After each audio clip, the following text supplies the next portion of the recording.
I would like, orders of the day. Ordre émanant du gouvernement, projet de loi émanant du gouvernement. Government orders. Third reading of the Budget Implementation Act 2017. Je désire rappeler aux députés la décision rendue. I would like to remind members of the ruling given by the Chair on Wednesday, November 8, 2017, with respect to Bill C-63, a second act to implement certain provisions of the budget tabled in Parliament on March 22, 2017, and other measures. Indicated that pursuant to Standing Order 69.1, the question on the motion for second reading would be divided to provide for separate votes on measures that were not announced in the budget. Le Président a aussi. The Chair also indicated that the vote would be conducted in a similar manner at third reading if those elements remained in the bill. The case, pursuant to Standing Order 69.1, the question will be divided at the third reading stage as follows. Agriculture and Fisheries Cooperatives, GST, HST rebate for public and public service bodies, La Loi sur l'acquise, Excise Tax Act in relation to beer made from concentrate, Financial Administration Act in relation to the discharge of debt, all the remaining elements of the bill.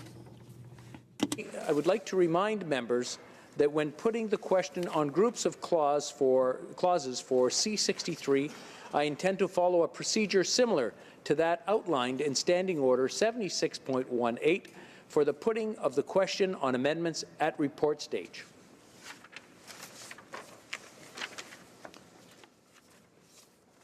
Ms. Joly for Mr. Morneau, seconded by Mr. Garneau, moves that Bill C-63, a second act to implement certain provisions of the budget tabled in Parliament on March 22, 2017, and other measures, be now read a third time and do pass.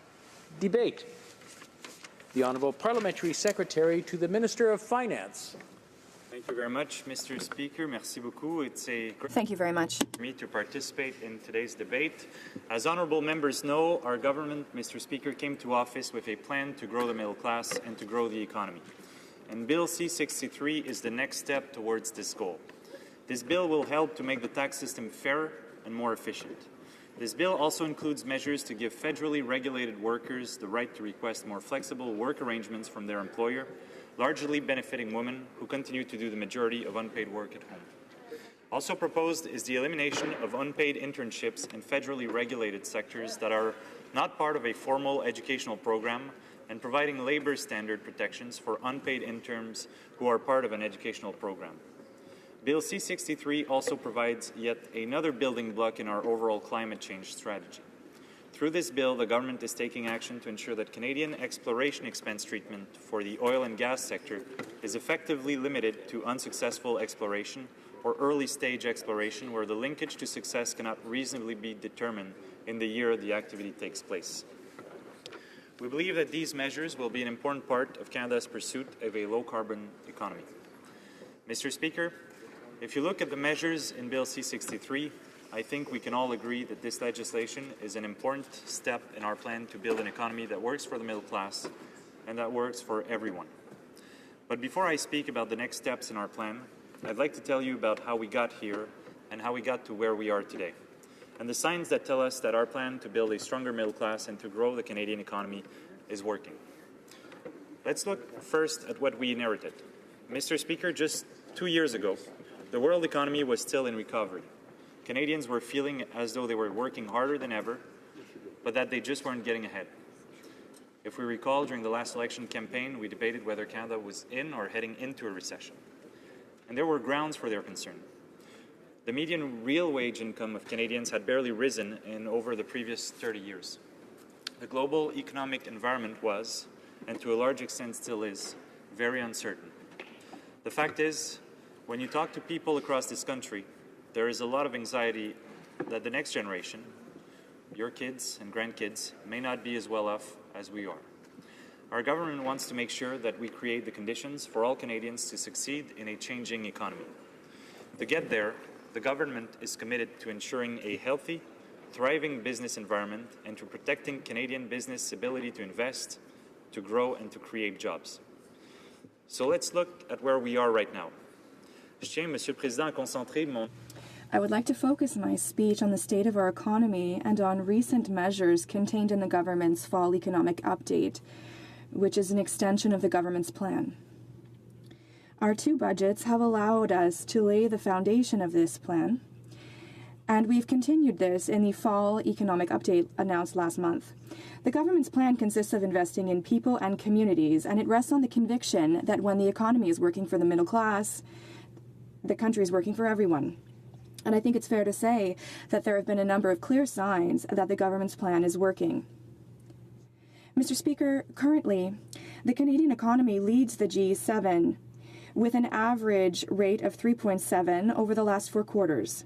This growth is attributable in large part to increased consumer confidence, which is itself the direct result of programs like the Canada Child Benefit, which puts more money into the pockets of mothers and fathers so that they can pay back their debt, purchase HoC equipment, or purchase healthier food. Everywhere, and these are in great need.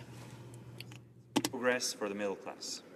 Over 600,000 new jobs have been created since 2015, and the unemployment rate is nearly the lowest it's been in a decade. Canadian economic growth has accelerated sharply since the second half of 2016. Over the last 4 quarters, the Canadian economy has had its fastest rate of growth in more than a decade, and growth is forecast to be 3.1% in 2017, significantly above expectations at the beginning of the year. These gains, coupled with a better-than-expected fiscal outcome in 2016-2017, have resulted in a real positive improvement to our budget outlook. In fact, Canada's fiscal outlook has improved by over $6.5 billion annually on average compared to what we were expecting back in March. The federal debt-to-GDP ratio has been firmly placed on a downward track, with Canada's net debt-to-GDP ratio projected to remain the lowest in the G7. And our government is committed to preserving Canada's low debt advantage for current and future generations. Mr. Speaker, the actions that the government has taken are having a real positive impact on our economy and for all Canadians.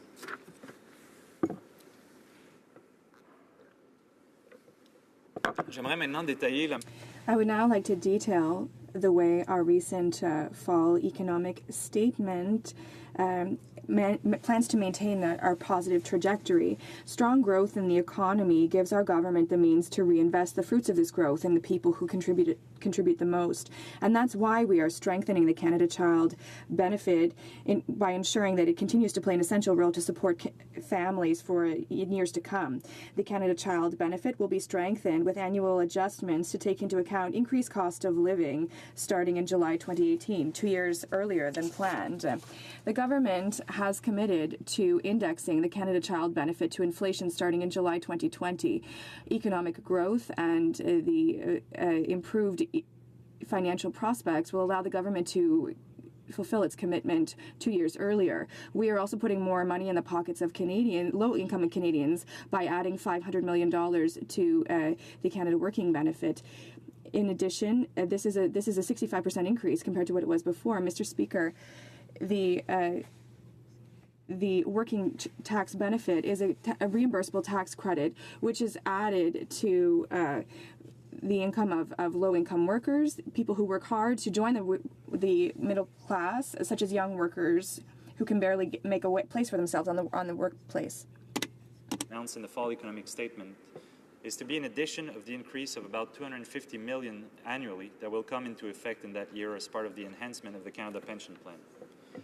These two actions will boost the total amount the government spends on the working income tax benefit by about 65% in 2019, increasing benefits to current recipients and expanding the number of Canadians receiving that much-needed support.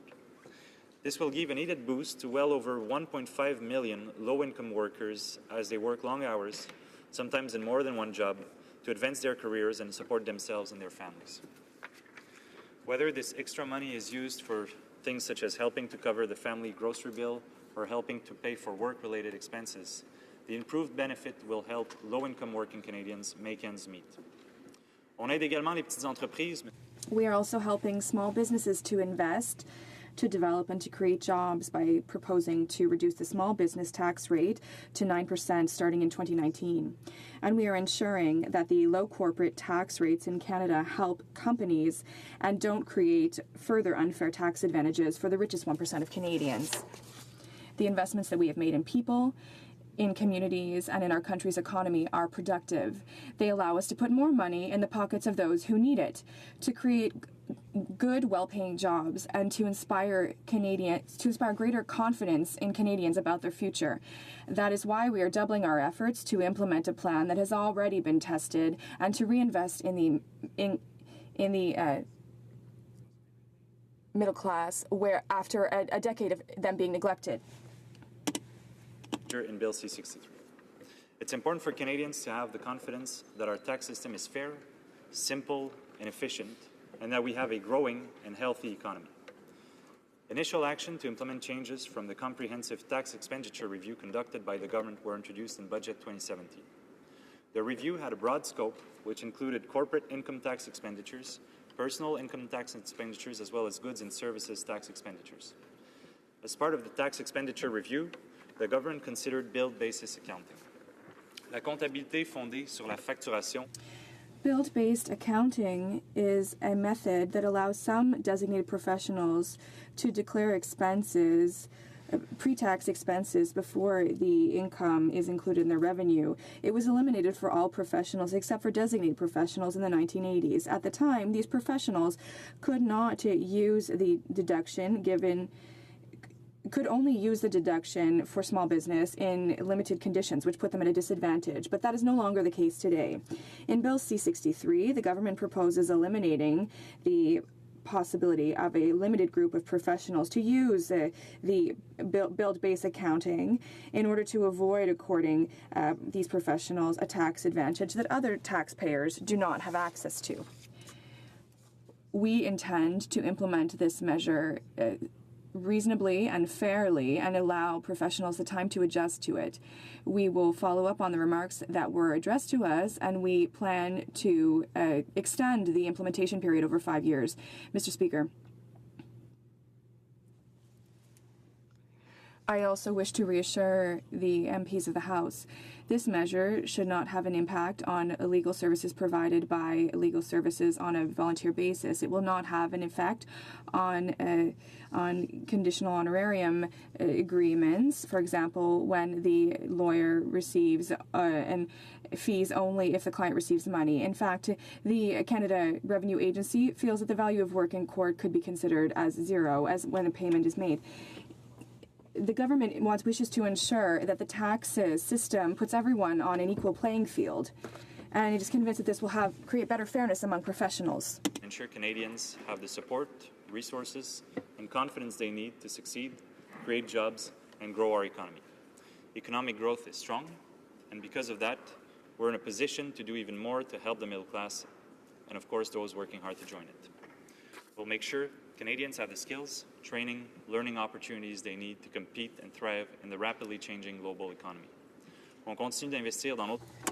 We will continue to invest in public transit and commercial networks and in water treatment to maintain the dynamic environment of our cities and ensure the safety of all Canadians. And we will continue to build a better future for the middle class and for all Canadians, regardless of where they started out in life, to allow them to reach their full potential. Thank you.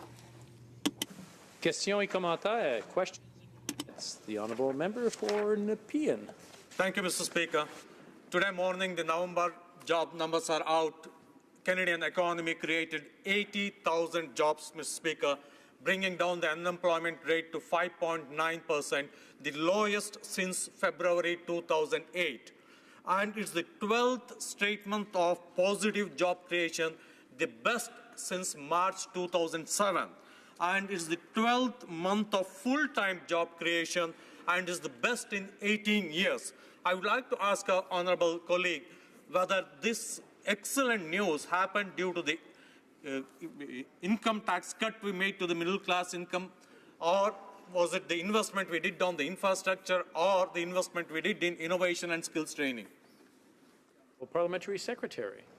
Thank you very much, Mr. Speaker. I want to thank my colleague for his question. I think it's probably a mix of all the factors that he's mentioned, but it's important to look back at where Canada stood when we arrived in Ottawa as the Liberal government. In the last election campaign, Canadians were debating, and rightfully so, whether Canada was in or heading into a recession. Right. We had sluggish employment growth. We had our GDP growth was the worst for the decade that the Conservatives were in power since the Second World War.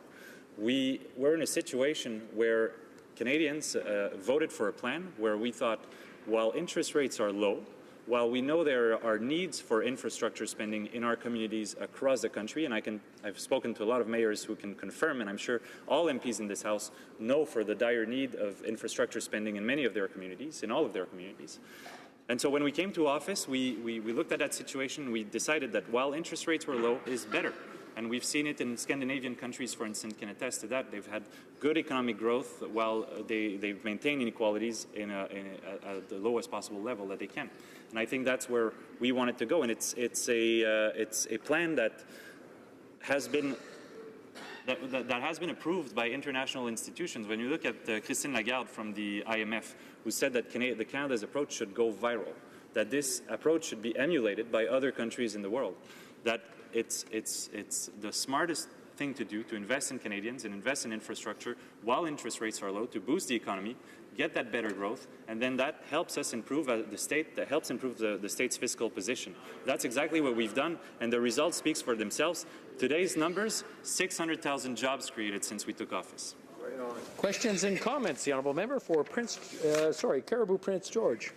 Thank you, Mr. Speaker. And hopefully I'm allotted the same amount of time as our honourable colleague from across the way was to answer that last question. Mr. Speaker, I just arrived back from Quebec City, where I toured the Davie shipyards yesterday with our colleagues and met a number of proud employees that are there, that are working on the Asterisks ship. They incredible work that the Davie shipyard is doing, and I know that our honourable colleagues are aware of it, and I know that, Mr. Speaker, while he's like to say, they're liking to say, or they're more often they say that Canadians are telling them they're doing a great job. I know for a fact, because I heard this from many people yesterday, that the honourable colleague himself is taking a lot of heat in that area, specifically on some radio and some media interviews. And you know, the question that they have is, rather than spending money on, say, I don't know, Asia Infrastructure Bank, why isn't this government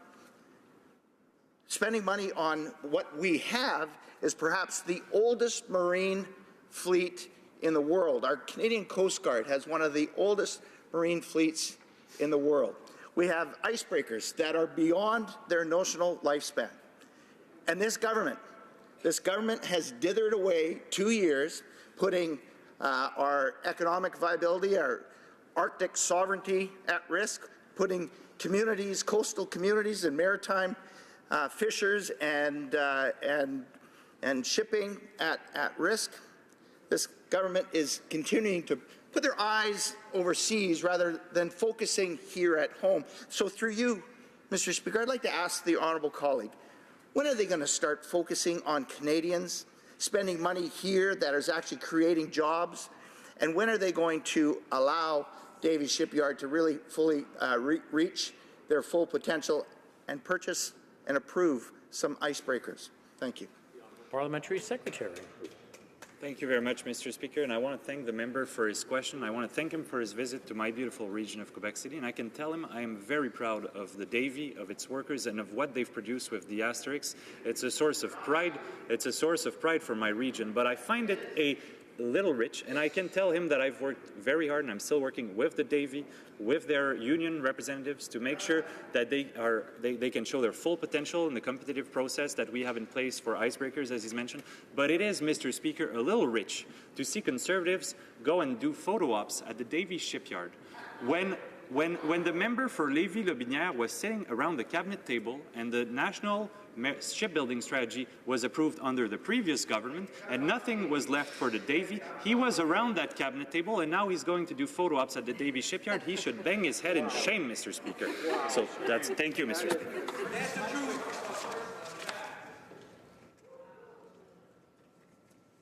Okay, I just want to remind everyone that there is a certain decorum that exists in the House. When someone's speaking, we don't shout across the hall at them from either side. So I just want to remind the members, in case you forgot.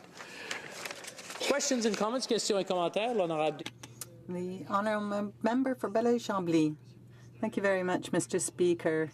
And I'd like to thank my colleague for his remarks. During a budget debate or a budget implementation debate, one can discuss elements that are in it, but one can also discuss what is lacking in the bill. And I'm referring to a commitment that the Liberals had made and the NDP had made to close tax havens and close, for example, the stock option loophole for CEOs. Now, here's why I'm raising this point. It was disappointing to see that after 2 years, this tax haven hasn't been eliminated. But the public transit tax credit is being eliminated. And so my question is this: what is the reasoning being used here to eliminate a public transit tax credit while keeping CEO stock options? The Honourable Parliamentary Secretary. Thank you very much, Mr. Speaker, and I'd like to thank my colleague for his question. Our government wants to put more tax fairness into the system. There's been a lack of fairness, and I think suggestions coming from the other side are always valid, and we're always willing to look at how we can make our tax system more fair. Now, when he's talking about the public transit tax credit, this was one that hadn't been very successful, actually, because if you want to benefit from a tax credit, you have to be actually paying taxes. We, on the other hand, have made significant investments into public transit. We've made access easier, which has made travel easier for Canadians. So we think that will have an impact on the quality of life of people and on the quality of the environment. And when we looked at analyses of the public transit tax credit, we learned that it wasn't the most efficient type of tax credit. Now, if the NDP is focused and interested in the interests of the most vulnerable, then they have to be willing to look at this and recognize that actually those who do not pay taxes are not those who are going to benefit from the tax credit. But we all want to improve our environment and the lives of all Canadians. So we have time for a short one. The Honourable Member for Souris Moose Mountain. Thank you, Mr. Speaker. And Mr. Speaker, my constituents are concerned, and their concerns are about this Asian Infrastructure Bank. And as my honourable colleague mentioned earlier, the reality is this government is going to invest $500 million into an Asian infrastructure bank that's going to create jobs for building pipelines and building coal-fired power plants in another part of the world. When my constituents are saying, Mr. Speaker, why can they not create jobs here in Canada? Why can we not have that? They've shut down the Energy East, which would have come through my riding and created jobs, and here they are sending money outside the country instead of putting it for jobs, good-paying, middle-class jobs in my riding, where they could put money in the carbon capture plant, which is capturing 98% of the greenhouse gases and putting it into the ground, capturing 100% of that sulfur and putting it into the ground. This is innovation. This is our advancing and a great asset for greenhouse gas capture. Why can you not put money into Canada? The Honourable Parliamentary Secretary. Thank you, Mr. Speaker. I'm happy that the member talked about job creation, because that's clearly somewhere where we've succeeded, where they had failed for 10 years. We've created, in the last 2 years, 600,000 jobs in this country, most of them full-time, Mr. Speaker. That's something they, unfortunately, they failed to achieve, and I'm all about Canada's success. I wish they had succeeded in that 10 years. They didn't. They had the wrong plan. And when we look at the Asian Infrastructure Bank, this is part of Canada's re-engagement in the world. Most of the bank's projects are done in support with the World Bank and other international institutions, such as the Asian Development Bank. Is he suggesting we should withdraw from international institutions? Thank you, Mr. Speaker. Resuming debate, the Honourable Member for Carleton. Thank you very much. Now, Mr. Speaker, I rise today to address one allegation sometimes made against the Liberal government and other far-left governments around the world that I think is false. Some have accused governments of like this of really having it in for the rich, for wanting to get tough on people who have a lot of money, and unfairly so. That, even Winston Churchill once said that the inherent vice of capitalism is the unequal sharing of blessings. The inherent virtue of socialism is the equal sharing of miseries. And I want to say that in this case, this very rare case, even the great Winston Churchill was wrong. Socialism and big government policies do not equally spread around the miseries to everyone. No, they spread them around in a way that would better be described in George Orwell's Animal Farm. They spread them around in a manner that is equal, but equal in a special way. Equal in that everybody is equal, but some are more equal than others. No, Mr. Speaker, this government which subscribes to put it generously, social democratic policies, socialist policies, does not disparage those who have lots of money. Rather, they have a different view of how money should be distributed. While we on this side believe in the free market, which distributes wealth based on merit, they believe that wealth should be distributed by government, that people should be allowed to get wealthy as long as they do so through the government. In a government-directed economy, people get rich by having the best lobbyist. In a free market economy, people get ahead by having the best product or service. We've seen this borne out. Strategas Research, a company out of the United States, did a carefully calculated correlation between the money spent on lobbying in Washington and the amount of government spending in Washington. They found that as government becomes a larger share of the U.S. economy, the number of dollars companies spent on lobbying went up almost on a one-for-one basis. Why? Because business goes where the money is. And if all the money is in the government, well, then they invest in getting that money. They invest in getting a return by purchasing political power. And when government decides who gets what, then those with money buy power and then transform that power into yet more money. Now, what are some of the ways that one can do this? One can, for example, hire a lobbyist to get a subsidy. Company X spends $10 million on lobbying and gets a $400 million interest-free loan. Pretty good return on investment. And that's how you get a return on investment in a government-directed economy. You purchase political power and then hope that that political power results in more money. In a free market economy, you invest in creating a better product or service that improves other people's lives, which they buy voluntarily with their own money. And then you get a return by making somebody else's life better off. In a free market economy based on voluntary exchange, the only way to get ahead is by offering something to someone that is worth more than it costs them. So let's give some practical examples of where our friends across the way have been extremely generous to the rich, contrary to allegations that they are hard on the rich, allegations which, in fairness and in a spirit of nonpartisanship, I speak to dispel here on the floor of the House of Commons.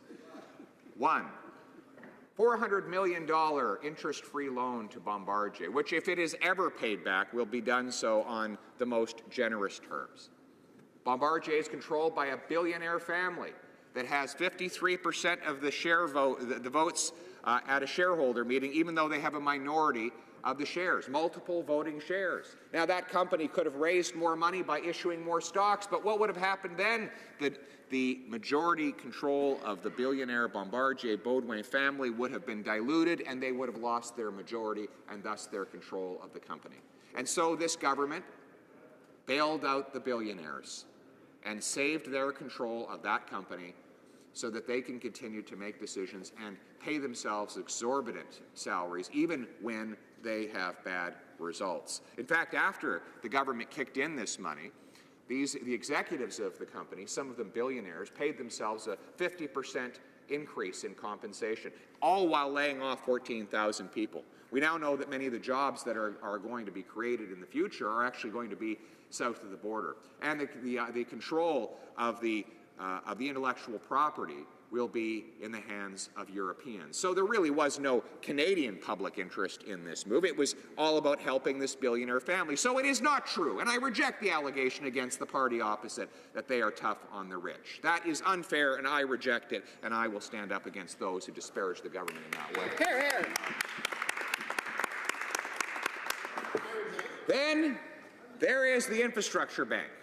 Now, municipalities across the country have gotten smart about these construction companies. For years, these companies would come in, place a bid, promise to build a bridge or a road for a certain price, and then after they got the contract, they'd come back and say, whoops, sorry, it's going to cost a lot more than we thought, you'll have to pay us some more. So municipalities have said, no, we're not doing that anymore. From now on, we're paying you a fixed price contract.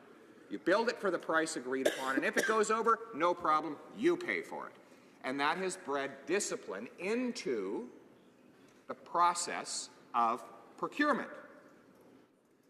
Now the government wants to take away that discipline with loans and loan guarantees backed up by taxpayers that will protect investors when they participate in infrastructure mega projects. So they build a monstrous bridge or transit project or something else, and the project goes over budget or its revenues fall short. Well, then that company will just turn over and use the loan guarantee provided by this multi-billion-dollar taxpayer-backed bank to protect them. So taxpayers get all the risk and investors get all the profit. This whole scheme was cooked up at the Shangri-La Hotel, one of the swankiest places in Toronto, where the heads of literally hundreds of billions of dollars of investment firms met with ministers of this government in secret to craft all the terms.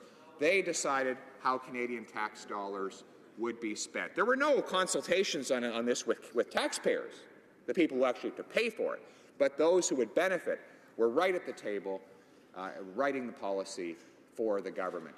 That consultation and the generous way with which the government carried it out proves once again that the allegation against this government of having it in for the rich and being hard on the wealthy is absolutely false. And I again dispel that false allegation. And now we have the Asian Infrastructure Bank.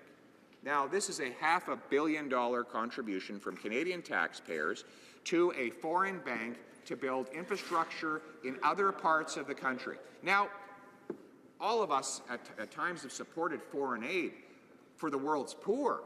But this is not even intended to help the world's poor. It's meant to help the world's rich. Wealthy investors who build pipelines that would never get approved here in Canada, or other infrastructure in other parts of the world, will have their investments protected by $100 billion of tax money from around the world, so that if those projects don't meet their financial expectations, well, that's just fine, because foreign taxpayers from around the world will have to pick up the tab for the incompetent decisions of international investors.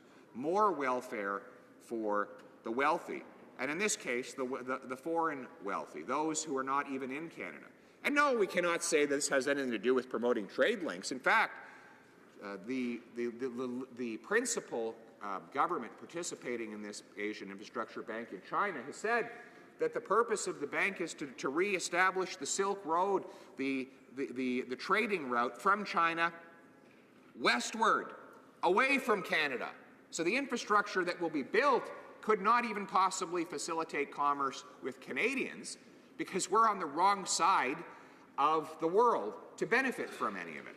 So again, the government has cozied up with the world's wealthy elite in order to provide taxpayer-funded benefits to those who have the most.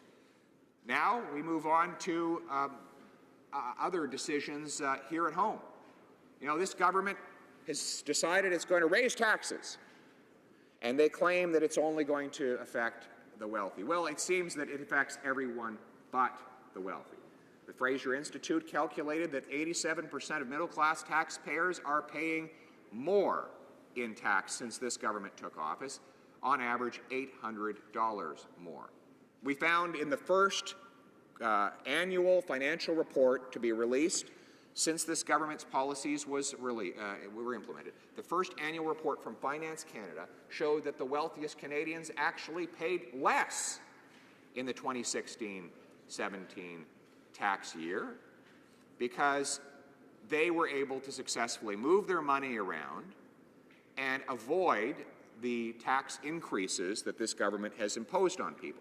Now, this brings me to the conduct and judgment of the Minister of Finance himself. We've now learned that he was one of the individuals who moved his income in order to avoid paying the taxes that he was imposing on others. He sold his shares in Morneau Shepell in November 30th of 2015, almost exactly a month before his own tax increases would have taken effect. So by selling his shares at that time, he paid capital gains tax under the lower rate, rather than just waiting an extra 5 or 6 weeks and paying the higher rates that he said were so fair. On principle, put aside whether or not the minister acted ethically in that matter. On principle, he should have led by example. If he really believed that Canadians should pay higher taxes, that people like him should pay more, then why could he not have just waited 5 weeks to make that $10 million sale and realize his capital gains in the 2016 year so that he would pay the same higher taxes that he applied to everyone else? You know, he was very careful to make sure that those taxes would not apply to him. And on the same point, he has huffed and puffed and says it is so unfair of us to ask him questions about his shares. Mr. Speaker, in any public company, a corporate executive could be asked those kinds of questions at a board meeting or at a shareholder annual meeting. In fact, corporate executives are required to publicly disclose the shares that they buy and sell, and if they sell them at a time that is near the release of earnings reports, for example, there are lots of red flags raised and lots of questions answered, and they are accountable for answering those questions. So for this minister to suggest that it is somehow unreasonable for Her Majesty's loyal opposition to demand he explain the timing of the sale of shares that he made in the immediate lead-up to the tabling of tax documents on the floor of the House of Commons is a little rich, quite literally, coming from him. You know, and let me talk not just about the hypocrisy of his conduct in this area, but also about the judgment. In the corporate world, they have something called blackouts. Typically, officers and directors of public companies try to avoid selling shares in the immediate lead-up to the release of earnings results, even in cases where those results are anticipated accurately. Even if the guidance issued by the company at the beginning of the quarter turns out to be accurate at the end of the quarter, even if all the analysts correctly predict the earnings per share that are going to be released at the end of the quarter, even if there's nothing really unexpected that comes out in those earnings results, it is not good form for a CEO or another executive to sell shares a week before those results are released. It is better for that executive to say, you know what, I'm going to wait till 3 or 4 business days after the earnings results are released so that there can be no doubt whatsoever that everyone had exactly the same information when I sold my shares. The minister admitted on the floor of the House of Commons yesterday that some of the contents of the document that he tabled December 7th, 2015, were confidential, that it was kept tight within a small group at Finance Canada, that those materials were sensitive and therefore could not be shared around. If that was the case, then surely he ought not be trading on the stock market in 6 or 7 or 8 days before the public release of that document. He should have had the competence and the judgment to avoid the real or perhaps just perceptual problems that go along with that conduct. These are exactly the kinds of questions and criticisms that the opposition is expected to raise, and it would be political malpractice for us not to raise them. Furthermore, Mr. Speaker, there are places around the world where such questions are not asked of our leaders, of the leaders, where leaders can say, that's out of bounds, you can't ask me that, none of your business. There are places like that. They are the most miserable places to live on planet Earth. I am so proud to live in a country where we have the ability to ask these kinds of questions, because it is our job on this side of the House of Commons to ensure the government is always acting in the public interest and not in the private interest of any individual. And I will say this, going back to the point of hypocrisy. The Prime Minister and the Finance Minister have been crying a lot of crocodile tears about the questions that they face over their own financial decisions and the way that they have, the amount of tax that they have paid and the way that they have protected their own family fortunes. You know what? These are the questions that they invited when, over the last 3 years, they engaged in a bloody-minded campaign of class warfare, where they went out and started attacking people, including, in their own words, and I quote, wealthy doctors and others who used fancy accounting schemes. A privileged few, they Liberals said, were avoiding paying their fair share. They implied that there was a group of people who were getting ahead and not paying enough, and they disparaged those people. And now the Prime Minister and the Finance Minister expect everyone to have sympathy for them because people are asking questions about their finances. Well, Mr. Speaker, when you single out a group of honest, hardworking, law-abiding Canadians and attack them for following the rules and working hard and succeeding, then people are going to ask questions as to whether you live up to your own standards. And that is exactly what we have been doing, Mr. Speaker. So, to conclude, this government has no problem supporting the wealthy and the privileged. In fact, the government has been very, very generous to that group of people. But we on this side of the House of Commons will continue to stand on the side of merit, of free enterprise, and an economy that allows anyone who's prepared to work hard, be smart and industrious, to get ahead while making the lives of other people better at the same time. Thank you very much. Questions and comments. The Honourable Parliamentary Secretary to the Government House Leader. Yes, so thank you, Mr. Speaker. And first off, let me just kind of provide some counter. The member across the way tries to say something that's just not true. This government did, in fact, have a special tax increase on Canada's 1% wealthiest. There's no denying that. That is factual. In fact, the member knows full well he voted against that particular measure. Now, what we've heard time and time again from members opposite is a character assassination that's been done and conducted against the Minister of Finance. I found a wonderful quote, and I think this is a quote that is really appropriate, and I'd like to read it into the record. This is what the member opposite said when he was in government. I would encourage him, and I quote, I would encourage him, if he has the integrity, if he has the courage to take the exact statement that he just made, walk outside in front of the media and repeat those allegations. Who said that? It is my bet that he will not do it. Mr. Speaker, when we look at the character assassination, I've heard words such as a jail, criminal activities being leveled against the Minister of Finance.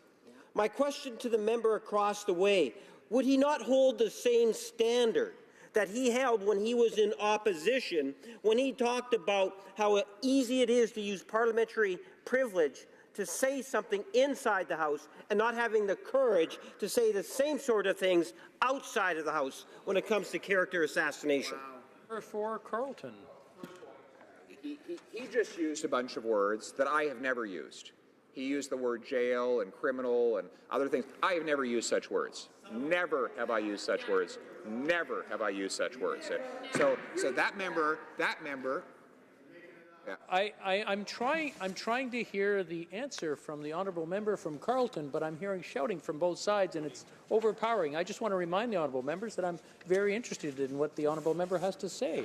Honourable member for Carleton. It's a very strange course of events when the government is using words about an allegation relating to their own minister that the opposition is not using. He almost wants us to make those allegations. We haven't. Secondly, the Minister of Finance told me to go outside. I said, come with me. Let's go together. I'll repeat the same facts and questions out there as I did in here. But he was like the kid, the schoolboy who challenged someone to a fight and then didn't show up to the bike racks. Okay? I went outside. I repeated my questions and my facts and stated the same things out there and the same things in here, which are questions and facts. These are legitimate questions and legitimate facts, and the finance minister could have done a lot better a job of dealing with these problems if he had just answered basic questions. Basic, simple questions to which he would obviously have answers, like, when did he sell his shares? We asked it literally dozens of times this week, and as late as yesterday, he was claiming not to have any knowledge. That was an obvious question to which he could have given an obvious answer, and he would have done himself a great service if he had, and if he starts beginning to answer questions, he will do himself a great service. Questions and comments. Questions et commentaires. The honourable member for Saanich Gulf Islands. Thank you, Mr. Speaker, and I resisted the temptation, which came to me frequently through the member from Carleton's speech, to ask about relevance to Bill C-63. He did occasionally, in fairness to the member, touch on things that are actually in Bill C-63. But I am going to ask a more partisan question because this morning, going through the daily press, those media sources that are generally cheerleaders for his party, people like Terence Corcoran and the editorials in the Globe and Mail, papers and columnists who uniformly endorsed the Conservatives in the last election, are wondering if the Conservatives haven't gone out too far without evidence. And in this constant attack, I'm not going to defend the finance minister's decisions on many things, but if he can't get the cheerleading choir of the Conservative Party in the Globe and Mail and the Financial Post to agree that he's on to something, would he consider changing the channel and actually talking about the bill before us? The honourable member for Carleton. Mr. Speaker, we will not stop asking the relevant and important questions that are the duty of an official opposition to ask. Our job is to hold the government to account to ensure that not only its policies but its conduct are appropriate. In so doing, I have stated facts and asked questions and played my role as an opposition critic, and I will keep doing so. Questions and comments. Questions et commentaires. The honourable member for Glengarry Prescott Russell. I want to thank the member from Carleton for his speech. I want to focus on the first part of his speech. He spoke about the infrastructure bank, and he spoke about how all the risk would be put on the taxpayer. And if I recall, just 1 week before the election, he announced a fund in Ottawa, and he should remember this. It was called the Public Transit Fund, which would be administered under Triple P Canada.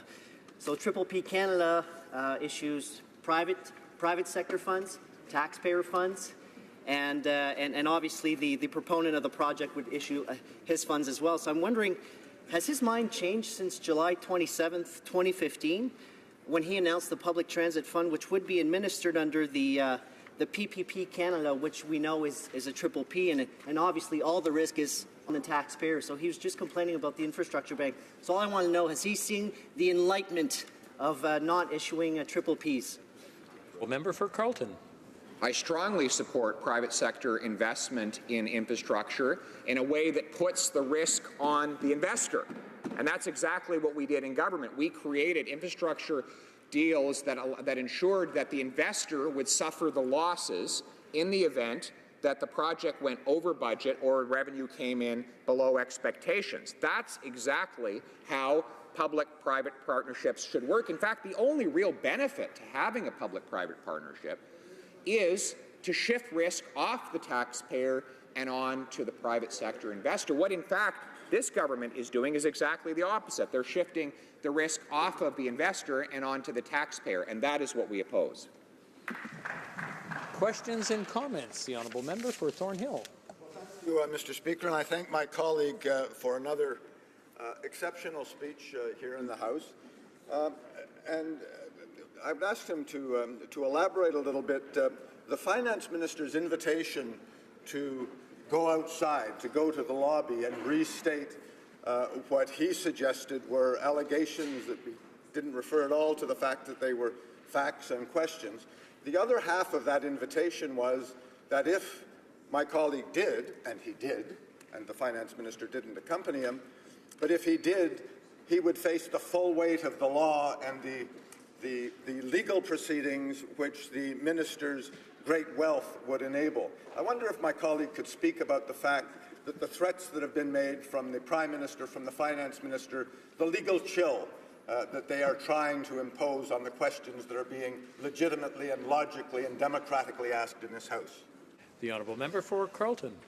There's no question that the Minister is, in fact, trying to use his prodigious wealth to silence his critics. There's no question about that. I have stated facts and asked questions on the floor of the House of Commons, which I have repeated outside of the House. And, you know, this minister, instead of just answering them here, has said that he wants to sue people who ask those questions. Mr. Speaker, in this House, we are all equal, regardless of the wealth that we inherited or brought to this place. We are all equal in our ability to conduct debate, to ask questions, and demand accountability. And that is all that we have sought from this minister. Unfortunately, he has made problems so much worse for himself through his absolute unwillingness to answer the most basic questions on the floor of the House of Commons or anywhere else. He's had all week to do it. He fails to do it, and instead he goes around using the Bay Street tactic of threatening lawsuits against anybody who disagrees with him. We have time for a very quick question. Questions and comments? The honourable member for Saanich Gulf Islands. Thank you, Mr. Speaker. The honourable member for Carleton has introduced a new phrase into our lexicon today, political malpractice, in quotes. Fascinating. He also says that the Minister of Finance is using prodigious wealth to silence people. I recall that very member in the government benches, day after day, refusing to answer direct questions about a certain Mr. Nigel Wright, who I do think had prodigious wealth, and wrote a check, arguably, to silence someone. How does he feel about that instance today? For Ottawa Carleton. Well, Mr. Speaker, I think a lot of people are looking back on those quaint old times in the previous government when people had to resign because they spent $17 on a glass of orange juice, or because I'm sorry, I overstated it, $16, or because they, on behalf of a constituent, called a quasi-judicial body in order to try and help a constituent with a problem. And those were the days when ministers held themselves to the highest possible ethical standards. And now we live in an era where a minister can own shares secretly in a company that he regulates, introduce bill on pensions when he owns a pension company, where that minister can actually tell us that it's illegitimate to question his sale of shares right before introducing a tax measure. Mr. Speaker, times have changed for the worse. Statement by members, déclaration de député. L'honorable député. The Honourable Member for La Salle, Aymar Verdun. Mr. Speaker, today I rise to pay tribute to 4 athletes in my riding who distinguished themselves during the World Martial Arts Championship in Dublin, in Ireland, in October. Antoine, Felix, Kingsley, Ruth Ann, as well as their sensei Danny Griffith, represented Canada, and they brought home a total of 11 medals. Felix, 10 years old, was crowned world champion in kata soft, and Ruth Ann, world champion for soft kata in the 35 and over category. The karatekas from LaSalle have reason to be proud of their performance. They've been practicing for a number of years now at the sides of their sensei Danny Griffith at the School of Karate Kenpo Danny Griffith School in LaSalle. Mr. Speaker, it's the result of a number of years of effort, work, and perseverance, and I am proud to pay tribute to them today in this House. Thank you. For Sarnia Lambton. Mr. Speaker, I want to protest an ill-thought-out bill that is passing through Parliament here on the Hill. The bill that is bad is called C-45. It has so many flaws it just shouldn't survive. The grits will allow 4 pot plants in each dwelling, regardless of how bad each place will be smelling. With mold, ventilation as issues unplanned, this bill will not keep pot from our children's hand. There are more new infractions within this new rule that our courts will be flooded, as will every school. With drug-impaired driving and challenges there, the doubling of traffic deaths, and Liberals don't care. The provinces and police in every town have all asked the Liberals to slow this bill down. With nearly 200 more days left till the day, nobody but our party stands in the way. We hope that the Senate will do its true deed and keep our great country safe from all the weed. L'honorable député de Pontiac. The Honourable Member for Pontiac. Thank you, Mr. Speaker. We are in the middle of 16 days of activism against sex-based violence, an initiative that will wrap up on December 10th. During these 16 days, activities to raise awareness, share experiences, and denounce violence against women are being held all across the world. I invite my fellow Canadians, both male and female, to participate in this initiative. In the days leading up to the National Day of Remembrance and Action on Violence Against Women, on December 6th, I would like to highlight the importance of the work carried out for women by organizations in my region. I'm thinking in particular of the Association des Femmes Immigrantes de l'Outaouais, l'Entourelle, la Table Autonome des Aînés des Collines, la Clinique des Femmes de l'Outaouais, the Centre Mechtilde, Agir Outaouais, le Calex de la Vallée de Gatineau, le Comptoir Saint-Pierre de Fort-Coulanges, Alfam, Haute-Gatineau, la Maison Libérale, and I could go on. These groups carry out important work to advance the public interest and I thank them from the bottom of my heart. Speaker, today marks World AIDS Day. Since the virus was identified in 1984, it has proven to be one of the most destructive pandemics in history, resulting in the deaths of over 35 million people globally. Today, we take a moment to mourn those who have been lost. While an AIDS diagnosis originally meant a death sentence, scientific research and the work of dedicated advocates, caregivers, and patients has brought a powerful message of prevention and critical destigmatization of the disease. Today, those living with HIV who have access to treatment and maintain an undetectable viral load do not transmit the virus to their sexual partners. This is a great achievement. However, it is still estimated 7 Canadians are affected each day with HIV, often from the most vulnerable populations. Today, I call on the government to expand the federal initiative on HIV/AIDS, create equal access to treatment for infected Canadians, and stop the practice of banning blood donations by men who have sex with men. Thank you, Mr. Speaker. L'honorable député de Madame.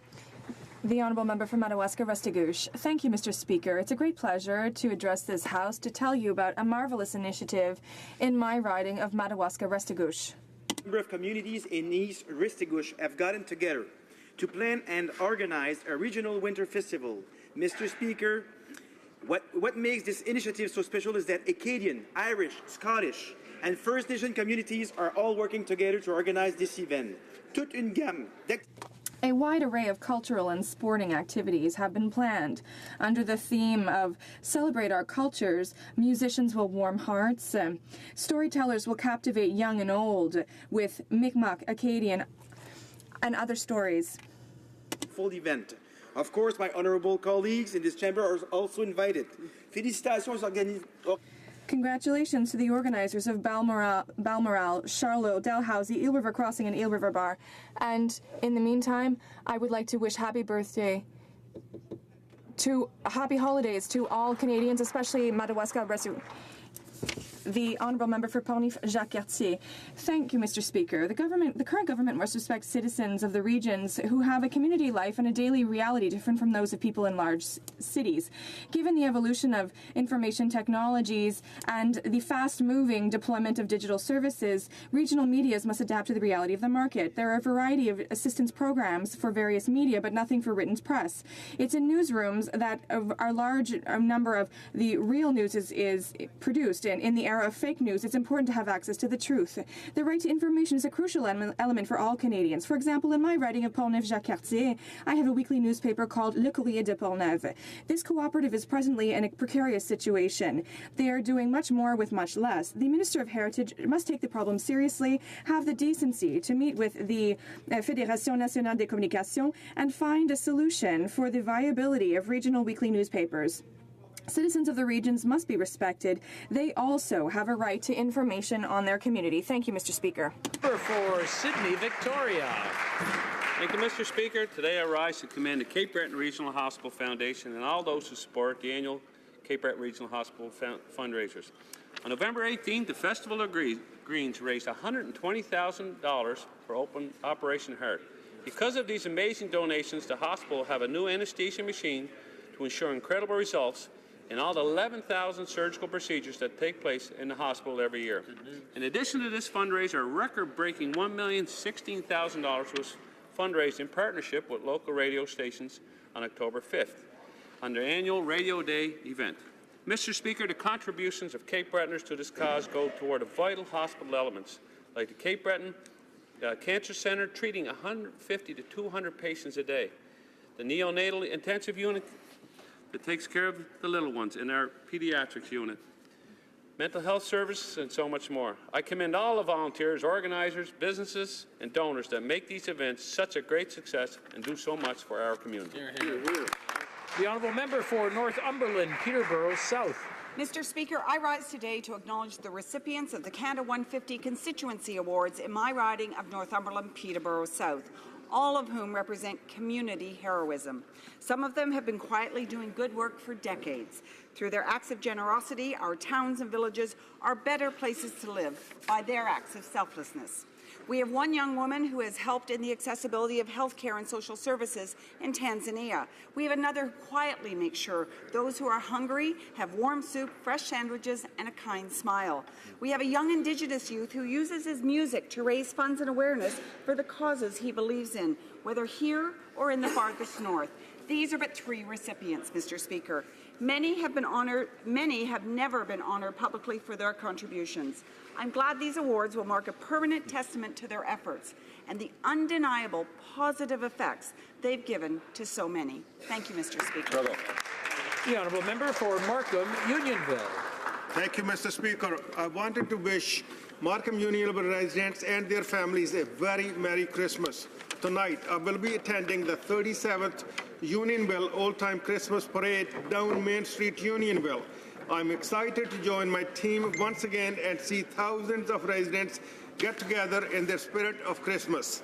Once again, they will be selecting unwrapped toys to be donated to the mountain, to Toy Mountain for those who are less privileged this Christmas. I wanted to give a special thank you to Rotary Club and the Unionville BIA for organizing this parade once again. As well, thank you to the many community volunteers who helped me organize my float and will take part in the parade tonight. I can't wait to get there and celebrate with you. Once again, Merry Christmas, Happy Holidays, ho ho ho. The Honourable Member for Coast of Bays Central, Notre Dame. Mr. Speaker, today I stand in this House to honour someone who stood in this great House for nearly 30 years, then in our Synod for another 15 years.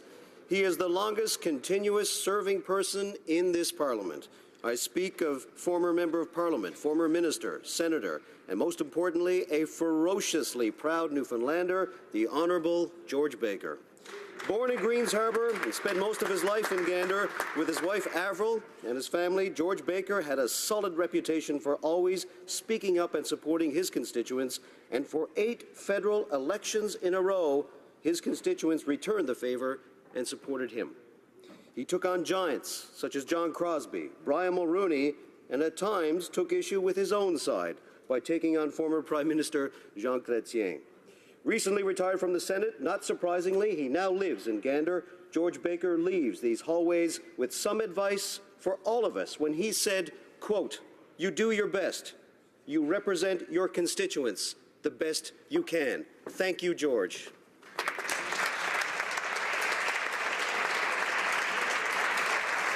The honourable member for Oakville.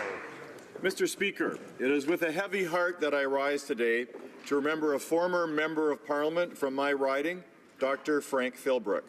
Frank served in the 30th Parliament of Canada, 1974 to 79, under the Right Honourable Pierre Trudeau, and was wholeheartedly devoted to serving the residents of Oakville and Halton.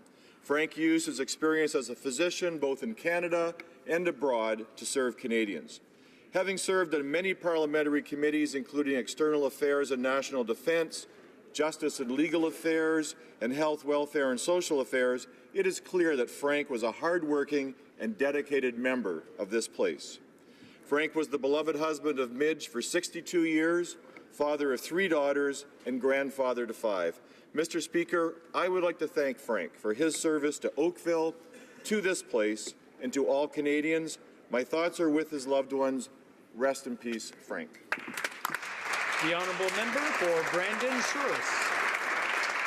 Thank you, Mr. Speaker, and I rise today to stand up for the thousands of Canadians who suffer from disabilities and life-threatening illnesses.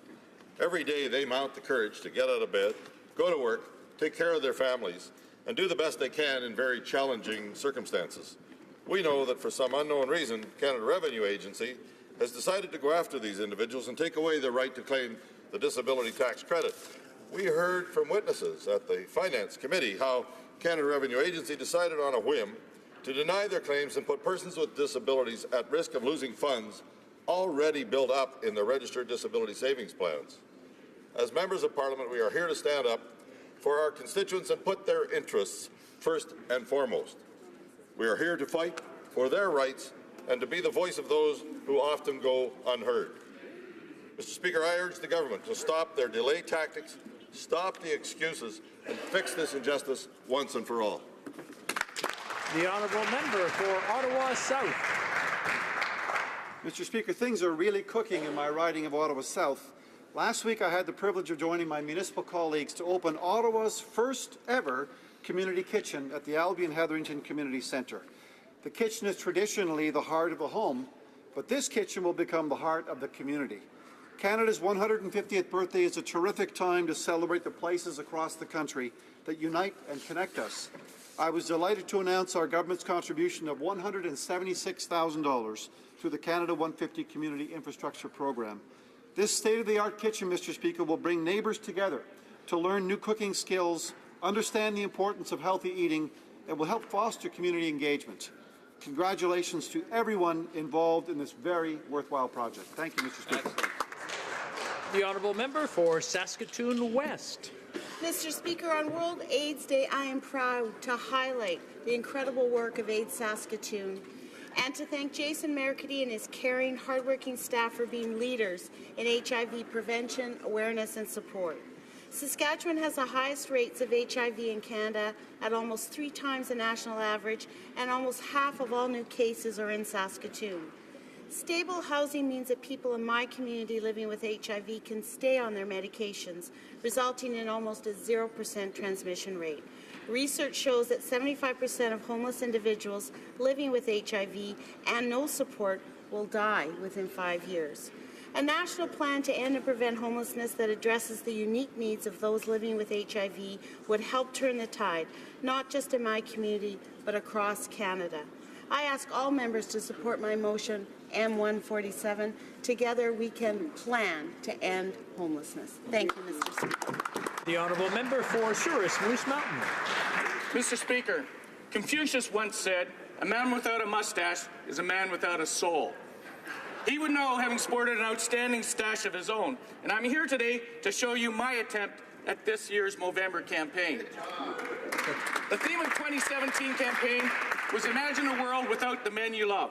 Unfortunately for many, this can become a reality, as 1 in 2 men will be diagnosed with some form of cancer in their lifetime, and 1 in 7 men will be diagnosed with prostate cancer specifically. While Movember started off as a way to increase awareness about prostate cancer, it has expanded its scope and to include all men's health issues, including mental health and suicide prevention, which are equally as important as our physical health. Thank you to all members of this House who grew a mustache of their own. And congratulations to those who donated to this great cause so that we can raise awareness that men's health issues, all while having a bit of fun. Thank you to all Canadians, and especially thank you to Team Mopo Estevan. Grow your mo. The honourable member for Hull Aylmer. Monsieur le Président. Mr. Speaker, tomorrow the magnificent Christmas market in Old Aylmer will open. Tomorrow evening is also the traditional Santa Claus parade, also in Aylmer. Have served both as a celebration of the holiday season as well as a time to recognize the contributions of community groups in Aylmer. More than 30,000 people attend the Santa Claus parade each year. Chaque année, les organisateurs. Every year, organizers work very hard to ensure that the parade is a resounding success. They work tirelessly to recruit hundreds of volunteers. I would like to thank all of the organizing committee. Year after year, they ensure that the parade is a success and that our community feels the magic of Christmas. Long live the Christmas market, long live the Santa Claus parade, long live Aylmer, and long live the holidays. Thank you, Mr. Speaker. Oral questions. Question orale. The honourable member for Carleton. Mr. Speaker, public companies have something called a blackout period on the sale of shares by officers and directors. Those decision makers are forbidden from selling shares in their own company in the immediate lead up to quarterly earnings results, even when analysts or even the company itself have widely and accurately predicted what those results will be. In light of that corporate standard, which the minister should know, would it not have been more appropriate for him to wait until after the introduction of his tax measures before he sold his shares in Morneau Chapelle? The Honourable Parliamentary Secretary to the Minister of Finance. Thank you, Mr. Speaker. I think it's important to remind what's the tax measure in question. It's something that we announced during the campaign, that we campaigned on for 78 days, thanks to the previous government's long, never-ending campaign, where we said that we would raise taxes on the wealthiest 1%, on the personal income of the wealthiest 1%, to reduce it for 9 million Canadians. This was the least best secret in town. We told the media, we told Canadians we'd come back in Ottawa in December to do just that. And if the member opposite would care to read his own local newspaper, in the Ottawa Citizen, November 6, 2015, our priority is to get the tax reduction in place as quickly as possible, adding that the government's goal... The honourable member for Carleton. Yes, and the platform that they put out said that the tax measure would come in place April 1st, the beginning of the next fiscal year. So nothing is certain until it's actually tabled on the floor of the House of Commons. But even if it was widely predicted, when corporate earnings are widely predicted and even forecasted by the company itself, the leaders of those companies, officers and directors, are forbidden from selling shares in the immediate lead up to the release of those formal documents. That is a basic corporate standard. All I'm asking is why this minister would not hold himself to that same standard in this office. Honourable Parliamentary Secretary. Thank you, Mr. Speaker. And again, I'll finish because I think I was cut off the article in the Ottawa Citizen, November 6, 2015. Our objective is to have the middle-class tax cut in place for January 1st. Mr. Speaker, there has never been any secret in our plan to tax the wealthiest 1% and reduce taxes for the middle class. There is absolutely the accusations that the opposition are trying to make are completely baseless, and the fact that they don't dare to repeat them outside the House show to great certainty that they have nothing to back them up, Mr. Speaker. Thank you very much. The honourable member for Carleton. Well, let's talk about this famous tax policy. Well, this minister made sure to sell his shares before his tax increases took effect so that he wouldn't have to pay any of the taxes that he was imposing on others. But you know who is paying more now?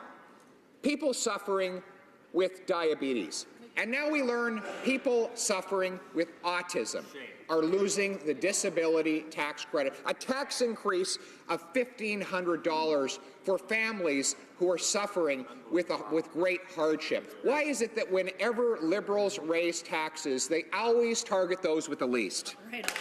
The Honourable Minister of Revenue. The government committed that the NGD agency would apply tax credits fairly and accessibly. I announced the consultative committee on disabled persons. That committee was dissolved under the previous Conservative government in 2006. By re-establishing this committee, we will now be able to increase access to services on the part of the Canada Revenue Agency. Honorable Député de Beauce. Well, member for Beauce. Mr. Speaker, it's unfortunate that today, once again, we have to ask the same question over and over again without getting an answer. One would expect a minister who's responsible for managing finances to be able to answer a simple question. We've put that question over and over again. We have a right to ask these questions because there's a problem with the behavior of the Minister of Finance. Given these problems, these ethical problems, why doesn't the Minister of Finance simply resign? The Honourable Parliamentary Secretary to the Minister of Finance. Well, I didn't necessarily see a real question. I mean, there was not a real question. De Beauce. Member for Beauce. Well, we're asking the minister to resign, given that we have lost trust in the person responsible for managing our finances. He's not able to manage his own assets. He didn't disclose his villa. He has himself worked on Bay Street, so he must be aware of all the rules covering these kinds of transactions. And if he is trying to uphold the highest of standards, he's not doing that. He's not even consulting Canadians, the Honourable Parliamentary Secretary. Mr. Speaker. The question from the member of Beauce is a perfect example of what the opposition is trying to do. Just mix everything up in one big pot and then send out these baseless attacks. We have confidence in the Minister of Finance. 600,000 jobs have been created over the past 2 years. The numbers came out today. They've never understood this. And the Minister of Finance has our complete confidence. Mr. Speaker, this government has set a new record for unfilled appointments, including the appointments of parliamentary watchdogs. Yesterday, they released the names of their picks for the positions of official languages and lobbying commissioner. Once again, they failed to consult the opposition. Our parliamentary leader requested the list of candidates so that we can engage in something called real consultation. Mr. Speaker, will the government share the list of candidates for both appointments with the opposition, yes or no? The Honourable Minister of Canadian Heritage. In terms of official languages, generally speaking, and bilingualism, the NDP has obviously lost all its credibility, and now it's trying to once again sully the responsibility of the new official languages commissioner. I consulted with the NDP critic. I was responded to by a letter. Last week again I had an opportunity to consult. I was told 3 things: to consult with organizations, to appoint a candidate from the Acadie, which we did. So we've responded to the 3 requests from the NDP, and we have an excellent candidate. They're saying just about anything they can think of, Mr. Speaker. We're talking about consultations. We want the government to work with the opposition. Mr. Speaker, I don't think the government has learned anything from the Madeleine Meilleur fiasco. Appointing officers of Parliament who work for all members in this House must be done in true consultation with all recognized parties in this House. So I'm repeating my question. Will the government disclose the list of the selection committee members and the names of people who are on the short list, yes or no? The Honourable Parliamentary Secretary.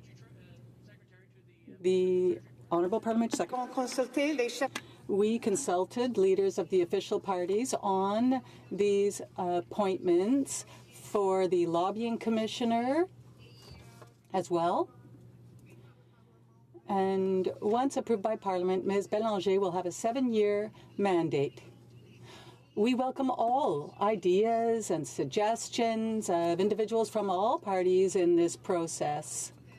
This is an open and transparent process, and we are proud of that. Honorable député de Belleuil-Chambly. The member for Belleuil-Chambly. Well, it could have been so much less complicated if Skeena-Bulkley Valley members' motion was adopted on appointing officers of Parliament. But on another topic, yesterday in the National Security Committee, we heard from the Minister of Public Safety for only 1 hour on an omnibus 138-page bill. Mr. Speaker, when you're talking about national security and rights and freedoms and the protection of privacy, you can't just simply get rid of that quickly. We had 1 hour with the minister, 2 hours with officials, another hour with officials. That's not enough. Will the Minister of Public Safety commit to coming back before the National Security Committee to answer members of Parliament's questions on this omnibus bill?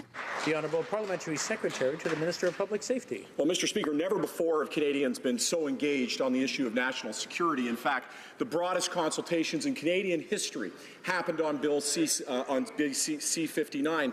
And I want to thank the member opposite and the committee as well for their months of work in study of the National Security Intelligence Framework.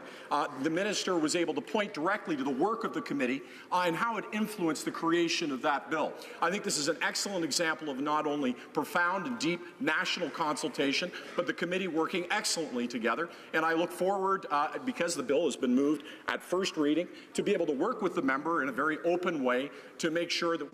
L'honorable député de Belleuil-Chambly. The honourable member for Belleuil-Chambly. The member's compliments, but we're talking about the minister appearing for 1 hour on a 138-page bill that, by the government's own admission, is the biggest overhaul of these pieces of legislation in 30 years. If they think that that's sufficient, then they don't understand what they're doing, Mr. Speaker. It just doesn't work. And this is in a context where we're hearing more and more about some of CSIS's questionable spying practices with the use of things like stingray technologies. And there's still many questions about a too low threshold for information sharing in the current legislation. There's issues around new powers for CSC, a whole slew of questions, Mr. Speaker, that we haven't even had a chance to ask. But I asked the government this. In their new legislation, when will they finally take Canadians' private... The Honourable Parliamentary Secretary. Well, Mr. Speaker, the changes that we've tabled are not only comprehensive, but they're recognized as really being on the vanguard, leading the world in the issue of bringing our protection of Canadians in terms of both their security and their rights to bear. And I would say, well, we're at the beginning of this process. The member knows that I'm there every single day at the committee, that I'm at his disposal to answer his questions any day of the week, that the committee proceedings are following detailed work that was done on the security and intelligence framework and the most exhaustive consultations that happened on a national basis. I look forward to continuing. The honourable member for Louis Saint Laurent. Mr. Speaker, the main job of the opposition is to ask questions on facts, and that's what we do. The main job of the government is to answer those questions, which the government is not doing.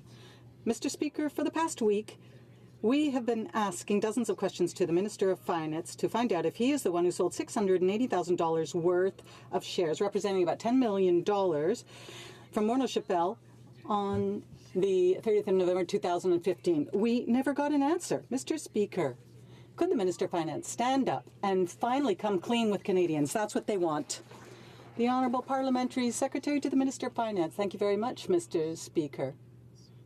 Now, I think if the member had been listening to what the minister was saying, he would have heard the minister say that he sold shares after coming into office, and that he even gave almost $5 million to charitable organizations.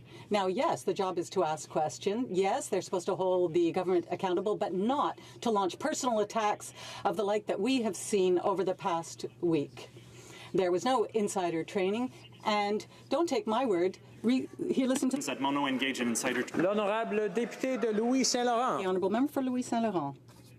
Mr. Speaker, I would like the parliamentary secretary to quote the exact answer from the Minister of Finance when he was asked yes or no if he sold shares on the 30th of November 2015. The question was clear, and he never, ever, ever even gave the beginning of an answer. So could the Minister of Finance please finally stand up and state clearly to the Canadians whether he is the one who sold those $680,000 worth of shares? We're not talking about buying socks. We're talking about thousands of dollars worth of shares. The parliamentary secretary, the Minister of Finance was clear. He did sell shares in that period of November and December. But the question is, where's the story here?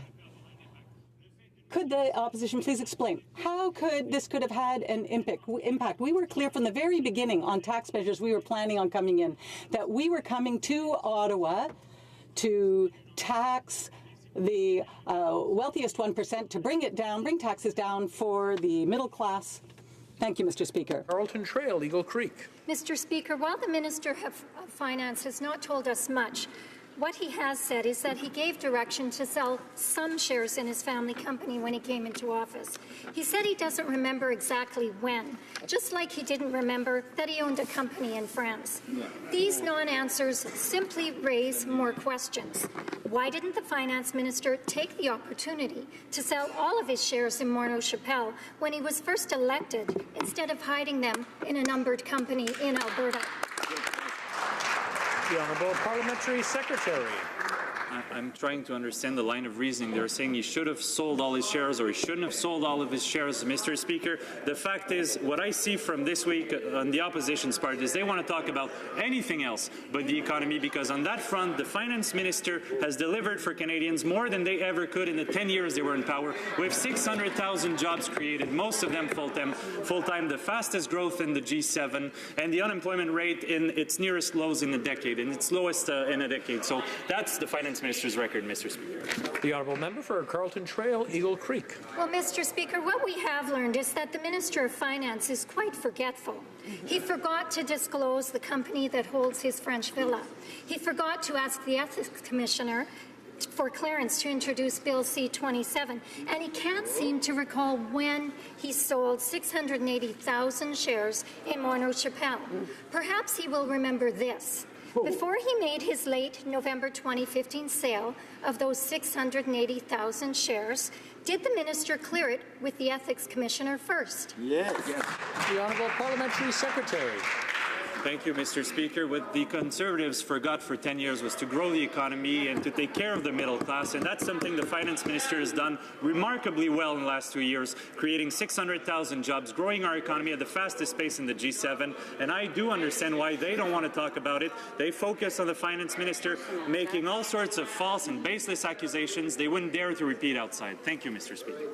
The honourable member for Barrie, Innisfil. Finance Minister has been asked directly many times if he was the one who sold 680,000 shares of Morneau Chapelle stock on November 30th, 2015. He said he gave instructions to sell some stock when he was elected 42 days earlier, but says he doesn't know or won't say when the sale happened. The minister seems to have a hard time recalling specifics about his assets, like forgetting he owned a French company for 2 years. I'll make it easy. Can the minister confirm the number of shares he gave instructions to sell was, in fact, 680,000? The Honourable Parliamentary Secretary. Thank you, Mr. Speaker. The minister said it time and time again in this House that he sold shares when he took office, when he arrived in Ottawa, and that he's always worked as well with the Ethics Commissioner to make sure that all rules are followed. He's followed her recommendation to the letter when she said to put in place a conflict of interest screen. That's what he's done, and he's been working for the last 2 years to grow this economy, to create jobs for Canadians, to reduce inequalities, and he's done it remarkably well. The honourable member for Barrie Innisfil. Mr. Speaker, there's been multiple issues with the finance minister. He didn't have his assets in a blind trust after he said he did and would. Controlling assets in numbered companies, not declaring a French corporation, introducing Bill C-27, for which he's now under investigation, a pension change that could directly affect his company, and now this share issue. So I ask this question, Mr. Speaker, why can't the finance minister see how Canadians find it hard to trust him after he's broken their trust? The Honourable Parliamentary Secretary. Well, Mr. Speaker, I think the 600,000 Canadians who have jobs now over the last 2 years as a result of the work of this government, of this finance minister, who's created the conditions for prosperity for all in this country, would have the utmost confidence in the finance minister. I'm sure the honourable member for Barrie Innisfil would like to hear the answer to his question. I just want to remind the honourable members not to shout across the floor when someone is answering or asking a question. The honourable parliamentary secretary has, I believe, another 22 seconds.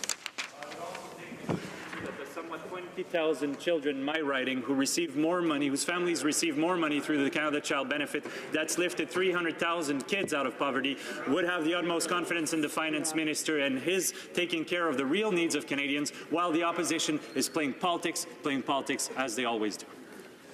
The honourable member for Nanaimo, Ladysmith. The Liberals' S3 proposal doesn't end discrimination in the Indian Act, doesn't help all women, and shouldn't be subject to consultation. Indigenous women have been loud and clear. Discrimination should end for all Indigenous women. Right. Although Bill S3 meets some of the court's order, it fails to bring justice for all Indigenous women. The Liberals promised they'd be better. They promised a real nation-to-nation relationship. Does the minister concede this bill fails to end gender discrimination for all Indigenous women? Hear, hear. The Honourable Parliamentary Secretary to the Minister of Crown and Indigenous Relations. Thank you, Mr. Speaker, and I want to thank my colleague opposite for her question. I think it goes without saying that our government is very committed to working with First Nations, parliamentarians, and all those individuals that have been impacted by the discriminatory factors and clauses within the Indian Act. We are making historic amendments to this bill today, and we are remedying all sex-based inequities that have existed going back to 1869. Those that existed prior to 1951 will come into force immediately. Those extending beyond. The Honourable Member for Saskatoon West. Mr. Speaker, First Nations women shouldn't have to wait for their human rights. Today is World AIDS Day, and for a year, doctors in my home province have urged the Liberals to declare a public health state of emergency, as Saskatchewan has the highest rate of HIV in Canada. 79% of those newly diagnosed are Indigenous peoples, and with the closure of STC, many have difficulty accessing medical services. Community groups have said they cannot wait for government to act. They need solutions now.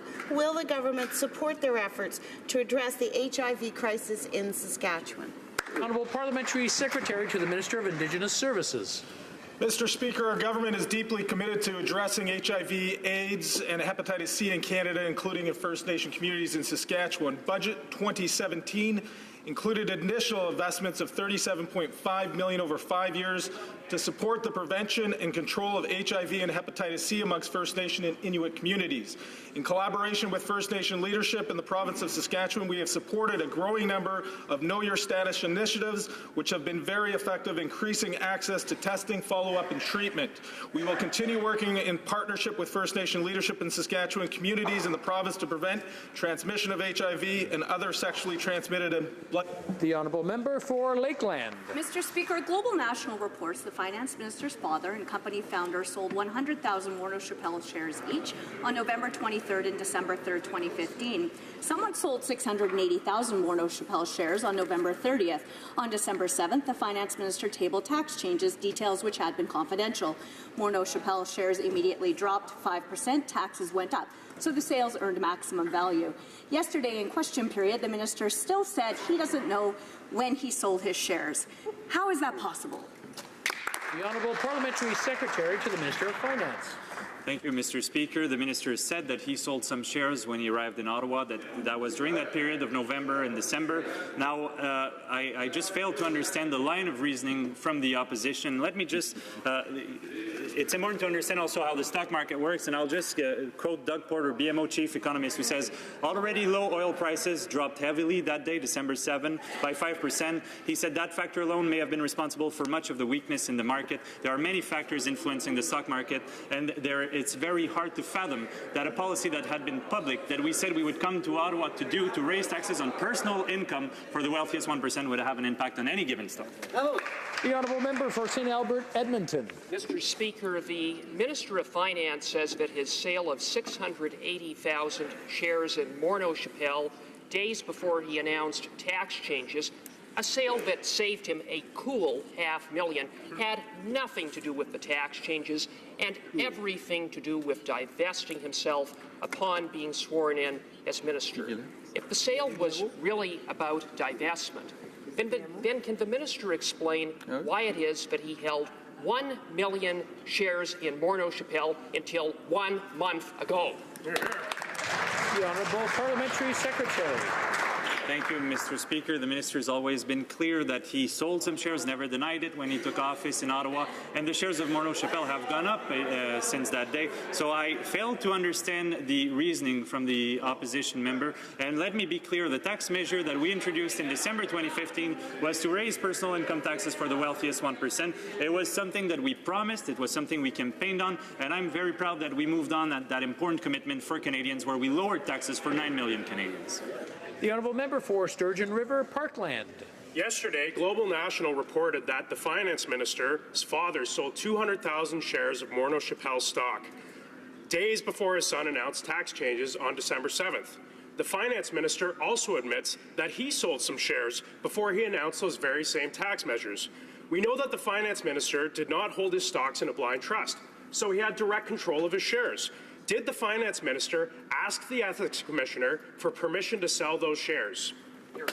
The Honourable Parliamentary Secretary.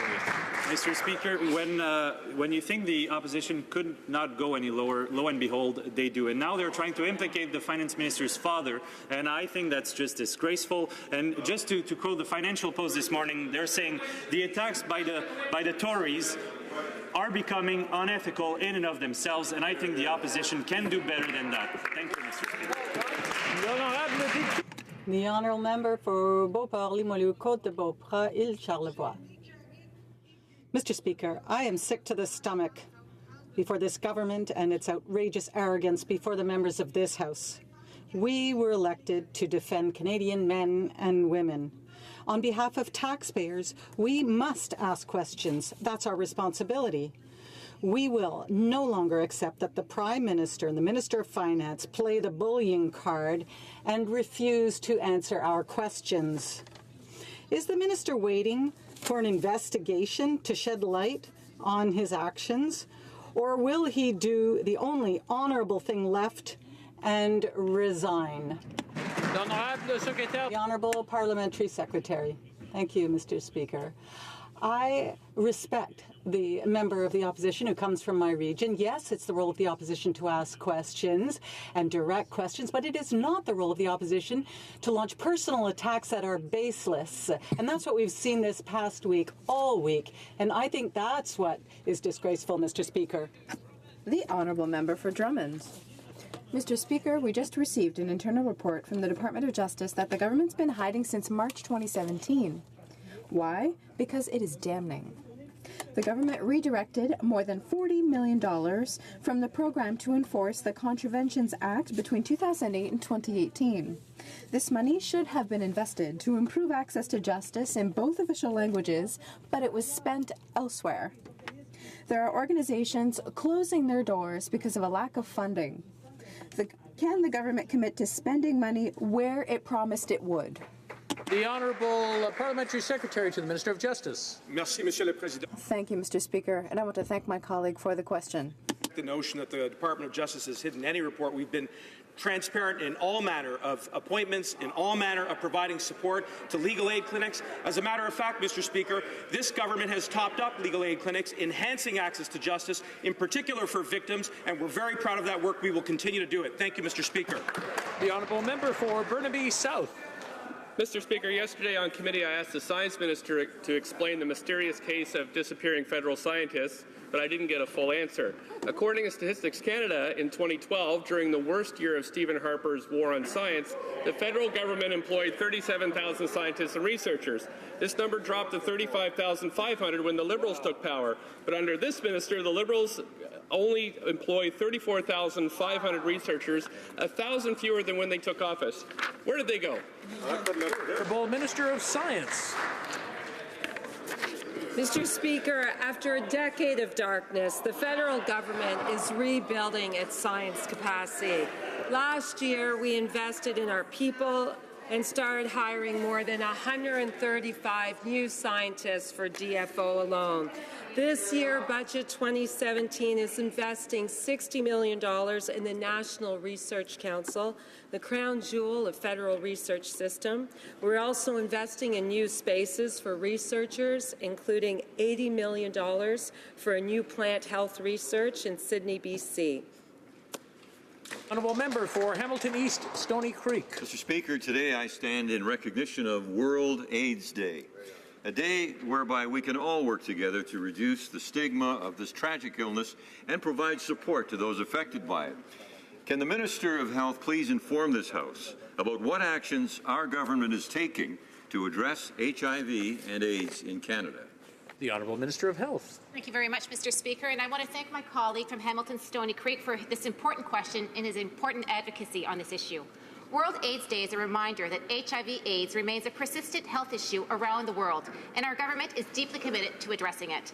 This morning, I was pleased to announce $26.4 million in investments for 84 projects involving 122 organizations and almost $10 million for 5 research projects. These projects will help reduce stigma and prevent HIV, hepatitis C, and other sexually transmitted and blood-borne diseases. Thank you. The Honourable Member for Calgary, Nose Hill. Mr. Speaker, when I asked him about his decision to remove listing female genital mutilation as a crime from Canada's Citizenship Guide, the Prime Minister said he scolded the Liberian government. However, reports obtained by Global News show the Canada Border Services Agency has been on the alert for the arrival in Canada of practitioners of FGM for more than a year. I ask again, knowing this, will the Prime Minister reverse his decision to delete listing FGM as a crime from Canada's Citizenship Guide? The Honourable Parliamentary Secretary. Mr. Speaker, female genital mutilation is an abhorrent and unacceptable practice, and it is against the law.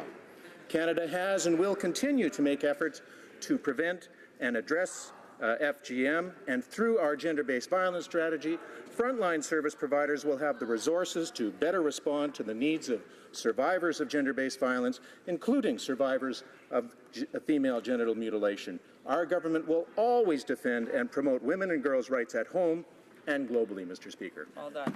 The Honourable Member for Calgary, Nose Hill. No answer. The Toronto Star has reported that government documents show that Canadian girls are being taken abroad to undergo female genital mutilation. This report also noted that Canada is lagging far behind other developed countries in efforts to prevent this from happening.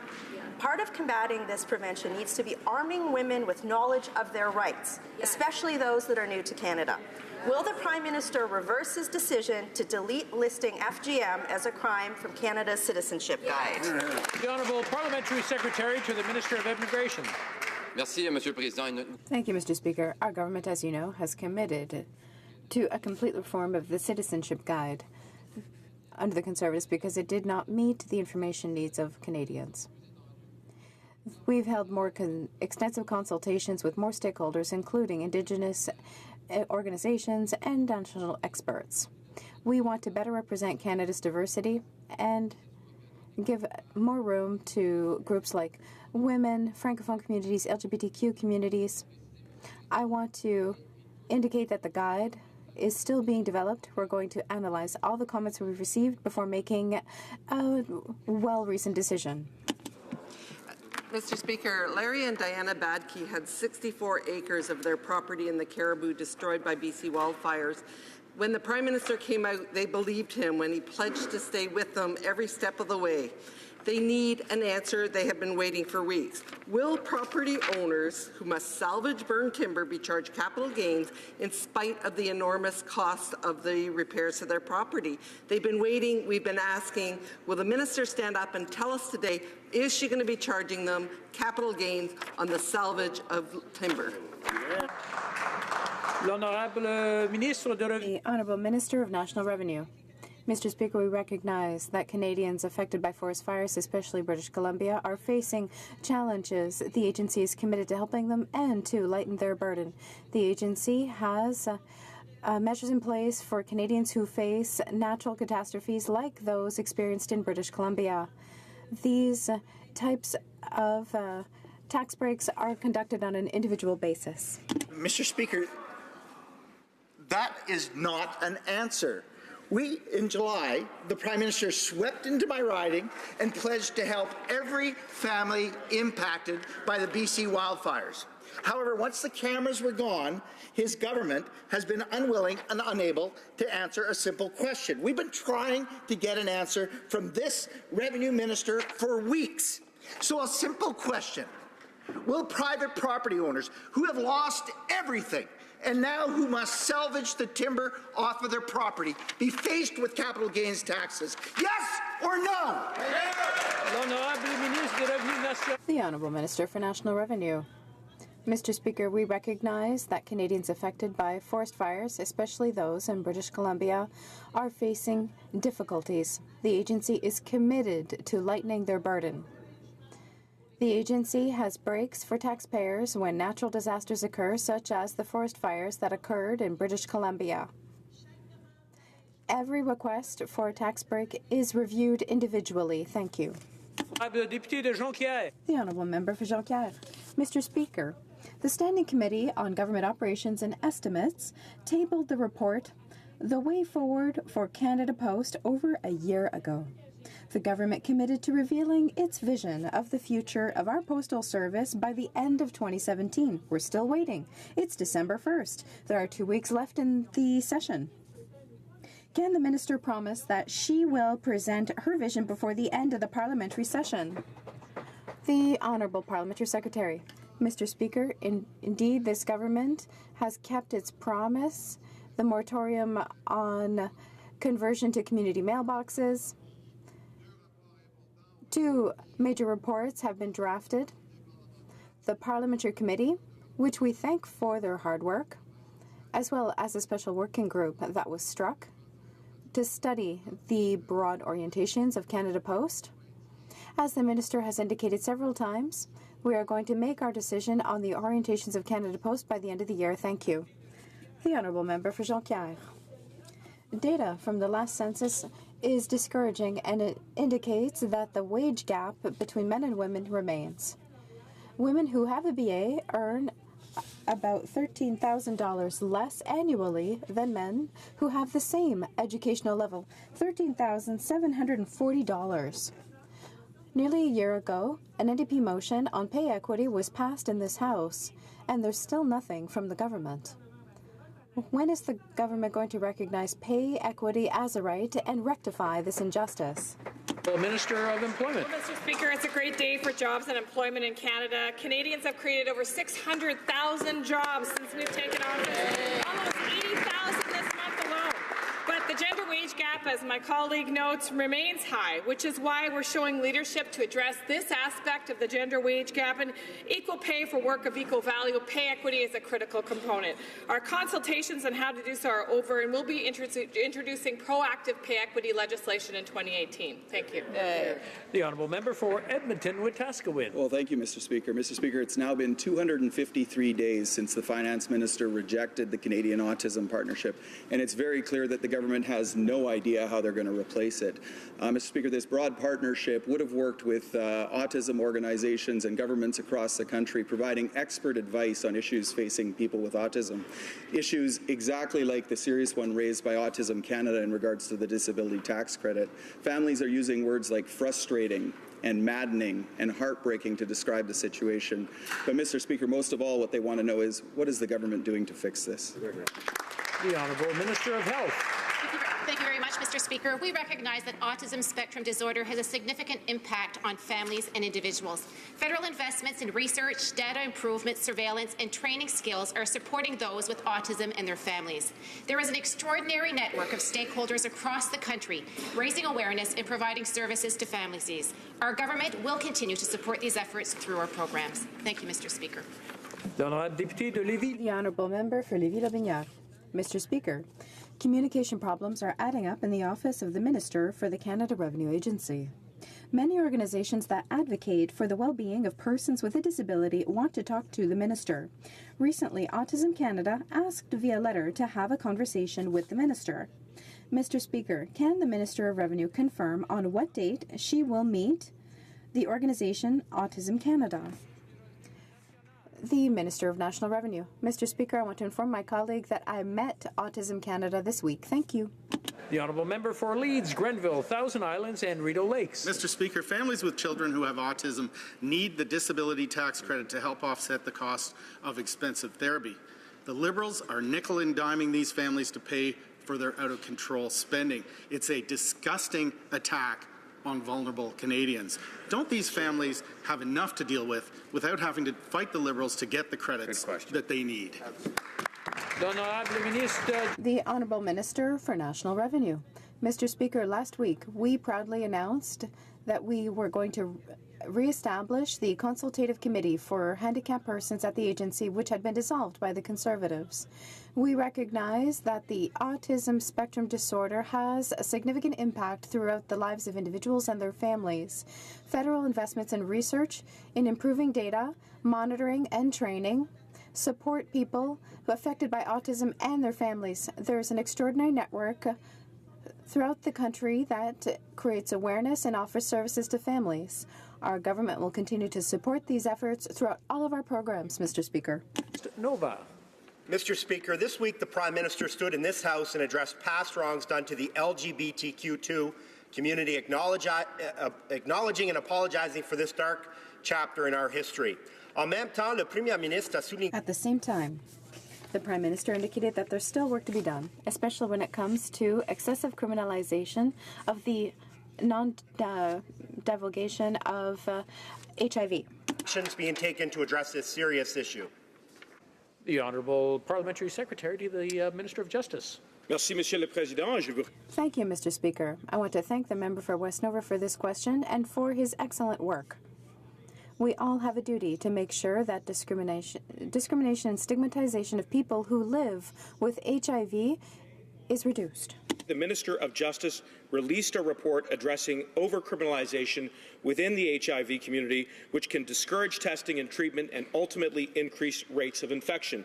By treating HIV first and foremost as a public health issue and by tailoring the use of the criminal law, we will improve the health of our citizens while maintaining the safety of our communities. Thank you.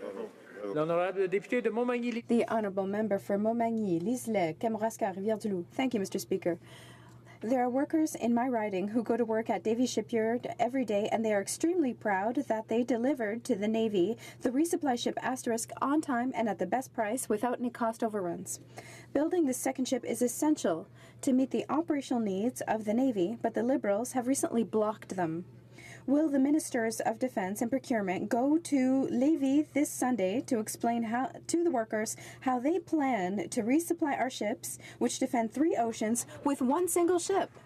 The Honourable Parliamentary Secretary. Thank you very much, Mr. Speaker. Obviously, the National Shipbuilding Strategy has opportunities that could occur in shipyards throughout the country. We are very proud of the work that has been accomplished by Davie Shipyard, by the men and women there. We are very proud of the ship that we are soon going to receive. I will say that I was that the Conservatives were not present when the National Shipbuilding Strategy was in place, which excluded Davie, and we have been working very hard to include Davie in our shipbuilding strategy. The Honourable Member for Ottawa-Vanier. Mr. Speaker, Canadians are rightly proud of their democracy, and an important principle underpinning that democracy is that of equal access.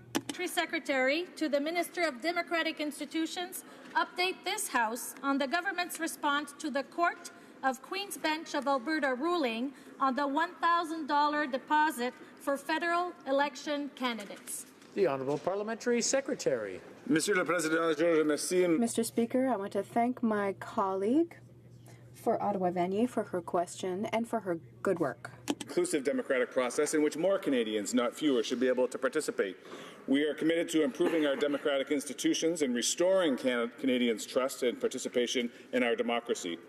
Therefore, we will not be appealing the recent ruling in Alberta. We acknowledge the Elections Canada decision to apply the Alberta ruling across the country so that we can have one set of rules for all Canadians. Prospective candidates will no longer be required to pay a $1,000 deposit as part of their nomination process.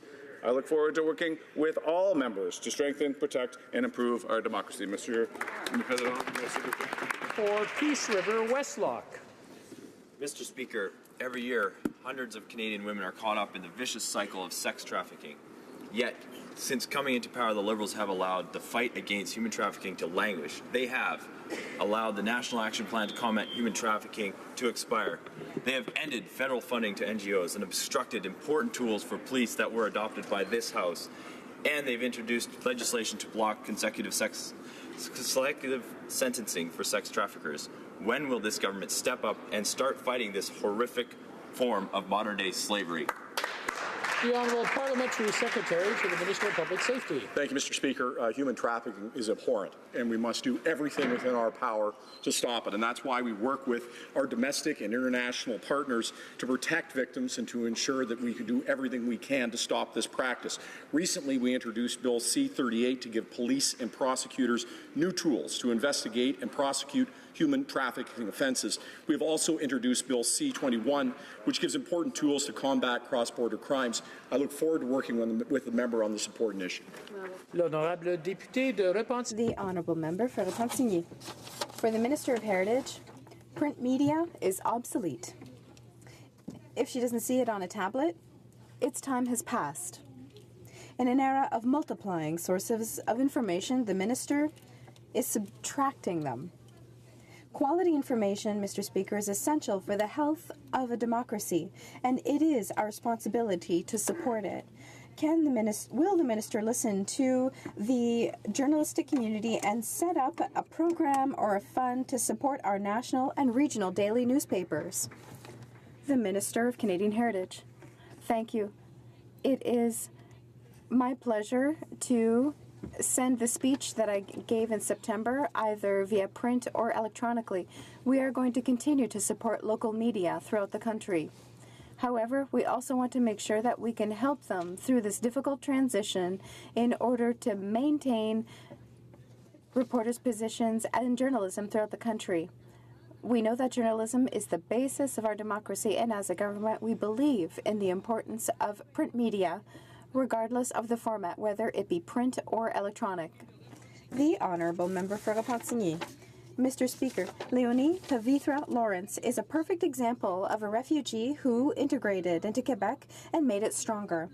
But the government wants to deport her and her whole family. Listen, Mr. Speaker, the school board has asked the government to reconsider. Both the opposition in Quebec and the opposition here are asking the government to reconsider that decision. The government of Quebec says it wants to find a way. In short, all of Quebec society wants to keep the Lawrence family with them. They're going to be sent away Sunday if nothing happens. Will the minister overturn this decision? The Honourable Parliamentary Secretary. Thank you, Mr. Speaker, and I share the concerns of the member on the other side. As you know, because of Canadian laws on the protection of privacy, we cannot comment on specific cases.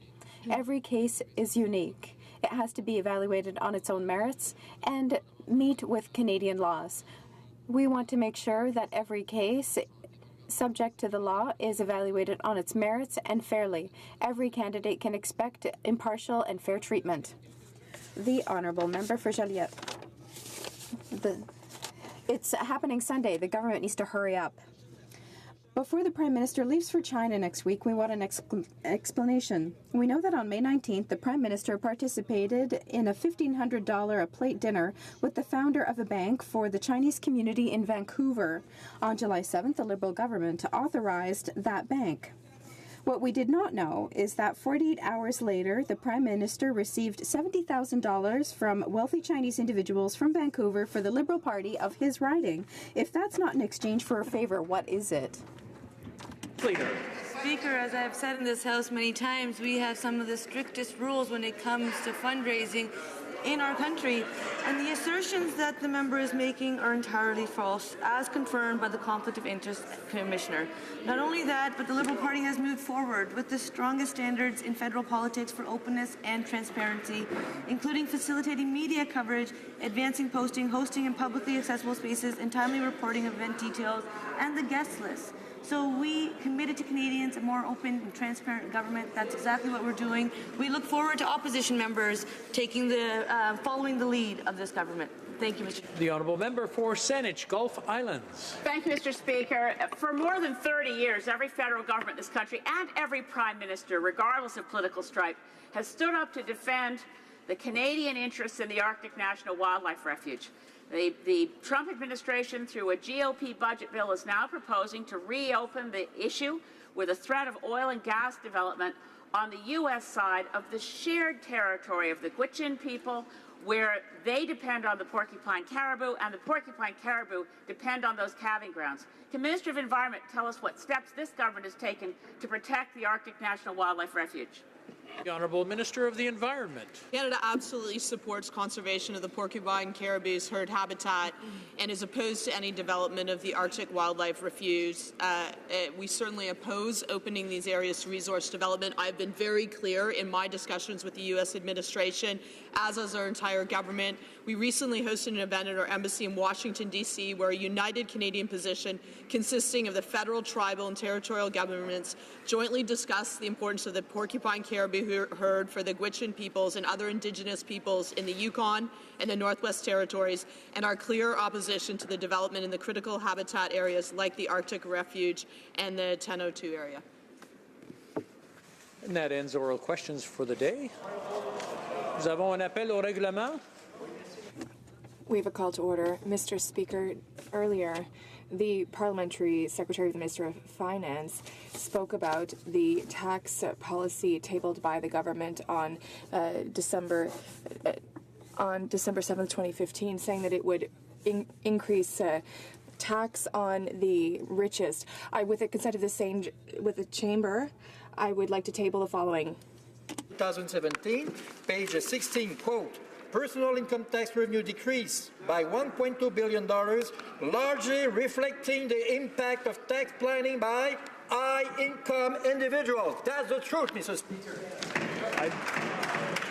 Je crois que c'est le débat.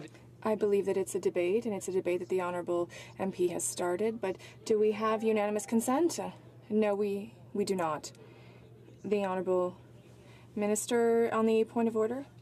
Mr. Speaker, I would just like to confirm with my colleague across the way when he asked me the question. I understood that I was asked if I had met with Diabetes Canada. I met with them this week, but for Optus Canada, I did not yet meet them, but it would be a pleasure to do so. It would be a pleasure to do so. Okay, merci d'avoir précisé. Thank you for specifying the record. The Honourable Parliamentary Secretary to the Government House Leader, I believe, has something to table. Yes, thank you, Mr. Speaker. Pursuant to Standing Order 36, Bracket 8, I have the honour to table in both official languages the government's response to 5 different petitions. Introduction of government bills. Reports from interparliamentary delegations. Okay, very good. Statements by ministers. Presenting reports from committees. The Honourable Member for Bay of Quinte. Mr. Speaker, I have the honour to present in both official language the 7th report of the Standing Committee on Veterans Affairs entitled Supplementary Estimates B 2017-18. Thank you, Mr. Speaker. Presenting reports from committees, the honourable member for Kildonan St. Paul. Thank you, Mr. Speaker. I have the honour to table in both official languages on Indigenous and Northern Affairs entitled Supplementary Estimates B 2017-18, Vote 1B under Canadian High Arctic Research Station and Votes 1B, 7B, 9B, and 10B under the Department of Indian Affairs and Northern Development. Dépôt de projet de loi émanant des députés. Introduction of private members' bills. First reading of Senate public bills. Motions. Presenting petitions. The Honourable Member for Jonquière.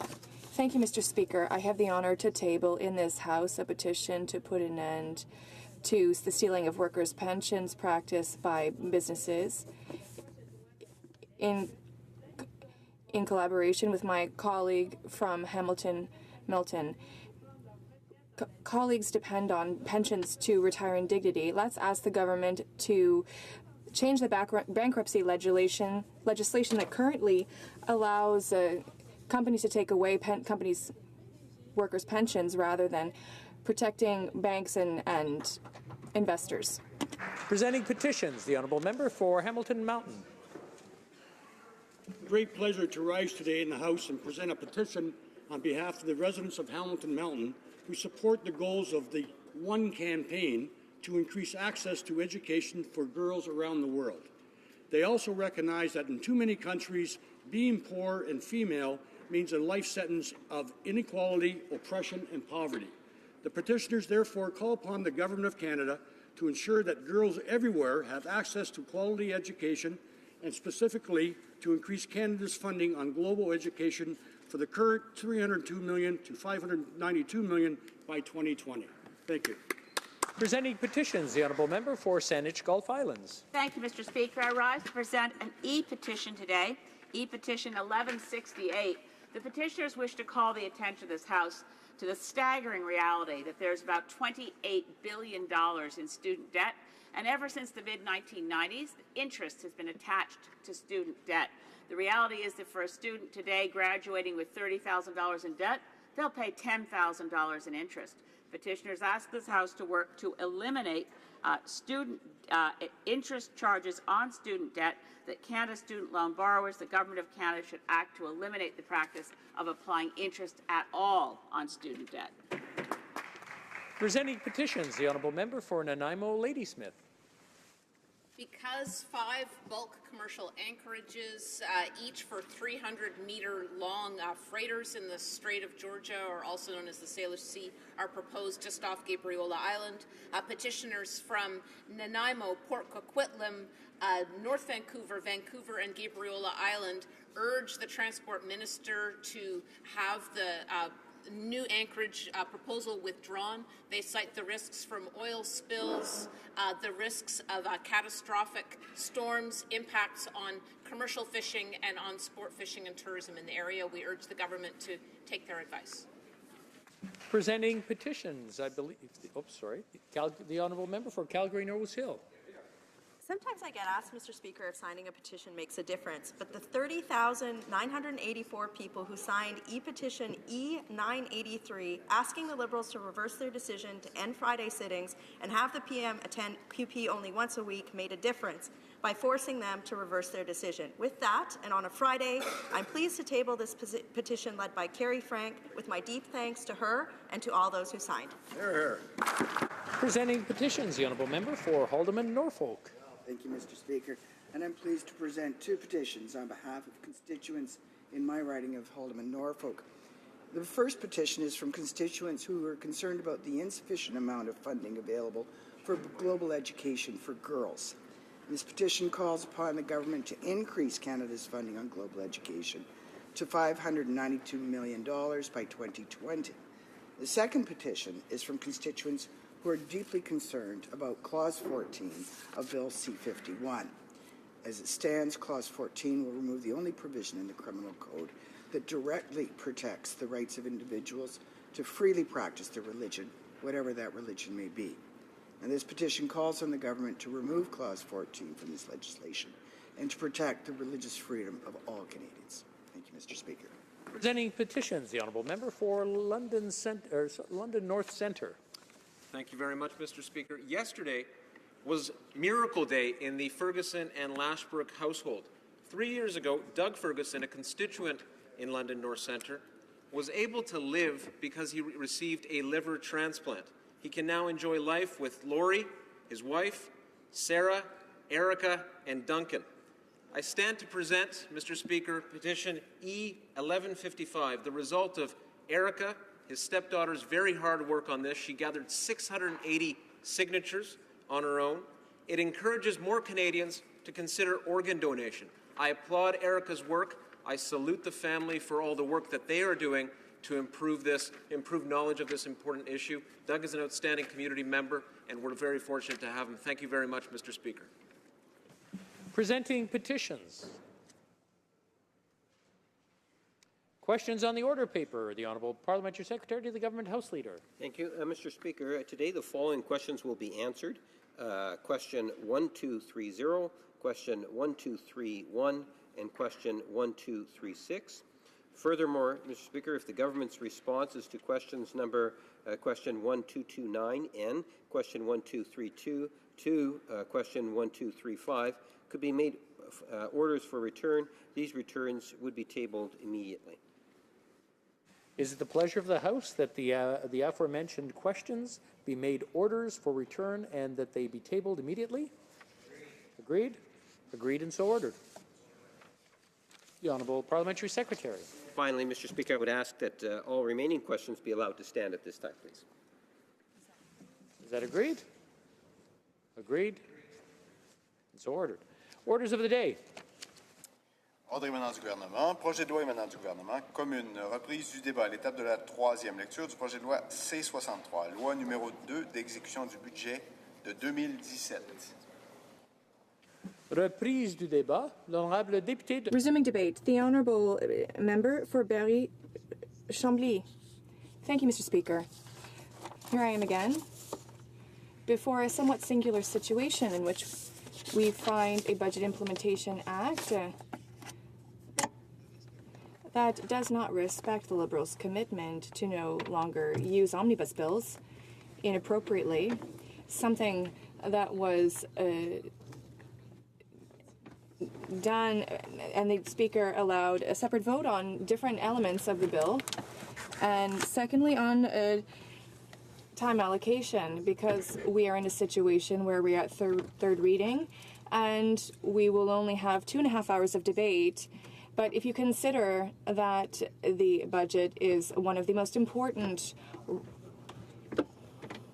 things done by government and by parliamentarians, it's unadvisable.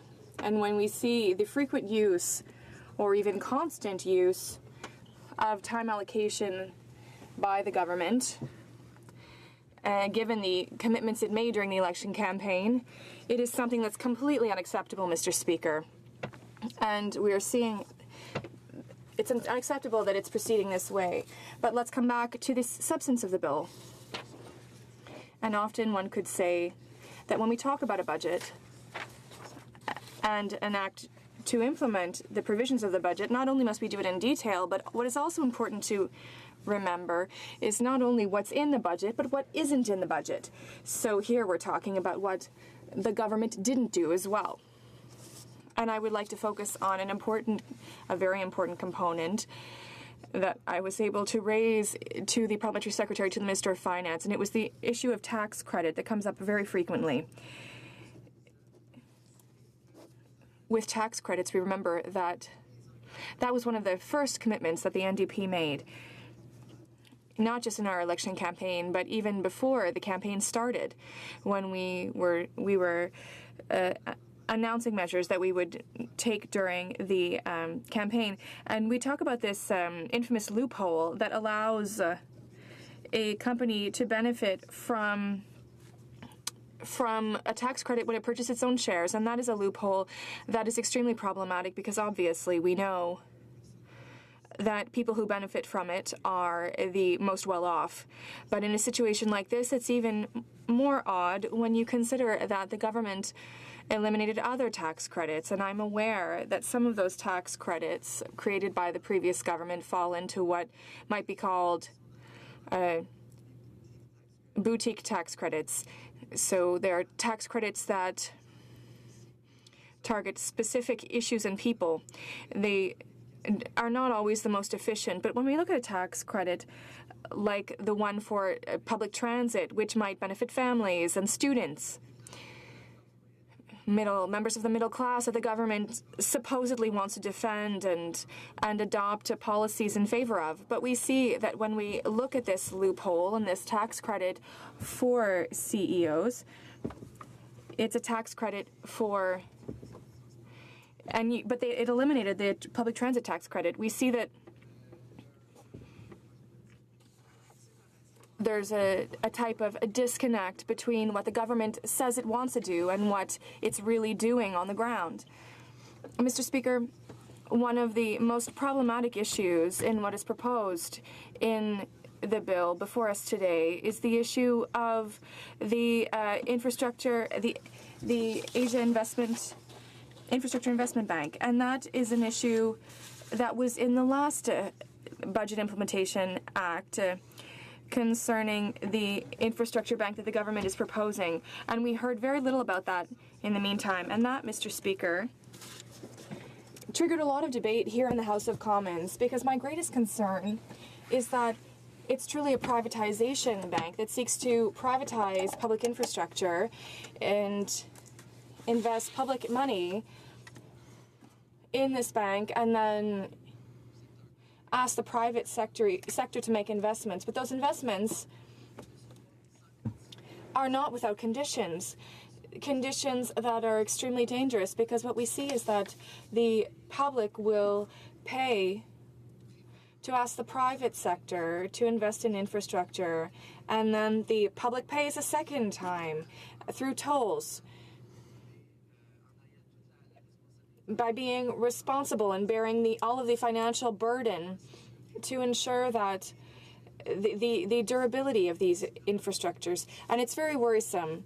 It's an approach that the Liberals are favoring because we know that those who will benefit from it, from these contracts, are not small communities or even medium-sized communities that greatly need them, but rather the friends of the Liberals, companies like BlackRock, for example, which are in closed-door discussions with the government on the development of this infrastructure bank. And when we see a little bit the continuity of this approach in this bill, which will allow the Minister of Finance to invest $480 million of public money, taxpayers' money, in the Asia Investment Bank, and that's extremely worrisome because there are inherent risks.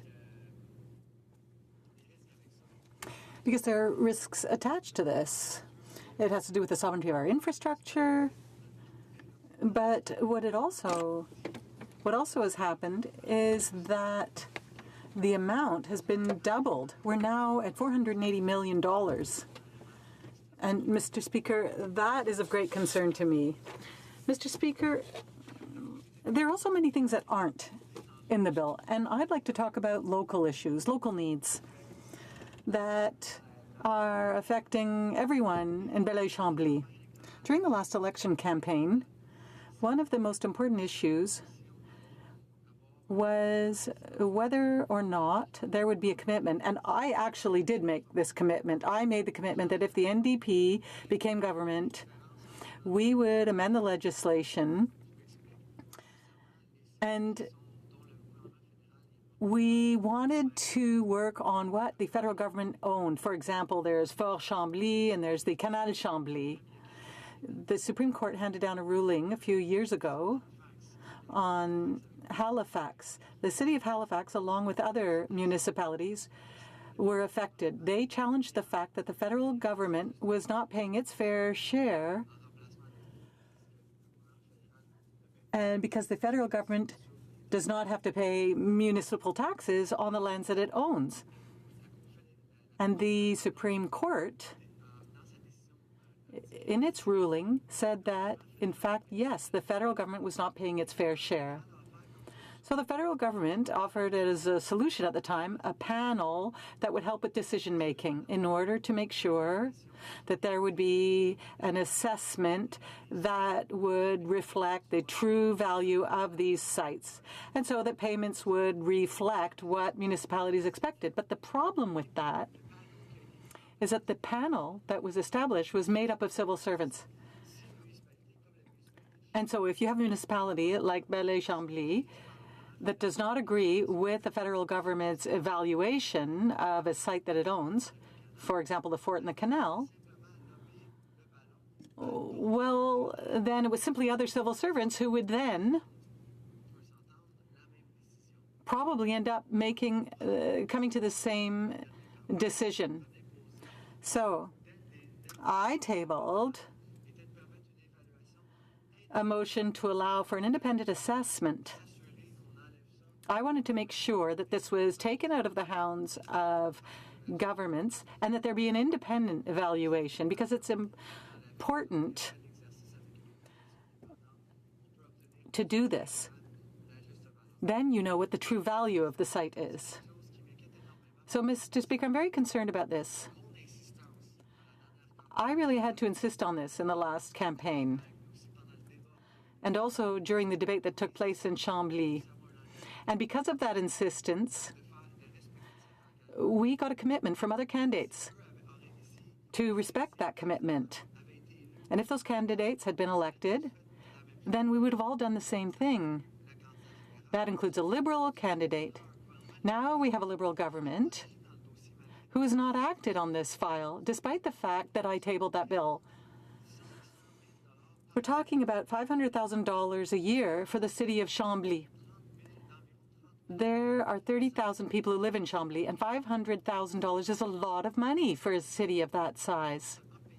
It's normal for a government to pay its fair shares so that the city has those resources that will then allow it to implement services to citizens. For example, public transit. Public transit is offered for free to its inhabitants. So if an implementation bill is going to be passed that's going to amend all kinds of other legislation, it seems to me that it's a good time then to change legislation to allow Public Works to have legislation that makes it mandatory to have independent assessments of federally owned properties in places like Chambly. Now, I'm going to stick with Chambly for a while. Here's another very important issue regarding infrastructure. The government made announcements. Ministers made announcements in Montreal and in the greater area of Montreal with respect to the light rail system. This is very important for suburbs and for our area in our riding. Now, we acknowledge that there are many aspects of this issue that remain to be discussed so that this is done properly for all municipalities. But a very important request was made regarding this issue, and it was made by the mayors of Saint-Jean-sur-Richelieu and the mayor of Chambly. And we have a member here, a Liberal member for Saint-Jean. There was a request to extend that train so that all citizens would be well served in the area of Saint-Jean-sur-Richelieu and Chambly. Why? Well, currently, under the current plan, this is going to create congestion on the 30 and the 20, on highways 30 and 20. We have an increasing population in the area, and we're happy to see that people are coming to live and build in our area and start families in our area.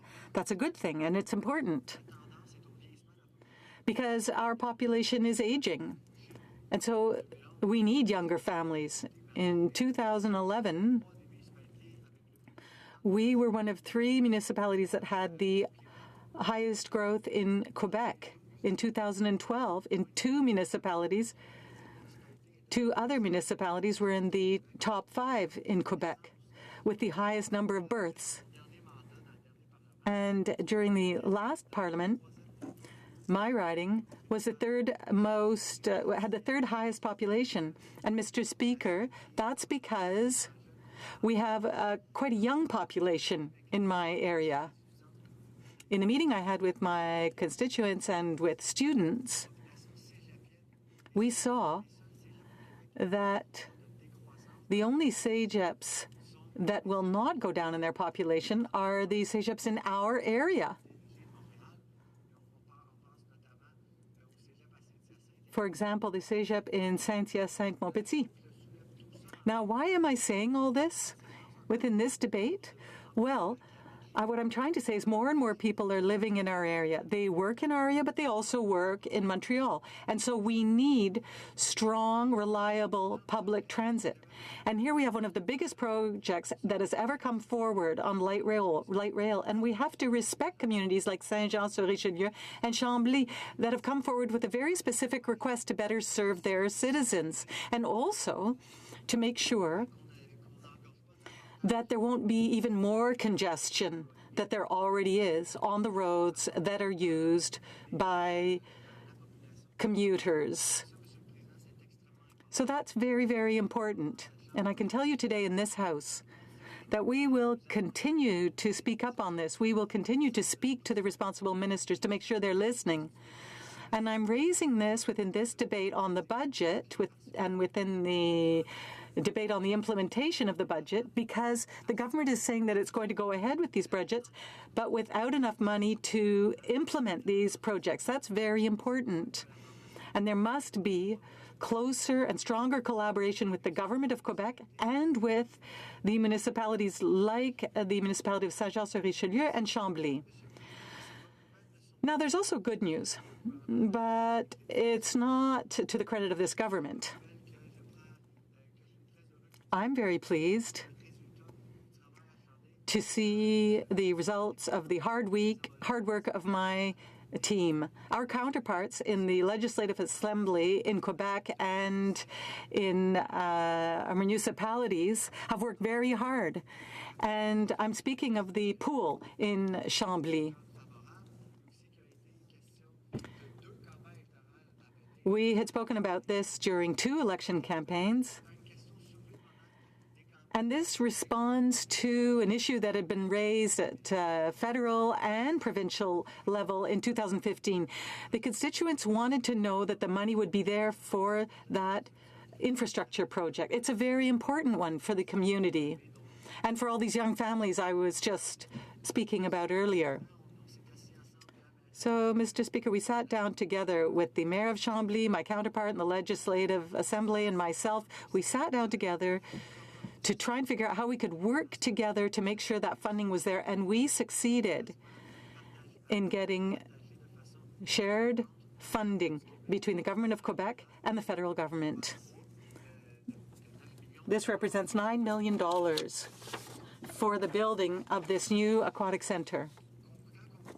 Mr. Speaker, you know, when you look at the conclusions of the PBO, when you look at all the problems the federal government is having in spending money on infrastructure, well, Mr. Speaker, this kind of project is not something that the government should congratulate itself on, but it's something that local stakeholders should congratulate themselves on, because it took so much work and there is so much red tape. There is so much work involved in trying to get money spent on us. And you can imagine how important it is. We have a strong city in Chambly, and we have a strong public service in Chambly, but there are other cities and other municipalities that are less well served and that don't necessarily have the resources at their disposal. I'm not trying to criticize them. I'm just saying that because of their conditions, it's much harder for them then. The challenges they're facing are much harder to try and negotiate agreements with the federal government. And then it's even harder to get the money spent. So I give all the credit to local stakeholders. I'm so happy that I was able to work with them to make this project possible, because this is going to be a huge asset to our community. Mr. Speaker, you're indicating that I'm running out of time, that I only have 1 minute left, so I would just like to say this in conclusion. The government pats itself on the back and it says that its plan is working, it trots out numbers on jobs, but, Mr. Speaker, there are economic inequities that exist, and we have to tackle that. We can't simply pat ourselves on the back and say that unemployment is such and such a level. That's not enough. The unemployment level isn't a true reflection of this government's record. This government's record is reflected in the quality of jobs and in reducing inequality in our society. And in that respect, the government has a lot of work left to be done. I've raised local issues, Mr. Speaker, but there are so many other issues that we need to tackle. Tax evasion, for example. This government identified billions of dollars that haven't come back to its coffers, but it hasn't actually gone after them. It refuses to change legislation and tax treaties so that to avoid that taxpayers actually be the losers in this. There are many huge CEOs that are benefiting from these tax havens, and we have to help ordinary taxpayers. That's the kind of priority we should be setting if we want to resolve and reduce inequalities, and if we want to be able to undertake big infrastructure projects like the one happening in my riding. Mr. Speaker, to wrap up, the government has a lot of work to do in terms of inequality, and I would just like to mention one more group I've had the pleasure of working with as critic for public safety, the no-fly list kids. They did not get money in last spring's budget. They were hoping, and they are hoping, to get funding because we need proper legislative steps implemented, and it's not enough to simply implement them. There has to be funding that goes with it. We have to work with this government. We have to work with proper working systems, and when one looks at Shared Services Canada and Phoenix, it's hard to be optimistic, but I am trying to remain optimistic. So as you can see, Mr. Speaker, I'm looking forward to questions from my colleagues, and I'm looking forward to the next budget and seeing the government do something practical and concrete that then it can claim real credit for.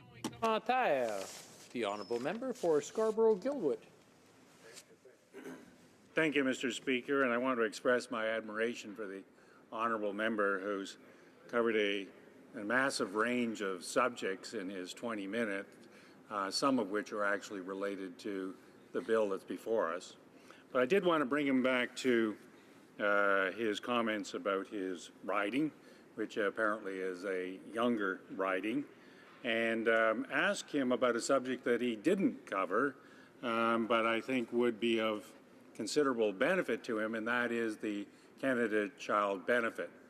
And I wonder whether, after his conversation about boutique tax credits and tax cuts and things of that nature, whether he in fact wonders whether the Canada Child Benefit is possibly the most revolutionary and effective way in which to get money in the hands of families who actually use it. So that's the first question from a, if you will, a theoretical and policy standpoint. And the second question is whether he knows the amount of money that it's actually gone into his riding on the Canada Child Benefit from its inception date in July of 2016 to its first fiscal year end of June 30th, 2017. L'honorable député de Belleuil-Chambly. Honourable member for Belleuil-Chambly. Thank you, Mr. Speaker. And I'd like to thank my colleague for his question. He's also the chair of my committee. First, he mentioned revolutionary. Well, that's interesting because as a Quebecer, when I think of steps that could help families to increase the labor market and opportunities for women, for example, when I think of the Quebec daycare system, for example, and I would be really happy to see a similar system implemented Canada-wide. I think that would be a good starting point because it's all very well to put money in, but as long as daycare isn't affordable, it's very difficult for young families. It's very difficult to meet their needs, and these are ever-growing needs. Now, that being said, I'd also like to say to my colleague that in terms of families that may have been benefited or not from certain steps in my writing, I just want to come back to the Canada Revenue Agency. The Auditor General's report said that there are never answers to phone calls, and when there are answers, 30% of the time the wrong information is provided. And what that means is that taxpayers in my riding who would like to be able to benefit from certain tax measures will have a lot of difficulty in doing so. So, given all this, Mr. Speaker, I hope the government will resolve these issues, because when taxpayers pay their taxes and try to benefit from certain steps, well, then the CRA should be able to help them do that, rather than simply help those who are using tax loopholes. Questions and comments? Questions et commentaires. The Honourable Member for Kamloops Thompson Caribou. Thank you, and I thank my colleague for his speech on the Budget Implementation Act. And I want to note, it was probably a few weeks ago, I had a call from someone that lives up in northern Canada, and they had seen a couple of TV newscasts. And the first one, of course, was where the government, as illegal borders or people are entering the border illegally, how they were putting up heated tents at the border. And then, of course, the Budget Implementation Act was tabled with 500, almost $500 million going to the Asian Infrastructure Bank. He was so angry, it broke his heart. He said, there are people up in the north who are freezing, they're homeless, and what this government is doing is they're providing shelter at our borders and $500 million to an infrastructure bank overseas. What about us? And I guess I would ask my colleague if he perhaps shares some of this person's concerns that called to my office so angry with what was happening. L'honorable député de Belleuil-Chambly. The Honourable Member for Belleuil-Chambly. Well, thank you, Mr. Speaker. I can say that what's concerning, when we look at the files outlined by my colleague, and I thank her for her question, first of all, we see the situation at the border that she mentioned. As critic for the NDP for public safety, this is definitely a situation that is of concern. One concern that was raised by the union that represents border officers is the lack of human resources, people who can really do that work. There have been completely unacceptable situations during the summer when people were really pushed to the limit in terms of what they were being asked to do. These are extremely devoted men and women. However, the government really needs to bring forward substantial resources in order to deal with the situation that is happening now. That's a point where we really could have helped workers and people on the ground who are dealing with a situation that is the result of a political situation because of our neighbors down south. The other point that my colleague mentioned was the Asia Infrastructure Bank.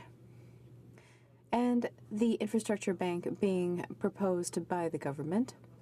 A significant concern we have is, why use taxpayer money, public money, to fund projects that would only be useful to private business or the wealthiest individuals? And taxpayers are going to end up paying twice through tolls. I think it's unacceptable for the member and for her ridings. Nanaimo Ladysmith.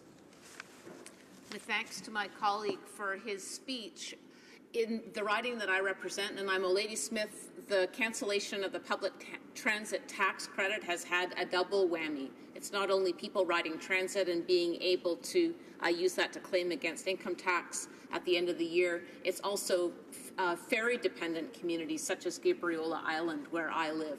So students, workers, people used to be able to get a little bit of the fares that they paid back as a tax credit, particularly important for us in British Columbia after the former provincial Liberal government had a regime of user pay that shot fares up 100, 120% in some communities, way, way beyond the pace of inflation. So I'd like to hear more from my colleague about the impact on the ground for people financially, and also the message that it sends to Canadians that a tax credit to encourage use of public transit has been cancelled by the Liberal government. The Honourable Member for Belleuil-Chambly. Thank you, Mr. Speaker, and I would like to thank my colleague for her question. It's interesting because when I asked the question of the Parliamentary Secretary to the Minister of Finance, he talked about the fact that a tax credit is only of use to people who pay taxes, and he's not entirely wrong. I asked the question of the government, both in writing and in the House, about the relevance of the tax credit for sport. Sports require a certain investment. One needs to have a certain income in order to be able to spend on that. However, there are people who have modest revenues, just high enough to pay taxes, who use public transit, as described by my colleague. These individuals could benefit from that tax credit. It's not just students and people who commute. Sometimes it's families and students who still live at home. When I was at the end of my high school studies and I took public transportation, I still lived at home. My mom had modest income. She was a teacher. And she benefited from the tax credit by helping me to pay public transit cost. As my colleague said it so well, public transit is good for the environment too. We want to do everything we can to encourage people to use it, and without it, we're doing the contrary.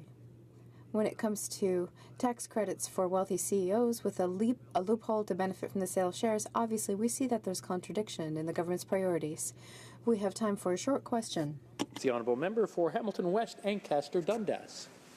Speaker, I'd like to begin by suggesting that I think it would be absolutely fantastic. It would be great for Canadians if, when a government made investments, that partisanship and politics could be put aside and acknowledgement and credit be given due where good investments for Canadians were made. And I think that Canadians overall would really appreciate this. In fact, I think they're yearning for it. So I know that the member spoke about the importance of transit investments, and our government has made a commitment to invest over $180 billion in infrastructure, of which transit is a part.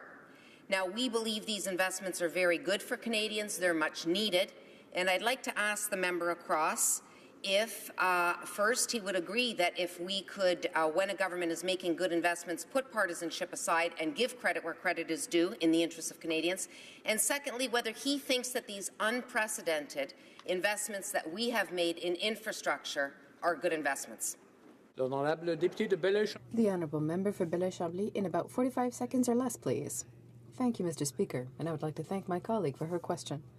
I don't disagree with the base of what she said, but when we look at practices where there's announcements that are made without inviting certain MPs, or we say that you can announce something in your local media, but you absolutely must use a communiqué that announces the name of the minister and the party in big block letters, without giving credit to local stakeholders that are doing that work on the ground, I have a bit of a problem with that. Even though I agree, of course, with the principle that she raises. When it comes to public transportation, we've seen regional issues where there's funding granted based on the number of users, which undermines the needs of some people who still need public transit. We are the only G7 country that does not have a pan-Canadian strategy for public transit, as had been proposed, for example, by Olivia Chow. That is what it takes to really tighten up criteria around what money can be used instead of just throwing money around and hoping we get the results we're aiming for. Resuming debate. Scarborough Guildwood. Thank you, Mr. Speaker, and I'm pleased to follow my colleague, who is a very able contributor to the Public Safety and Emergency Preparedness Committee. I probably didn't agree with everything he had to say, but nevertheless, he had sufficient there to be helpful in this debate. I also want to inform you, Mr. Speaker, that I'm splitting my time with the member for Joliet. Now, I want to just focus my remarks over the course of these few minutes on the issue of the Canada Child Benefit and discuss it in a kind of a larger context. The Government of Canada raises revenues somewhere in the order of north of $300 billion. And all of that money comes in, and then it's largely distributed out in various benefits and programs. The biggest chunk of that money is distributed back to provinces, and then after that you distribute it to individuals and persons such as seniors who get Canada Pension and various other programs of which you are, of course, quite familiar, Mr. Speaker. Then it comes down to the money that the government can actually control, because all of that money is, if you will, spoken for upon its arrival in the coffers of the federal government. And within that pool of money that the government can direct, there's obviously program spending, such as, say, the Department of Defense, which is somewhere in the order of about $20 billion, and is by far and away the largest program spending that this government has. And then we get into some other nuances, and then you have this kind of discussion as to what is the best way to use funds in order to benefit Canadians. And so you'll get some who will argue that tax cuts are the best, and clearly tax cuts are the best for those who have the highest margins of taxable income. Clearly, in order to be able to benefit from a tax cut, you have to have a taxable income, and therefore those who are in the high margins do benefit the most from tax cuts.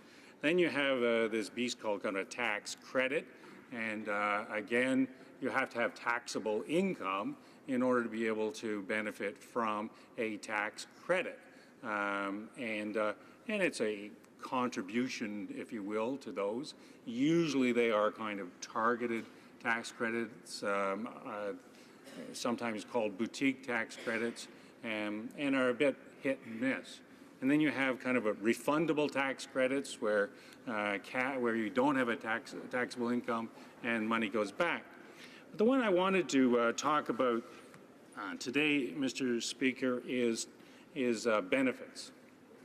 Now, some benefits, and this was particularly true of the previous government, are taxable benefits. So the government sends you $100, you have to declare that, and it's taxed at whatever your marginal rate might be.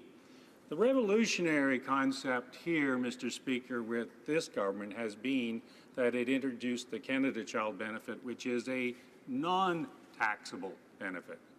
And so, Mr. Speaker, that has become an enormous amount of money that has gone into the hands of Canadians directly. And the government is always fond of speaking in large numbers.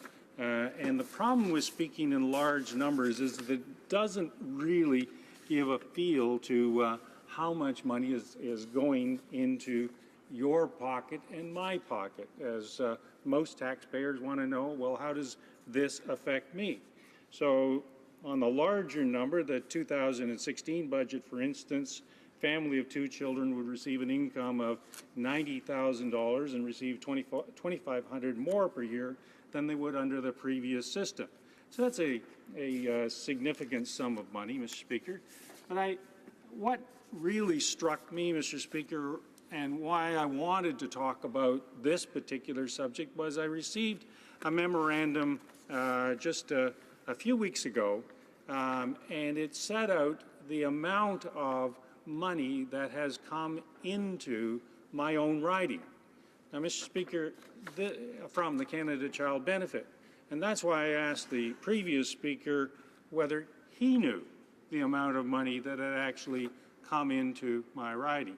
And, Mr. Speaker, on average, the size of a riding is in the order of about 100,000 people. And, you know, some are a little bit more than that, some are a little less than that, but that's a rough average.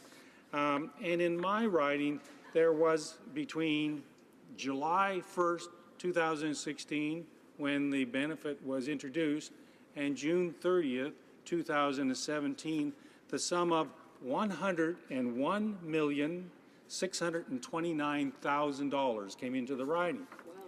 Now, Mr. Speaker, that is a lot of money. Exactly. That is $100 million came into my riding in 1 year, one 12-month segment, Mr. Speaker. That is far and away the biggest payment of funds into my riding, literally in years. And I think that probably all members are interested in knowing, well, actually, how much money does come into the riding. And I want to make the point, Mr. Speaker, that this is money in people's pockets. This is a check that arrives in their bank account. And because it arrives to people with children, Mr. Speaker, it is money that goes directly back into the economy. Now, I did look around for a kind of a study to try and arrive at a kind of an economic multiplier, because there is an economic multiplier that applies to, say, a tax cut. How much money does a tax cut actually generate to stimulate the GDP? Similarly, with tax credits, there's a multiplier factor. But I couldn't, Mr. Speaker, find a multiplier effect on GDP for a Canada Child benefit. It's not as if it doesn't exist. I simply couldn't find it. And I think it is, Mr. Speaker, if you think about it and compare it to other forms of monies that the federal government returns to taxpayers, this is possibly one of the most, if not the most effective ways in which to stimulate the economy. And you know, Mr. Speaker, we just announced, or Statistics Canada just announced today, that the unemployment rate is down to 5.9%, and that 80,000 jobs were created in the last month. That is not insignificant, Mr. Speaker, and it is interesting to me, and again, it would be an economist's paradise to try and correlate the Canada Child benefit and the amount of money that goes into the economy directly into the economy by virtue of a Canada Child benefit and this rise in economic productivity and increase in GDP. And these are, this I would posit, Mr. Speaker, is possibly the most direct way to stimulate the Canadian economy, and that is by putting money into the hands of people with children. There was an American study, and it was dealing with, however, a tax credit, and what it said was for any money spent, the first half was spent on such things as groceries, child expenses, and furniture. So if $100 came into the bank account of a person receiving this benefit, that's where the first half went to: groceries, child expenses, and furniture. The second half went to paying past due bills and asset building, such as saving money for education. So it does put a lie to those who say, well, all you're doing is creating dependencies and et cetera, et cetera. I would suggest, Mr. Speaker, that the single most significant economic initiative by this government has been the Canada Child benefit. And I was heartened, actually, in this past week to hear the Prime Minister announce the housing benefit, which is in some respects a parallel benefit. It is putting money directly in the hands of those who need it, and I'm suggesting, Mr. Speaker, that that is the most important economic stimulus that we can do as a government and we can do as a nation. So thank you for your time and attention. Questions and comments? The Honourable Member for Westlock Peace River. Thank you, Mr. Speaker, and I'd like to thank my honourable colleague for his great speech. I do agree with him that the universal child tax benefit was the best idea that came across this country for a very long time, and I'm glad that the Liberals have adopted that model and have improved upon it, perhaps. Although I did like the universal part of it before, now it's income tested, which I don't think is as good. But I appreciate those comments from the honourable member. I was just wondering if you would give credit where credit was due, is that saying that it was our idea. Thank you. The honourable member for Scarborough-Guildwood. Got to make sure it's my idea. Well, Mr. Speaker, it was a good half idea. Insofar as it was universal, that's the good part. It was not such a good idea with respect to taxing the benefit, because that actually diminishes the benefit, if you will, the benefit of the benefit. And I think income tested is actually not such a bad idea. It's a pretty simple way to do things, because what you want is the money in the hands of the people that need it the most. So for people who are earning significant sums of money, this is just free money. And it becomes, in some respects, dead money, because it goes into savings accounts and it goes into places where there is not economic activity or postponed economic activity. So as the study in the United States showed, that $100, that first half of that $100 goes directly into economic activity, and the second half goes into, if you will, asset building. So I think that in this instance, the government has taken what is a half an idea and turned it into a whole one. Thank you. Questions and comments? Questions et commentaires? The honourable member for Nepean. Thank you, Mr. Speaker.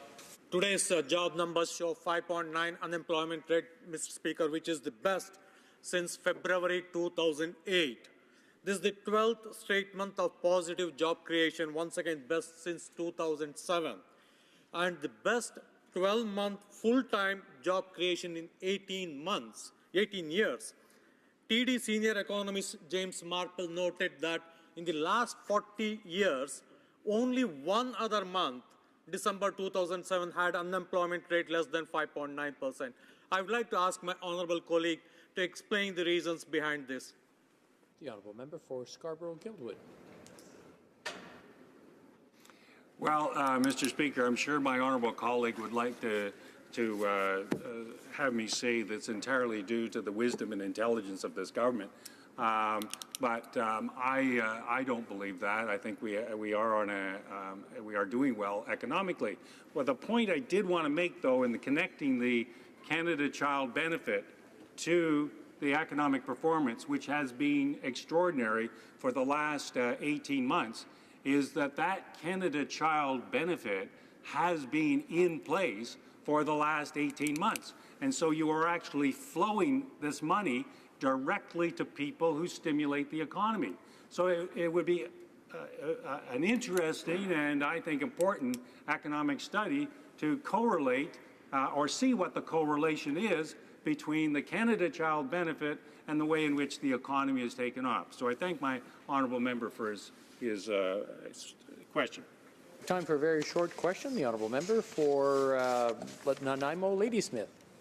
Thank you, Mr. Speaker. Because my colleague has given us, some of us, a little bit of a challenge on relevance, I'll, through you, invite him to show us where in Bill C-63 it actually says that actually expands the Canada Child Tax Benefit, because it's not in this legislation. And on the topic of other missing pieces, why this budget does not include any spending for new childcare spaces in which to spend that Canada Child Benefit money in. If you don't have affordable childcare spaces that are new last year's budget or this year's budget, there's nowhere to spend that money for working women.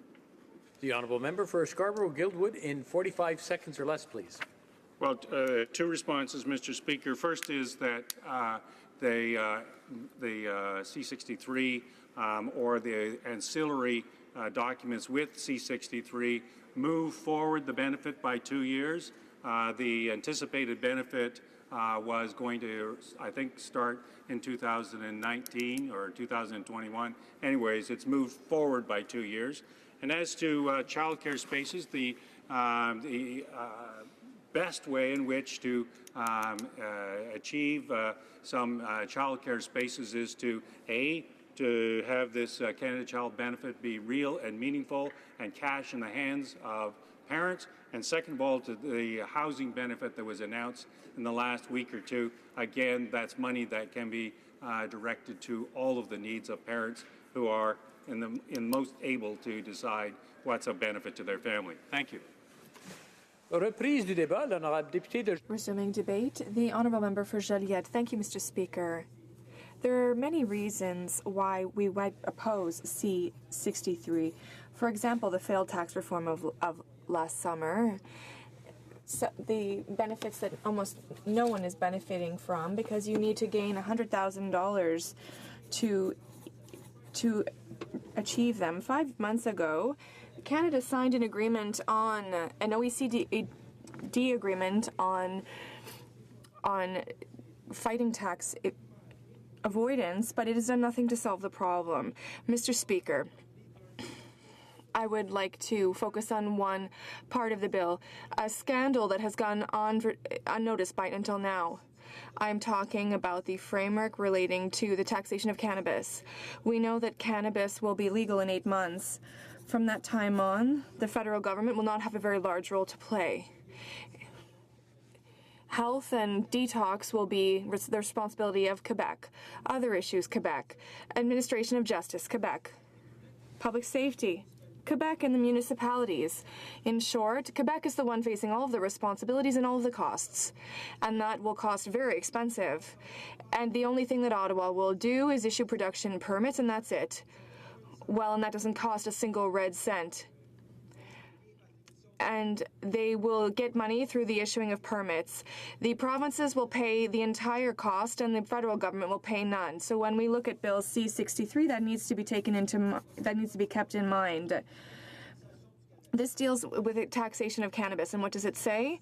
That the cannabis tax will be used through the application of federal legislation. Yes, you heard it right. One single piece of federal legislation. That is Section 170A of the Act. Ottawa wants to take in 100% of the tax. It wants 100% of the available fiscal space. That is C-63. And I would remind you, we can't say it enough, the provinces and the cities will be assuming 100% of the costs of this. And the government is going, after the federal government takes all of the money, what will it do? Well, we just need to follow the passage of Bill C-63. It's quite clear. The Minister of Finance will turn to the provinces and tell them, well, you see, I've taken up all the revenue and I've used all the money. And now, I might give you a little bit. Then we heard the Minister of Finance say that he might share 50-50. 50% for Ottawa that pays nothing, 50% for the provinces that are paying everything. But once again, the parliamentary secretary has said that 50-50 isn't set in stone. All of this, Mr. Speaker, is not very reassuring. It might be 95% for Ottawa and peanuts for the provinces we don't know. That's Bill C-63.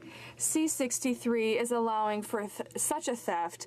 The Minister of Finance can do what he wants. He's the one who sets the percentage. That's Bill C-63. And if it is passed as drafted, Quebec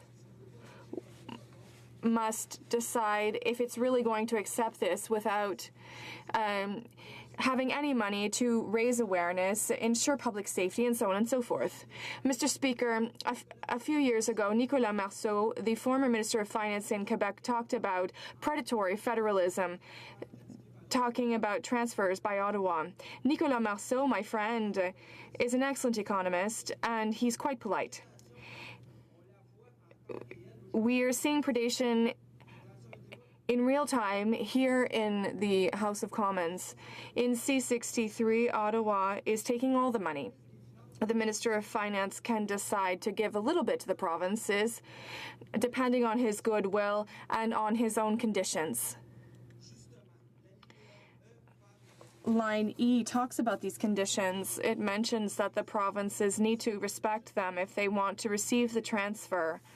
But it doesn't say what the conditions will be. The federal government is the one that can decide later on all alone without needing to come back to the House. In Quebec City, Minister Charlevoix has started focusing on a plan to frame the consumption of cannabis. The Minister of Finance could decide that he doesn't like Quebec's plan. He could require that Quebec changes its plan to receive the money that it will try to take thanks to Bill C-63. It can take money away if it doesn't like what Quebec is doing. That's serious. C-63 might talk about coordinated agreements on cannabis taxation, but the reality is something different. An agreement this is not a fair agreement. C-63 is like a weapon. Quebec has created a framework for prevention campaigns and service delivery, but the last thing that Quebec needs is another fight between the province of Quebec and the federal government. This federal government doesn't respect Quebec. It's a predator that is taking all of the money and is deciding on everything in its own government. Mr. Speaker, I'm starting to have a hard time with these difficult things that the government is trying to hide in its omnibus bills. The Bloc is speaking late in the process, but we are speaking out. The National Assembly, consumers groups, the government of Quebec, everyone has risen to the cause, and the government has backed down. 6 months ago, another omnibus bill, another bad surprise. On that time, it was on private investors that the government gave a gift to private investors with its zoning of agricultural land in Quebec municipalities. No one said anything in Quebec. No, the Bloc wasn't there to defend Quebec's interests. Once again, the Union of Agricultural Producers jumped into the fray. 40 MPs in Quebec prefer to fight Quebec than defend it. And today, here we find ourselves. Same scenario, another omnibus bill that is hiding as a scam. Nobody wants to raise all the money in Quebec. It's trying to impose its conditions on Quebec. Nobody raised anything throughout the entire study of the bill because the Bloc was not at committee. So, Mr. Speaker, even if it is late, it's not too late. We will oppose this bill with all of our strength and know that we will not be the only ones. Like with other omnibus bills, we have Quebec behind us. And this time, we are asking, we will see if the Liberal MPs have found their spines. It remains to be seen. My time is running out, Mr. Speaker. Thank you very much. The Honourable Member or Minister of Transport. Thank you, Mr. Speaker. J'ai seulement une question pour moi. I just have one question for my colleague who just got quite heated. I would like to ask him if he knows how much Quebec is receiving in transfer payments every year.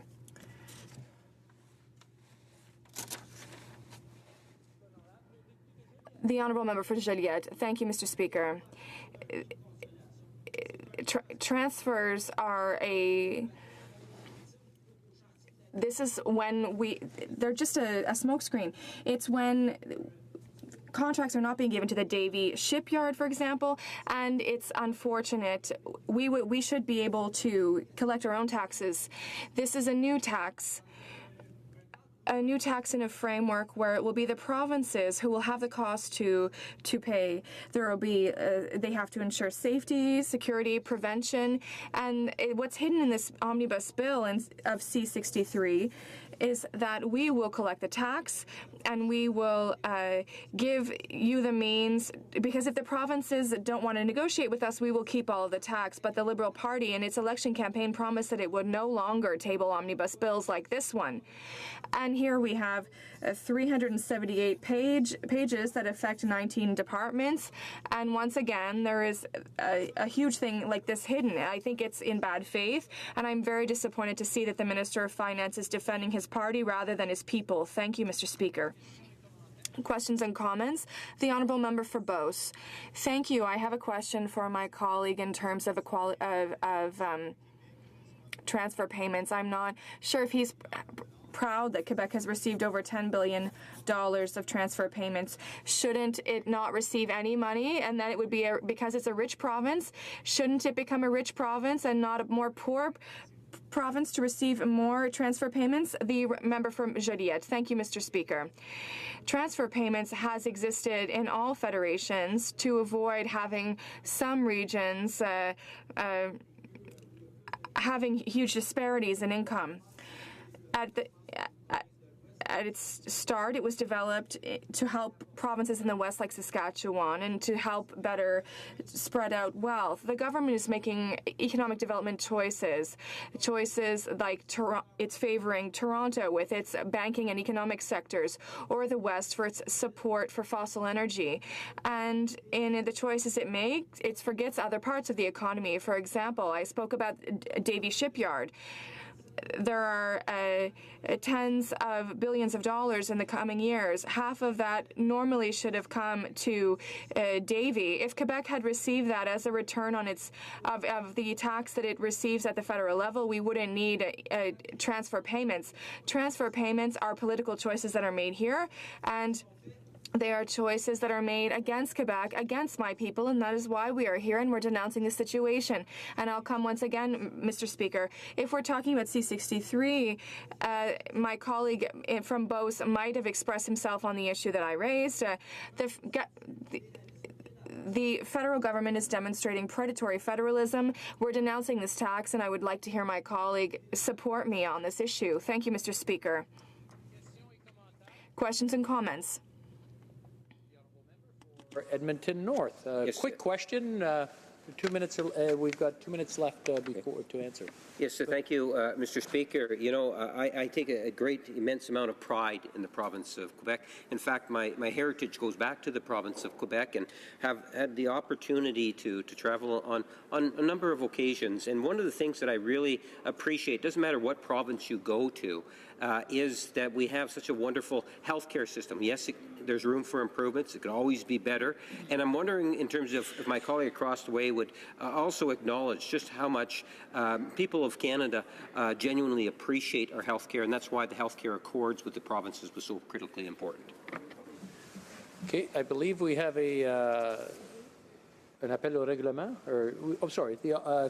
Before answering the question, avant de répondre à la question, Before answering the question. Thank you, Mr. Speaker. I would like to advise that an agreement cannot be reached under the provisions of Standing Order 78.1 or 78.2 with respect to the third reading stage of Bill C-58, an act to amend the Access to Information Act and the Privacy Act, and to make consequential amendments to other acts. Under the provisions of Standing Order 78.3, I give notice that a Minister of the Crown will propose at the next sitting a motion to allot a specific number of days or hours for the consideration and disposal of proceedings at the said stage. Thank you, Mr. Speaker. L'honorable député de Joliette, The honourable member for Joliette, 30 seconds, please. Thank you, Mr. Speaker. It's terrible. Once again, another muzzle. They said that they were going to do different things differently. It's very disappointing. To answer my colleague, very good speech. Yes, we need to be proud of our health system. I have a member of my family who just had a serious operation, and I can see all of the support that was given to the patient, and I congratulate that. But historically, we were supposed to have half of the support for health services from the federal government, from Ottawa, and that has declined over the years. And the peanuts that have been added recently are far from sufficient. So that gives all of that tax imbalance and puts it on the backs of the provinces to properly fund the system. As it is now 3:15, in accordance with the order passed November 28th, 2017, I must interrupt the proceedings and to put any issue to deal with third reading of the bill, which the House is now seized with. The question is the following. Mr. Garneau moved that Bill C-63, a second act to implement certain provisions of the budget tabled in Parliament on March 22nd, 2017, and other measures be now read a third time and do pass, conformément à l'article. Pursuant to Standing Order 69.1, the first question is on Clause 48 in relation to agricultural and fisheries cooperatives. House to adopt this clause? Yes. All those in favor, please say yay. Yay. All those opposed, please say nay. Nay. In my opinion, the yeas have it. Okay, the recorded, the recorded division on this clause stands deferred. The next question is on clause 139 and 163 in relations to the GST HST rebate for public service bodies. Is it the pleasure of the House to adopt the clause? Yes. Tous ceux qui appuient cet article. All those in favor of these clauses, please say yay. All those opposed will please say nay. In my opinion, the yeas have it. Okay. Le vote par appel nominal sur. The recorded division on these clauses stands deferred. Prochaine. The next question is on clauses 165 to 168 in relation to beer made from concentrate. Of the House to adopt these clauses. Yes. All those in favor, please say yay. Yay. All those opposed, please say nay. In my opinion, the yeas have it. The recorded division on these clauses stands deferred. The next question is on clause 261 in relation to the discharge of debt. Plaît-il à la Chambre d'adopter ces articles? Is it the pleasure of the House to adopt this clause? Please say yay. Yay! All those opposed, please say nay. Nay! In my opinion, the yeas have it.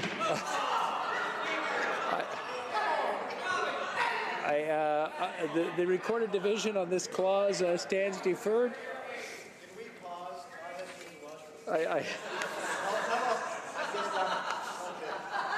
I just want to point out that I use my judgment on the number, not just the loudest. So I mean, it's the next question is on the remaining elements of the bill. Is it the pleasure of the House to adopt all the remaining elements of the bill? All those in favor of all the remaining elements of the bill will please say yay. All those opposed will please say nay.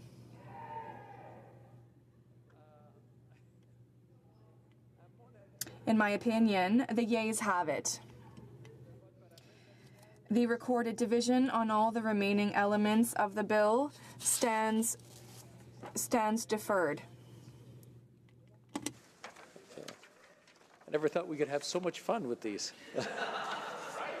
Pursuant to Standing Order 45, the recorded division stands further deferred until Monday, December 4th, 2017, at the ordinary hour of daily adjournment.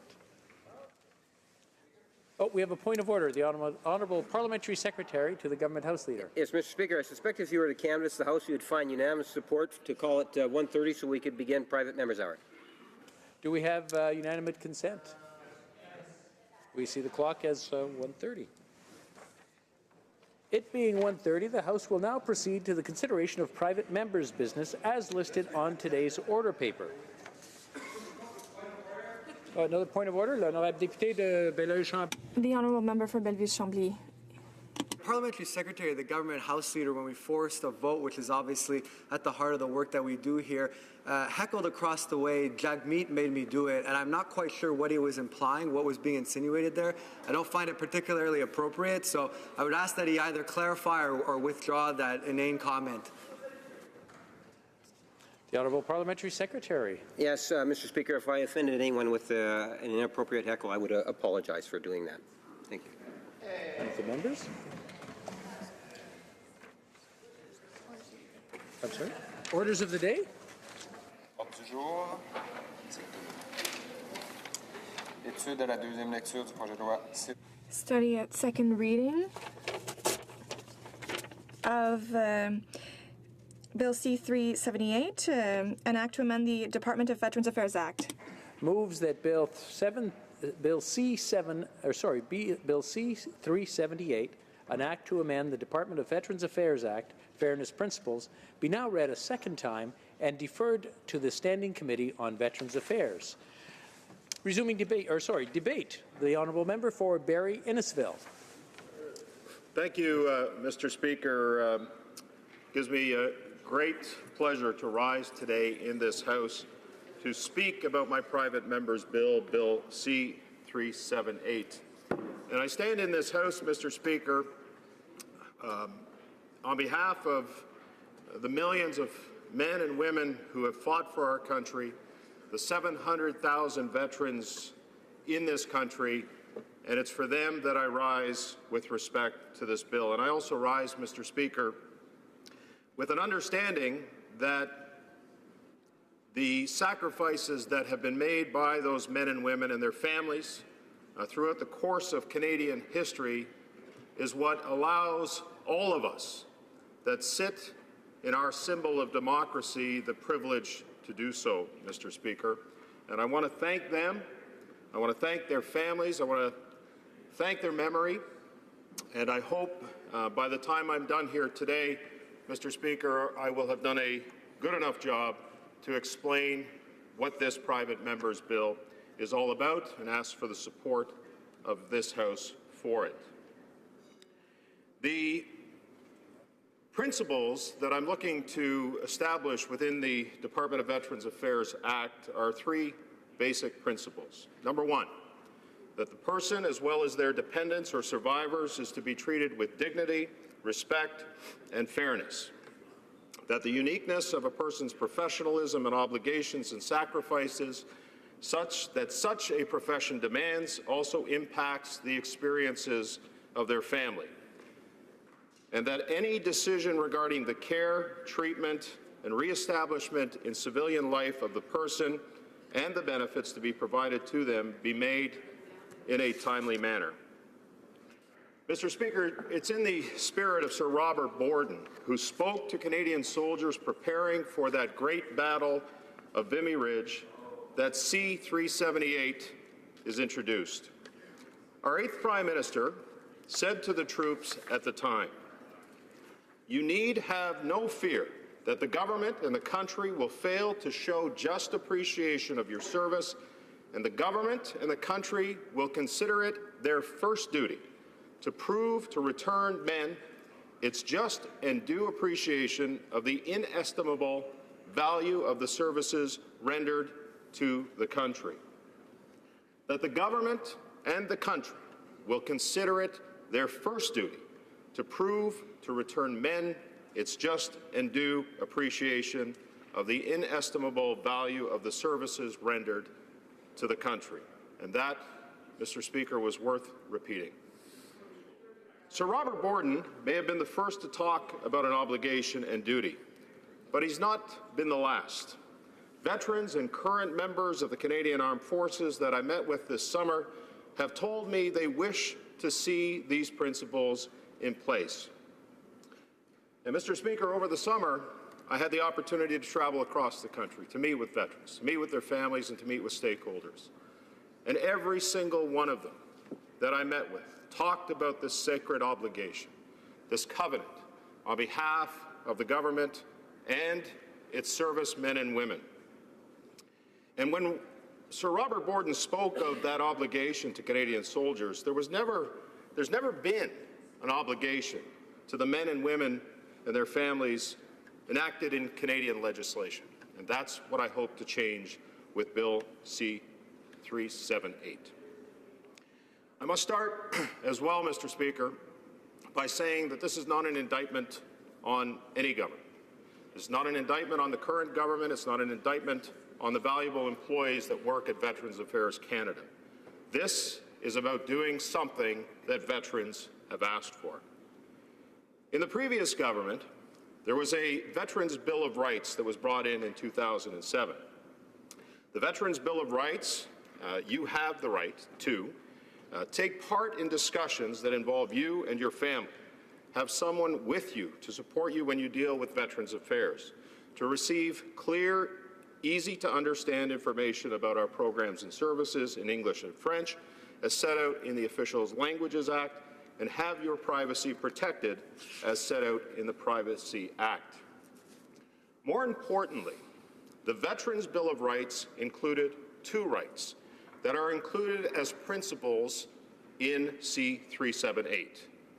One is to be treated with respect, dignity, fairness, and courtesy, and that the benefits and services as set out in our published service standards and to know your appeal rights. Mr. Speaker, Canada had the Veterans Bill of Rights, but it is the 2011 Armed Services Covenant from the United Kingdom and Prime Minister David Cameron that were the gold standard, that continues to be the gold standard set for stating a nation's obligation to its forces. The UK Armed Forces Covenant highlights include that they, the men and women and their families, deserve our respect and support and fair treatment. The whole nation, it says in that covenant, has a moral obligation to the members of the Naval Service, the Army, and the Royal Air Force, together with their families. They should face no disadvantage compared to other citizens in the provision of public and commercial services. And special consideration is appropriate in some cases, especially for those who have given most, such as the injured and the bereaved. It's also important to understand, Mr. Speaker, that the United Kingdom is the only country in this world that has a covenant with its servicemen and women. I am proud of C-378 and the principles our armed forces members and veterans are asking for. I'd like to take some time to go through the three principles. The first states that the person, as well as their dependents or survivors, is to be treated with dignity, respect, and fairness. This respect is duly earned as the men and women who defend our democracy essentially go to work in a theater of war where those they are battling do not recognize the rights and freedoms that Canadians expect to have. Canadians would not have those rights and freedoms without the efforts of our brave soldiers and the sacrifices they faced on the battlefields for the past 150 years. In the words of Aaron Bedard, a veteran and someone who I now consider a friend, he said to me about fairness, respect, and dignity, "I know that the principles of fairness, respect, and dignity towards Canadian veterans are as important to Canadians as they are for veterans and our families." And I believe that, Mr. Speaker, in all that I am. Sir Robert Borden first touched on the idea of an obligation because the duty performed by our Canadian forces. The second principle of C-378 states we should recognize the uniqueness of the person's professionalism and the obligations and sacrifices, such as that a profession demands that they also impacts the experiences of their family. It's only in recent years where the duty of a soldier's family has been recognized. This recognition is long overdue. For far too many years, families along with veterans suffered in silence with what was at first called shell shock, and to now that we know as the unseen injury of post-traumatic stress disorder. And on that note, Mr. Speaker, the honourable member from Prince George Caribou had passed in this House Bill C-211. And I note that it's been 168 days since that bill has been in the Senate, and it's time that that bill be passed in the Senate. In many Veterans Affairs Committee meetings, it was the spouse or the family member that spoke out about their roles in keeping their father, their brother, their mother, or family, a sister, alive, returning from theaters of war. Bill C-378, if passed, will forever recognize the uniqueness and obligations of not only the veterans who fought, but the families of the soldiers and our veterans. Thirdly, and more importantly, is the third principle, that any decision regarding the care, treatment, or reestablishment in civil life of the person and the benefits to be provided to them be made in a timely manner. Many discussions in this House and in committee revolve around the care our veterans receive. In some cases, Veterans Affairs does well, and I commend the men and women who work for VAC across the offices in Canada, in call centers and in the Charlottetown headquarters for the work that they do. There must be a recognition that there are cases where gaps are located and the standard of service cannot be met, Mr. Speaker. The idea of a timely manner must be considered in all aspects of care received by our veterans when transitioning to civilian life. There is a standard of care, but there are way too many gaps that exist right now that cause delays, Mr. Speaker. We can do better, and we must do better. Dave Bona, and veterans and Methylquin survivors, said it best. When a soldier comes home, all they ask for is to have the services and medical care they need available in a timely manner for themselves and their family. Having these reasonable principles in the Act will set in place the simple obligation that we ask for. The obligation that is asked for is the recognition of care when it's needed, not 6, 7, 10, or 12 months after it is asked for. The obligation of getting care to veterans is with Veterans Affairs Canada. Timely manner means not using an average to deliver service within 16 weeks, for example, but a realistic expectation to veterans and their families for the different care that is to be delivered in the varying circumstances. The principle of receiving care in a timely manner takes the idea of in a timely manner from being aspirational to being realistic and to being expected. It also puts it in legislation. As research improves how care is delivered, so should when that care is delivered. Mr. Speaker, last summer, as I said, I had an opportunity to travel the country. I traveled with a member from Yorkton Melville and Souris Moose Mountain, met with veterans and their families. I met with Robert Gagnon, a veteran walking across BC to help veterans suffering from PTSD. In Nova Scotia and New Brunswick, we talked with the women and men who ran the military family resource centers. I met with Medra Cousineau, who has saved 99 lives by pairing up veterans with trained service dogs. And in Calgary, we learned the incredible story about how the police there are helping our homeless veterans. In Edmonton, we met with CAF members and veterans together, and in that meeting, a colonel helped one veteran get off the street after hearing his story at that round table. I give all credit for the 3 principles in C378 to everyone we met this summer. It is the veterans and their families, the MFRC staff, the volunteers and activists that helped get this bill to the House today. I hope that all members of this House will support this bill, get 378 to committee, where more voices from more veterans and more of their families can be heard about these principles and to get these important principles into legislation. Finally, Mr. Speaker, as I close, I'll give the last words to Don Sorokin from Vancouver, BC. He's a lawyer. He wrote me and said that I welcome this bill to further recognize the military covenant. Throughout our history, Canadians have put life and limb on the line to serve Canada. The covenant is Canada's promise that in return for this service to protect our country and its democratic institutions, like the institution we're in today, those who serve and their dependents will be honored, respected, and looked after by a grateful nation. The implementation of this covenant should not be left to the whims of bureaucrats or the other pressing demands of the government of the day. And it's important to understand that this obligation is not just to be placed on this government, this minister, or the bureaucracy, Mr. Speaker. This covenant is placed for future generations of future governments, future ministers, future bureaucrats, and future parliamentarians who understand the sacred obligation, that covenant that Canada should have, needs to have, and hopefully will have with its veterans. Thank you, Mr. Speaker. Questions and comments. Questions et commentaires. The honourable member for Hamilton East Stony Creek.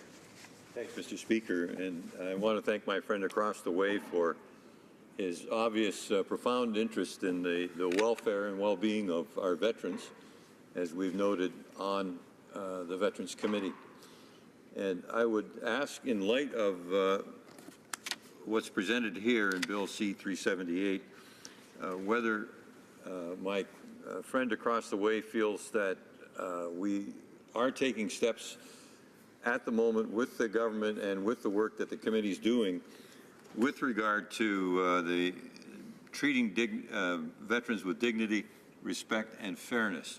Would my colleague feel that there is some progress being made as we speak, in addition to what he's calling for here in his bill? The honourable member for Barrie Innisfil. Thank you, Mr. Speaker. And I want to thank my honourable colleague for his question. We did spend time on the Veterans Affairs Committee in my role as critic for Veterans Affairs, and I will say that that committee worked very well. As I traveled the country, Mr. Speaker, I heard of gaps, and there really seems to be a distinct line that's drawn between those who have been satisfied with the services of government and those who have not. But one thing that I'm hoping to establish with these principles within the Veterans Affairs Act is that understanding of that obligation, those principles that I talk about. And there were, in the past governments, there were significant investments, and this government has made investments. I'll acknowledge that, Mr. Speaker. But there is still so much more that we can do. So much more that we can do to help better serve our veterans, and by establishing these principles of this covenant, it will be held for all governments, this government and future governments, to be able to abide by those principles, Mr. Speaker. Thank you. Questions and comments. The honourable member for Caribou, Prince George. Speaker, and I'd like to first say thank you to our colleague from Barrie Innisfil. He's a very humble man, and this is more than just, it's a passion of this gentleman. Looking after our veterans, looking after our first responders. From the very first day that we met here in this House, he has been passionate about doing whatever we can to look after our veterans. And I also want to take the opportunity to say thank you to our honourable colleague from Souris, Moose Mountain, as well as Yorkton Melville, who, along with our colleague from Barrie Innisfil, went from coast to coast to coast to coast, talking to our veterans over the course of this summer.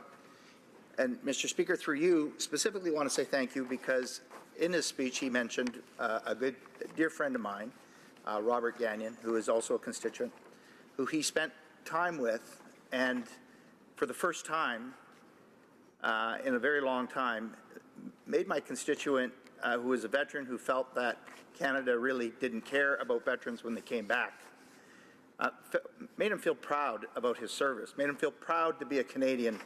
And as he was on his PTSD walk, talked with him and engaged him at a level that, again, through you, Mr. Speaker, I just want to say a very heartfelt thank you.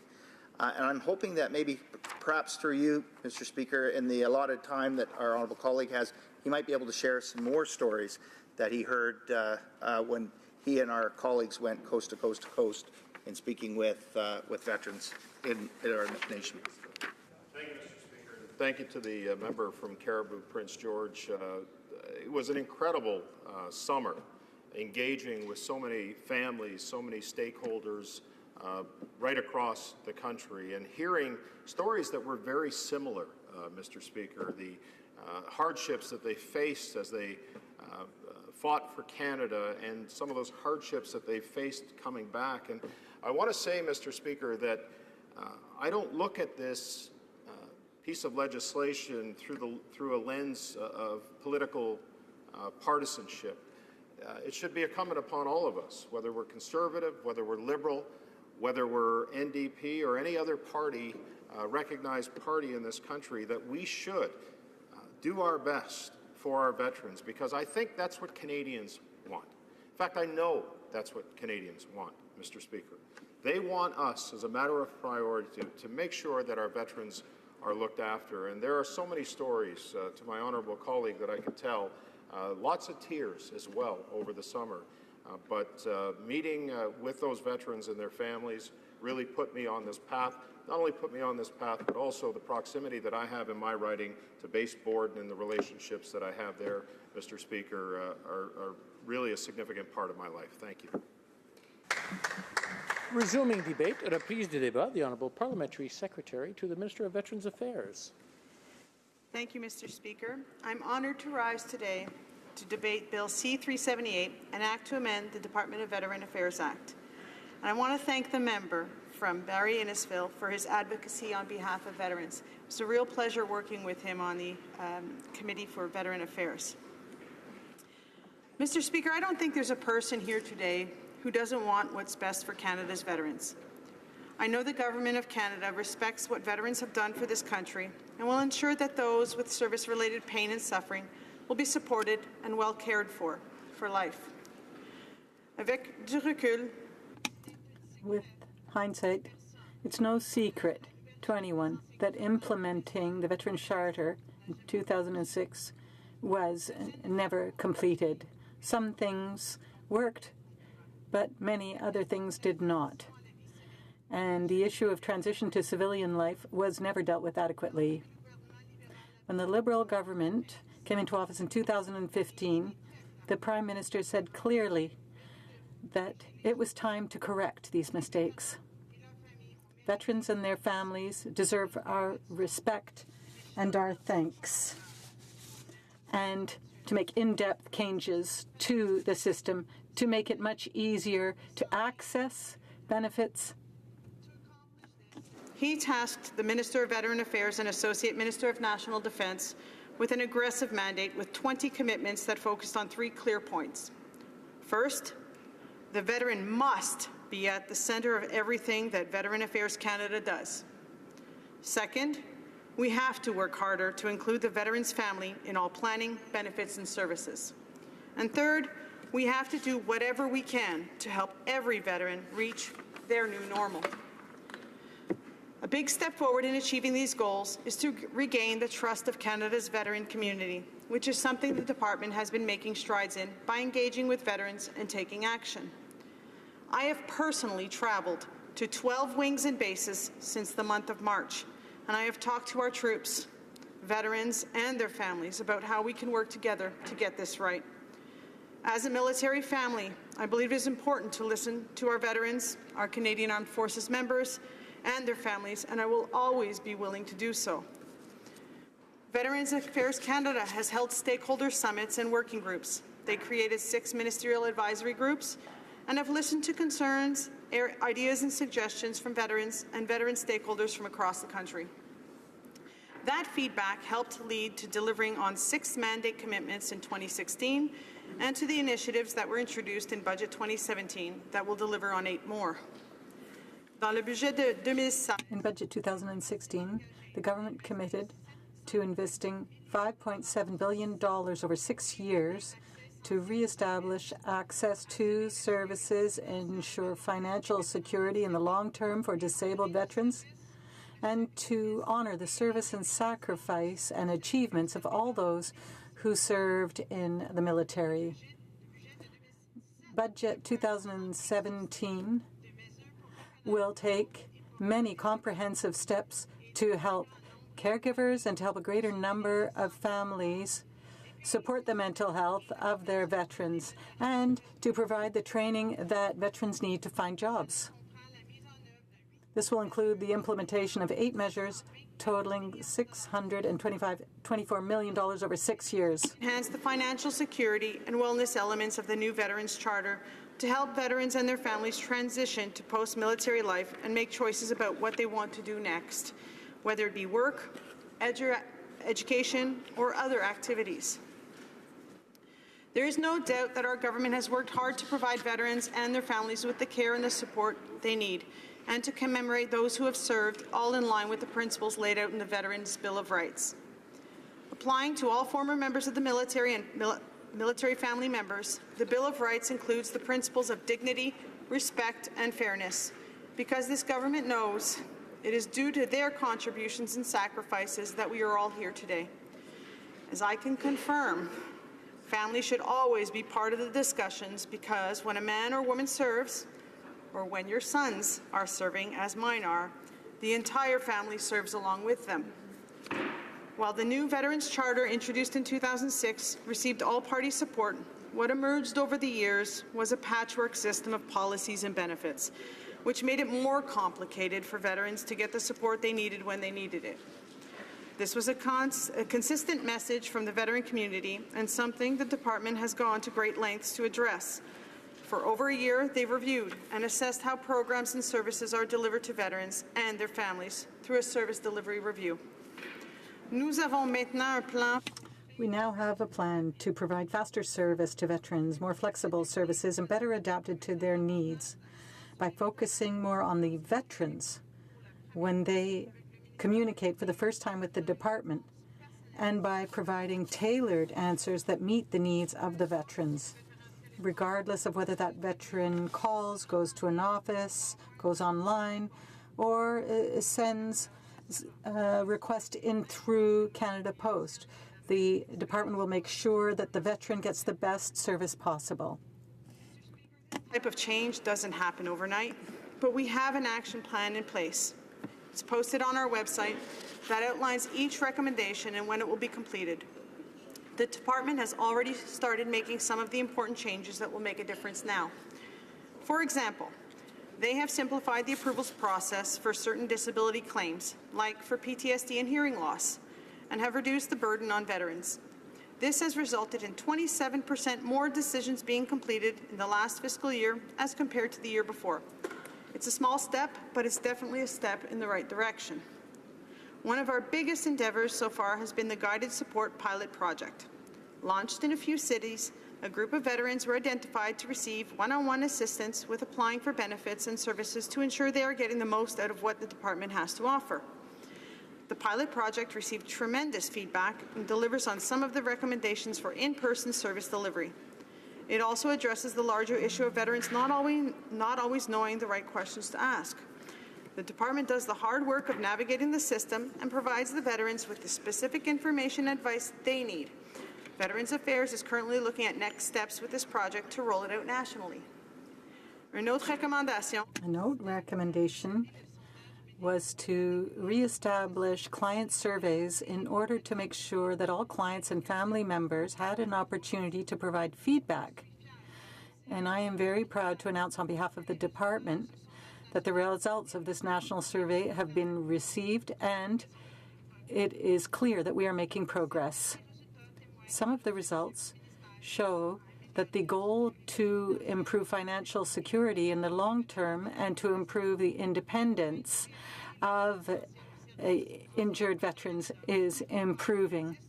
And we opened 10 more offices last year across the country and enhanced access to frontline employees and case managers. RCMP members and family members responded that 83% feel their case management plans meet their needs.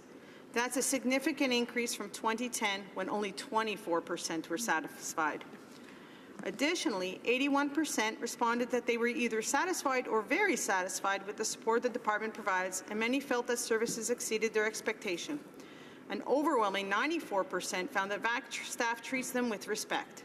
I think that speaks volumes, Mr. Speaker, for the progress the department is making and that they're headed in the right direction in respecting, supporting, and treating all veterans fairly.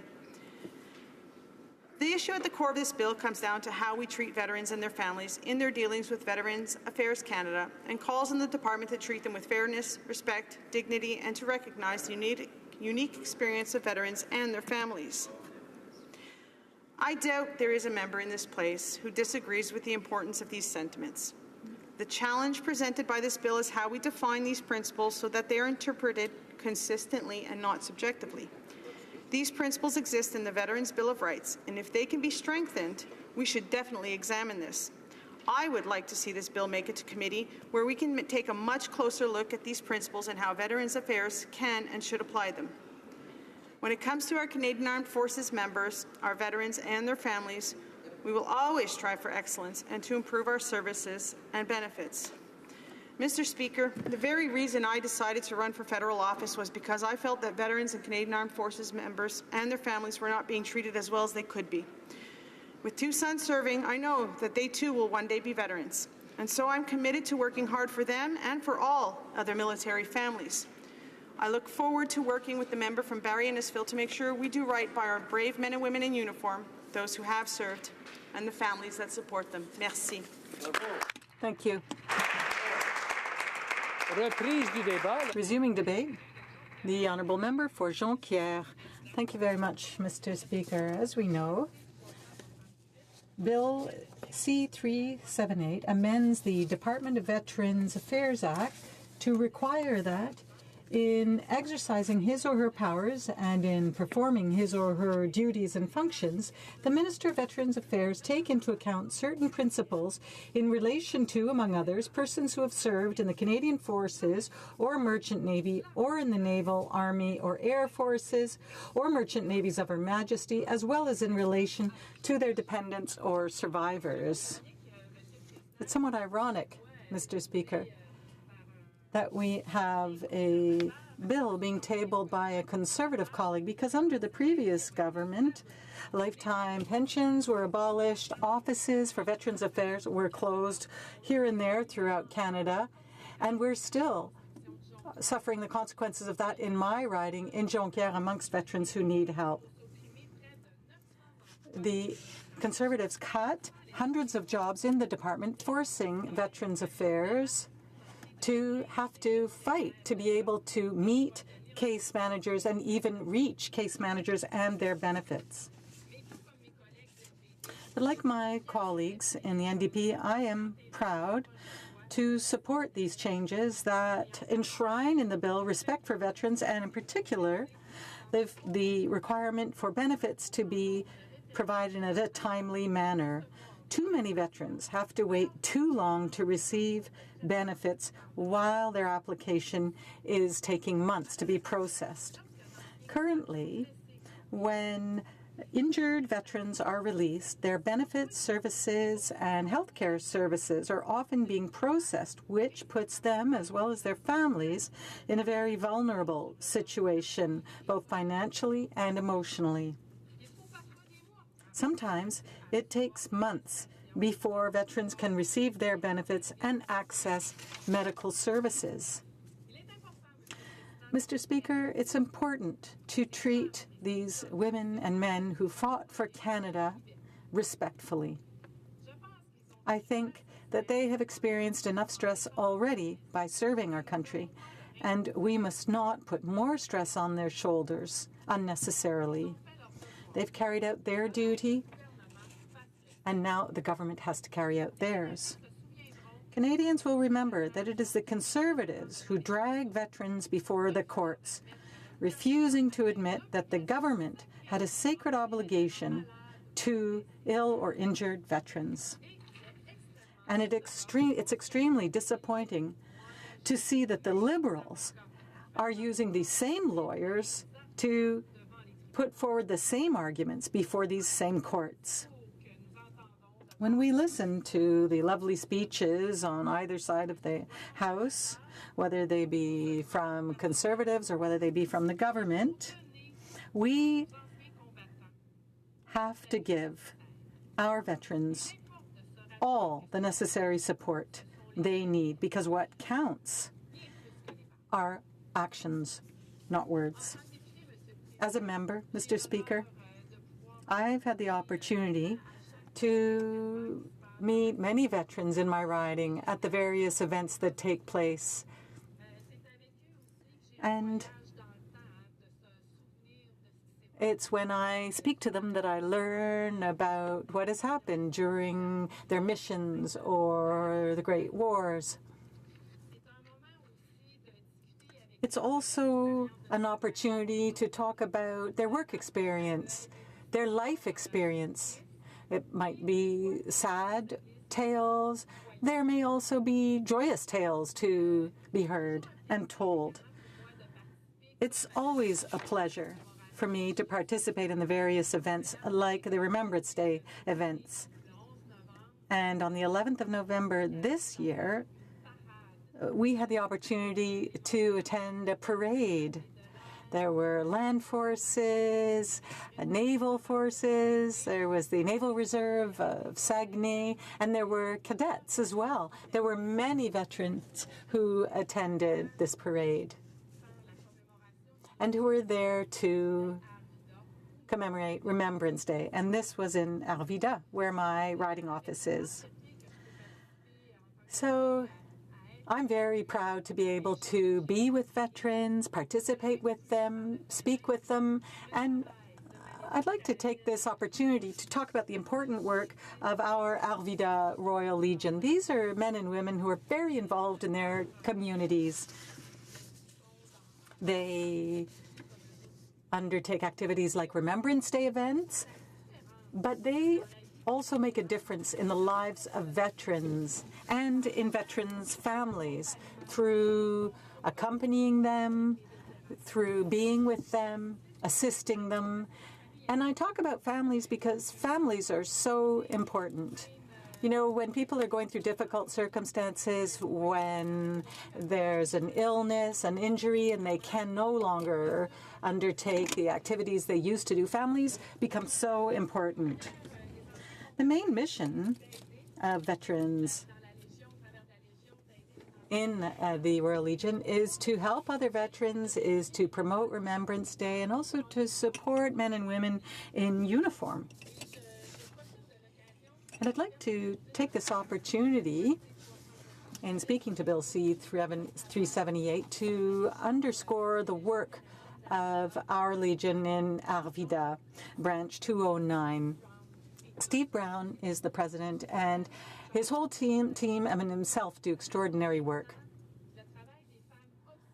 And women also, auxiliary women also do incredible work with veterans. And Annie Drolet does extraordinary work on a daily basis. And I mentioned the Legion because on December 3rd, they're going to celebrate their 70th anniversary. That's extraordinary. I've got a little anecdote to tell you.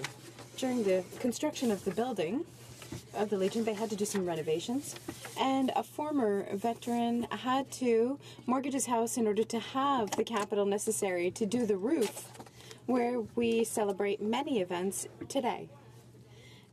These people have a lot of heart. They really get involved. And on December 10th, during a brunch, to highlight their 70th anniversary, I know that I'm going to hear even more anecdotes about them. To come back to our bill, the government's bill, I would like to mention that the Royal Canadian Legion has already expressed its position on this bill. The federal budget bill may have dealt with a few priorities set out in the mandate letter of Veterans Affairs, but they missed the opportunity following key recommendations made by advisory groups to Veterans Affairs, namely making sure that there is permanent financial security for veterans who are ill or injured. That said, Budget 2017 only has vague promises and has no details when it comes to the approach that will be used by the government to offer permanent financial security to our veterans and their families. It must be said, Mr. Speaker, that this bill goes in the right direction, but it doesn't go far enough. To conclude, the NDP supports improving services and pensions for veterans and their families. These changes are welcome. However, they are far from giving them what they desperately need.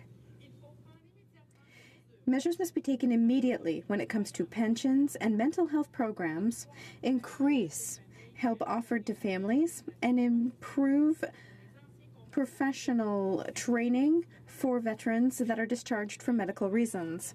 The NDP would like the Ombudsman for the National Defence and Canadian Forces,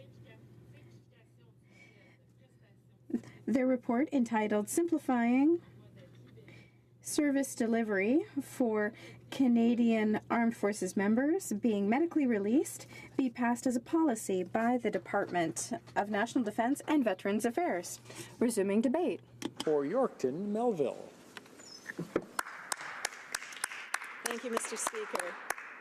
It is an honor for me today to stand and speak in support of C-378, an act to amend the Department of Veterans Affairs Act.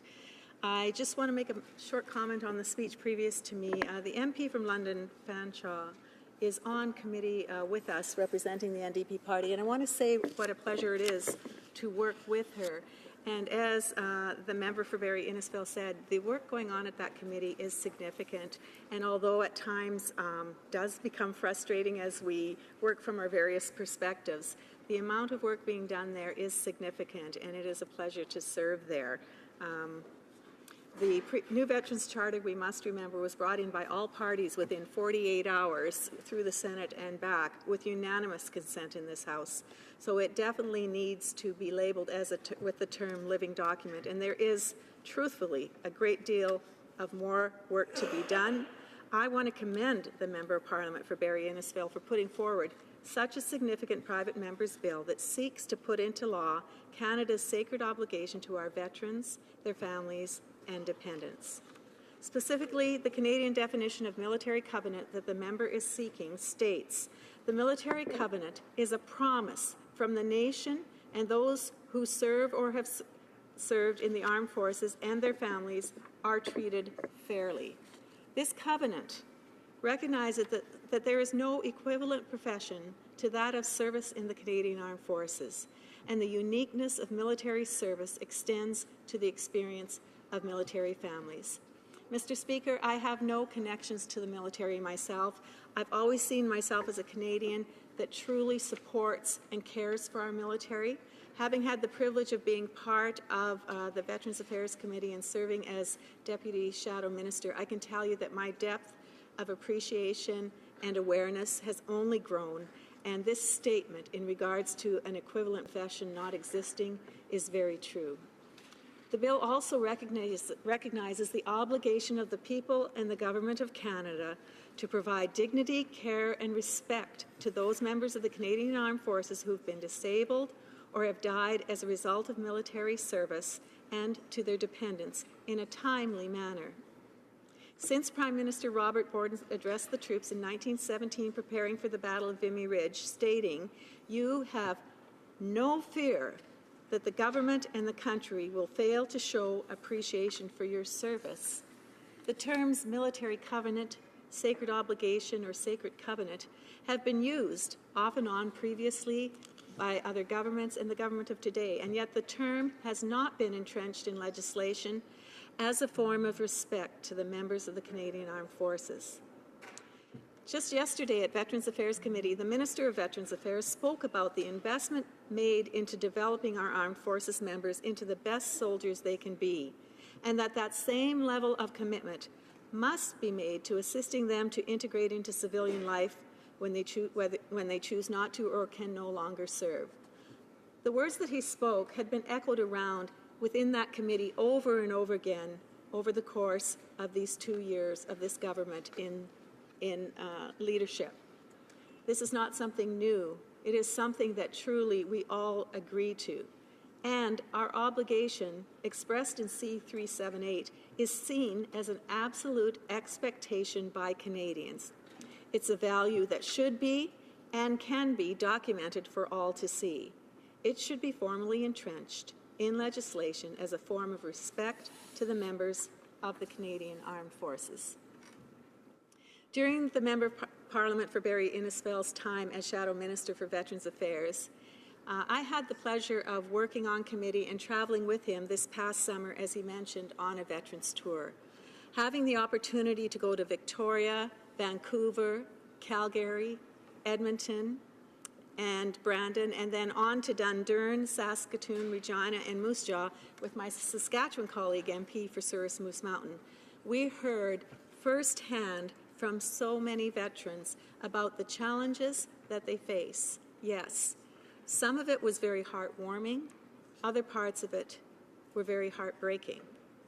And there's no question that a great deal more needs to be done. And our veterans hold us accountable to that. Quite honestly, if you talk to them face to face and get to know them, they really don't care who's in power. Whoever's in power is going to hear from them. And those that are not in power are going to be working with them as well to encourage the government to move on with the next steps that need to be taken. And I just want to share a few of the stories that I had the opportunity to hear. I met a veteran in Edmonton who had served for many, many years.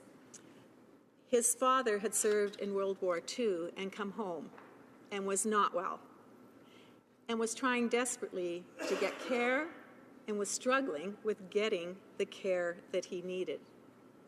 It just so happened that this individual that I'm speaking of was the oldest of 8 children.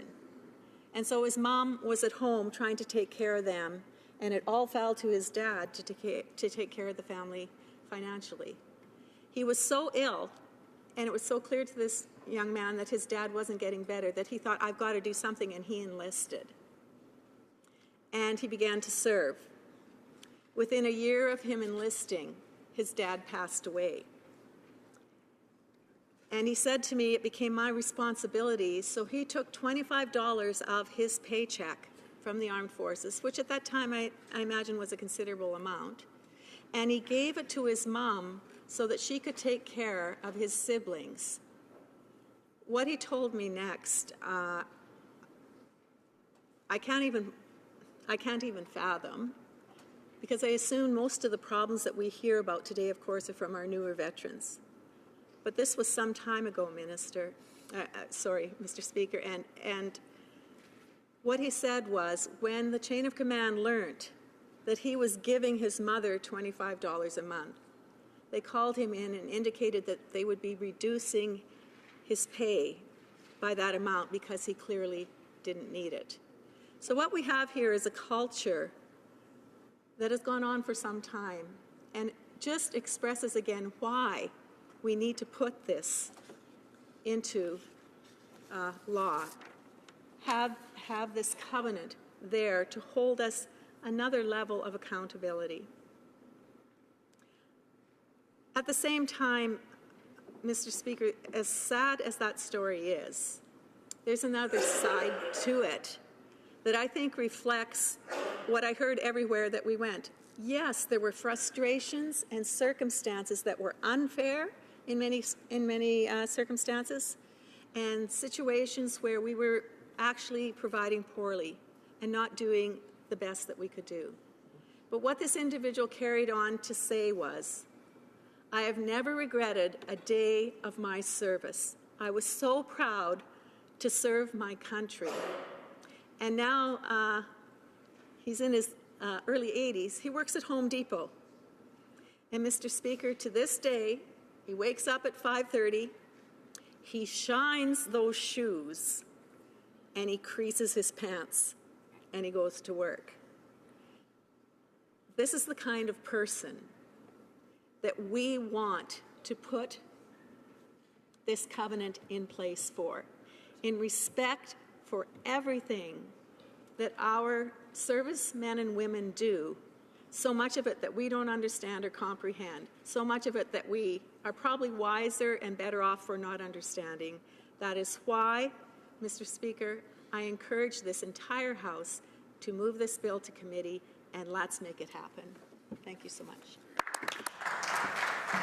Resuming debate, the Honourable Parliamentary Secretary to the Minister of Infrastructure, and I may want to point out that I think he'll make the full 10 minutes. Let's go ahead. Thank you, Mr. Speaker. I want to thank the honourable member for proposing this bill. As a veteran myself and as a member of the government side that counts, I believe, 9 veterans in its midst, including the member to my right from Winnipeg North, who served in the armed forces with pride. It includes the Minister of Defence. It includes my colleague and friend from Kelowna Lake Country, and my colleague in the Quebec caucus who is the Minister of Transport, and my riding right beside me in Westmount NDG. All of these people, including myself, are honored to be part of this party, honored to be in this parliament, and honored to have served our country with pride and glory. A number of us, only by fate alone, have escaped the hardship of war, but we stand together with the veterans who have faced it and faced other adversity insofar as we are all prepared to lay down our lives for our country, and it is something that unites us quite deeply, and it unites us, in fact, with members who have served across the way, and indeed the extended family of those people, which a few generations ago included members of the Second World War, First World War, and other wars that Canadians have proudly served in. This bill focuses the attention of the House on Canada's brave men and women in uniform, for whose skill and sacrifice all Canadians owe a debt of gratitude and esteem. The bill's intentions are admirable. They're goals that this government is currently delivering on, Mr. Speaker, as the Parliamentary Secretary to the Minister of Veteran Affairs talked about earlier. In November 2015, this government made a commitment to restore veterans' access to critical services and improve the long-term financial security and independence of veterans and RCMP members with illness or injury and their families. The Minister of Veterans Affairs was given a mandate that recognizes the obligation of this government to treat our veterans with respect and gratitude that they deserve. Dès sa première journée au pouvoir, Since its first day in power, the government has committed to offering new opportunities for careers to veterans that would allow them to more easily access to services, to improve mental health services, and to do more to support veterans' families. the Minister was tasked to work with the Minister of National Defence to ensure a seamless transition for releasing members of the Canadian Armed Forces into civilian life. Since then, this government has invested significant time and resources to ensure that men and women who have served our country in uniform receive the respect, support, care, and economic opportunities that they deserve, all in a fair and equitable manner. Budget 2016 provided funding that allowed Veterans Affairs Canada to reopen the 9 offices across the country that had been closed by the previous government, to open a new one in Surrey, British Columbia, and increase outreach to veterans in Canada's north. The department hired more than 400 new staff to deliver services to veterans, including more case managers. In Budget 2016, this government invested $5.6 billion in improved benefits to veterans and their families. We increased the value of the Disability Award and also increased the earnings loss benefit to 90% of a veteran's pre-release salary and indexed them, importantly, to inflation.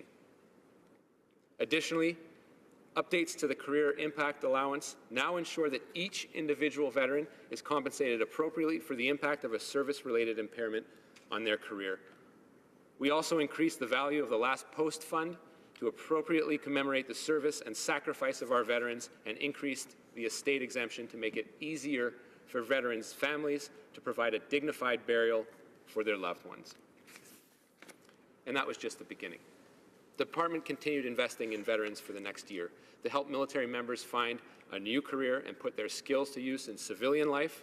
We introduced the Veterans Education and Training benefit that gives veterans up to $80,000 to cover tuition and other costs depending on years of service. Le ministère des Anciens Combattants The Department of Veterans Affairs Canada is also redesigning the career transition services so that more people can use them, including survivors, spouses, and partners. Transition is about more than just a new career. The department has introduced a series of new initiatives to address well-being, many of which involve family. Recognizing the vital support families provide to serving military personnel and veterans, the government has expanded access to the Military Family Support Program.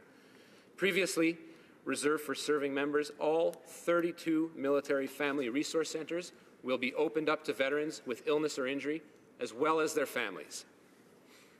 A new Veterans Emergency Fund was also introduced, which provides immediate financial relief to veterans and their families facing an unexpected or urgent financial need.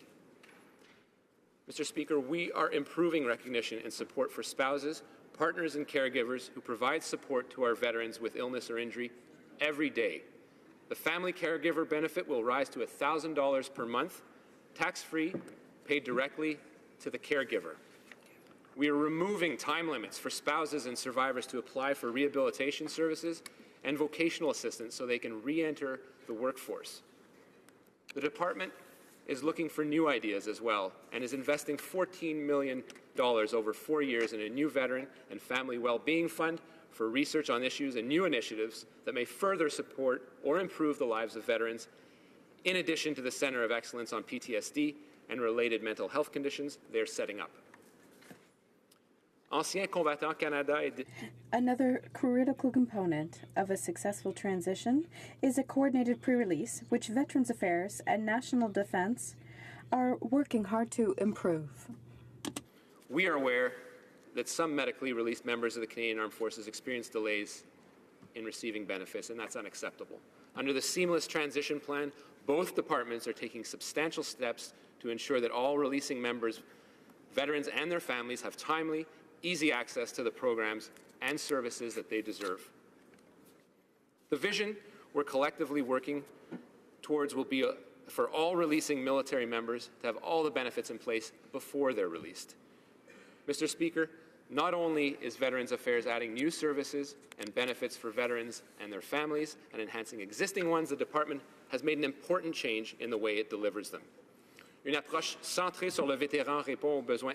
A veteran-centric approach accommodates the individual needs of each veteran and their family.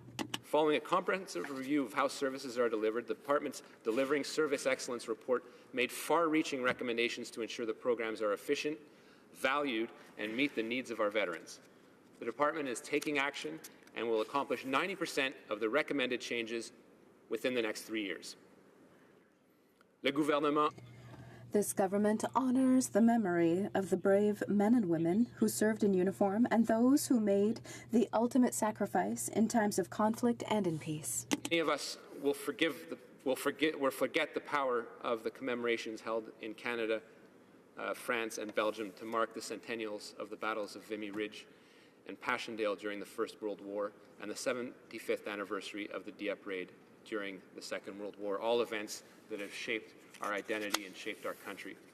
Nor will we forget the Invictus Games for servicemen and women and veterans with injuries or illness. They were a great success in promoting awareness, understanding, and respect for those who have served and continue to serve. Mr. Speaker, this government is committed to ensuring that all veterans and their families receive the care, compassion, and respect that they have earned through their service. We have restored services and programs that were cut by the previous government and invested in mental health care, services for families and caregivers, long-term financial security, and career opportunities, all with the utmost dignity, respect, and equality for former military and RCMP members. And Mr. Speaker, as I go back to Montreal, I'll be taking the VIA train, and VIA has taken an undertaking to hire veterans, and I meet them every time I take the train, and I thank them for their service. We will never cease striving to improve the lives of all of our brave men and women in uniform. Thank you, Mr. Speaker. Merci.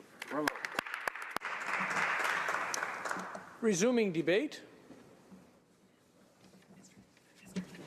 I'm sorry? Well, the Honourable Parliamentary Secretary. And I just want to point out that the Honourable Member has about 2 minutes, and then we'll have to adjourn. Wonderful. Thank you, Mr. Speaker. It's always a privilege and honor to stand in my place here and representing residents of Winnipeg North.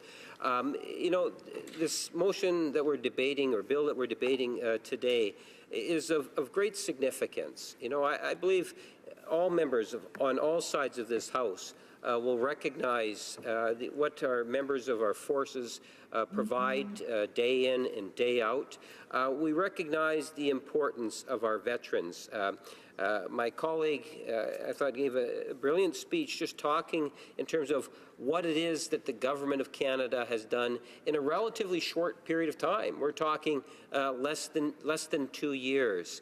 And it's initiatives through, whether it's our Minister of Veterans Affairs or Defence, Cabinet as a whole, or indeed caucus, Mr. Speaker.